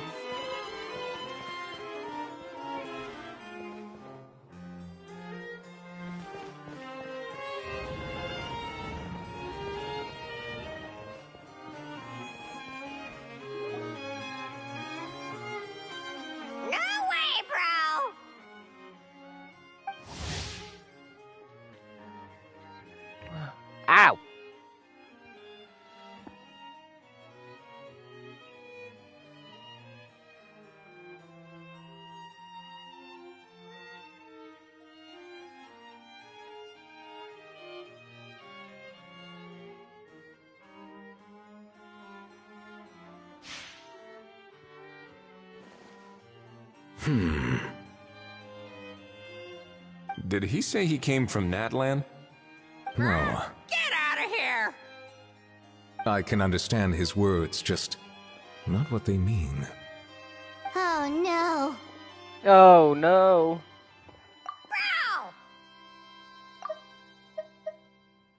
For real now. He keeps repeating the same things over and over again. Oh, you know one another. He's a bro. He's a bro of a bro. He's a friend! Yeah! A Saurian friend of a human friend! Great. Well, that was easy. Looks like we've tracked down the owner. Guess that's one less lost and found notice for you to write, Monsieur Neuvillette. For real? Traveler, was there something important you wanted to discuss with the Udex? I'm just about done with my business here. Need me to step out? Stay and hear them out first. Perhaps it will have some bearing on your own work. If I'm not mistaken, you are the same Mr. Kanich who served as a witness in the smuggling trial? I take it there's been a further development in the case. That's right. Very perceptive, Mr. Udex. So you've met Neuvillette before? But wasn't the trial overseen by another judge? I've seen his photo in the papers. But as for this other gentleman... Allow me to introduce you to Mr. Wriothesley, administrator of the Fortress of Meripede. Or in layman's terms, Fontaine's prison warden. Please, feel free to share anything about the case. There's no need to keep anything from him. Pleasure to meet you. Pleasure to meet you! Wow, that sounded just like me. But should we really discuss official business in front of the Saurian? Oh, wow! Oh, no! I believe he said... Or rather, I suppose he meant that he'll keep this to himself. Though I should mention, Mr. Kukuku, that we will have to ask you to sign a confidentiality agreement. Sure thing, bro!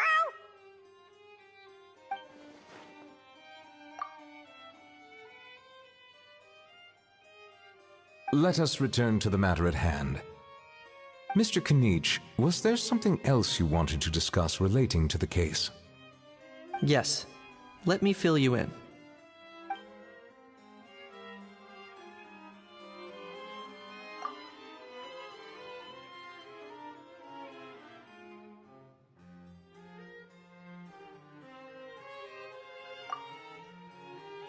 Wow! It really is exactly like Lapine Pauline's sketch! That must be all that practice drawing engineering blueprints, huh? So if it's true that this weapon came into Fontaine alongside the contraband from the smuggling case, then there's a high chance we overlooked a suspect. That's exactly my line of thought. I see. Mr. Kanich, thank you for reporting this promptly. I'll arrange for the Marechaussee Phantom to investigate right away. We should begin by questioning the prisoners in custody. Wriothesley. I'll sign off on the interrogation request. Don't you worry. That would be much appreciated.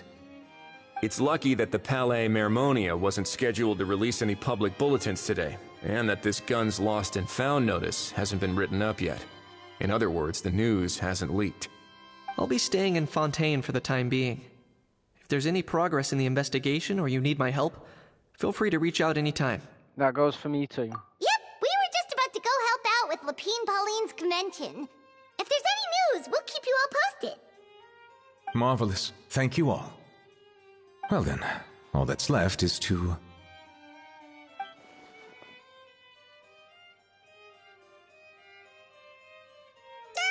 You miss me, bro? He really does come out with the most unexpected things. Who did he learn it all from? A couple of top bros from Natlan. Huh. Well, it's pretty extraordinary. Anyway, according to due process, we must first determine whether Mr. Kukuku qualifies as a flying object. And, following on from our conversation just now, he also needs to sign a confidentiality agreement. Drafting said agreement may take some time. Looks like you'll be staying with us for a while then, Kukuku. Excited? No, I can help pass a message on to his friends. That would save us a lot of trouble. Many thanks. Don't mention it. All right then, we'd better get going. No need to see us off.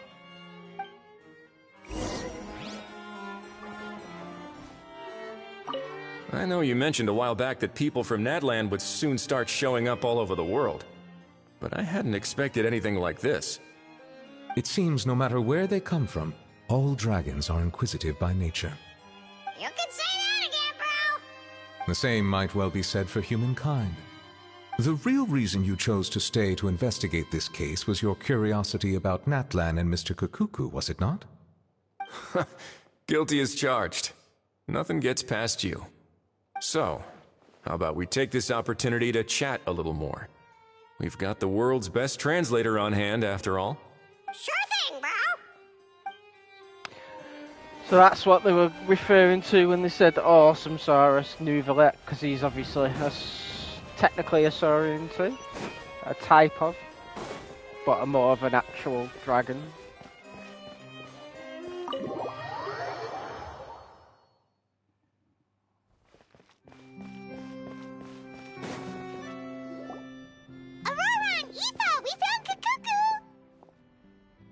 What's the situation? How bad is it?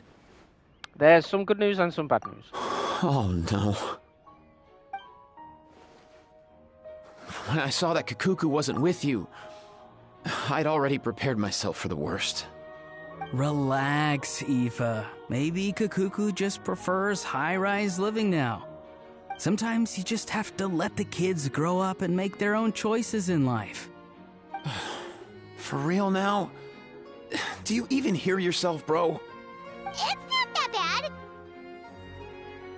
Kukuku's fine. Still very much alive and kicking for starters.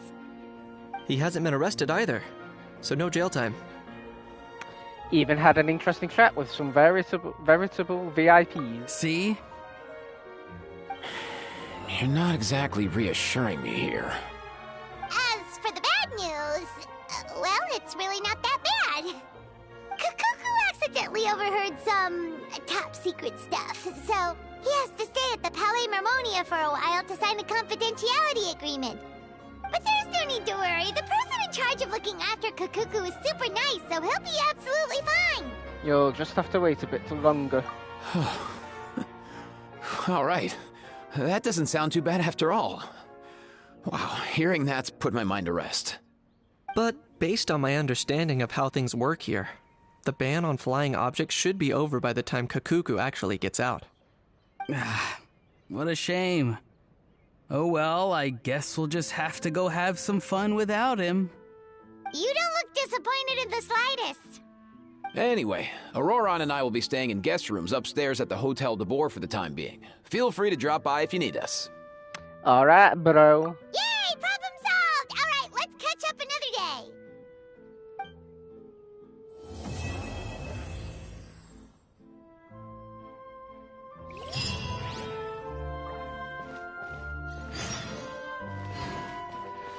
Well, I think I'll end that there for today.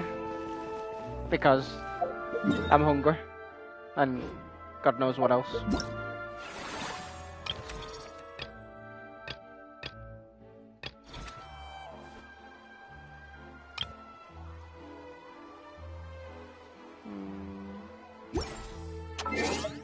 Until next time.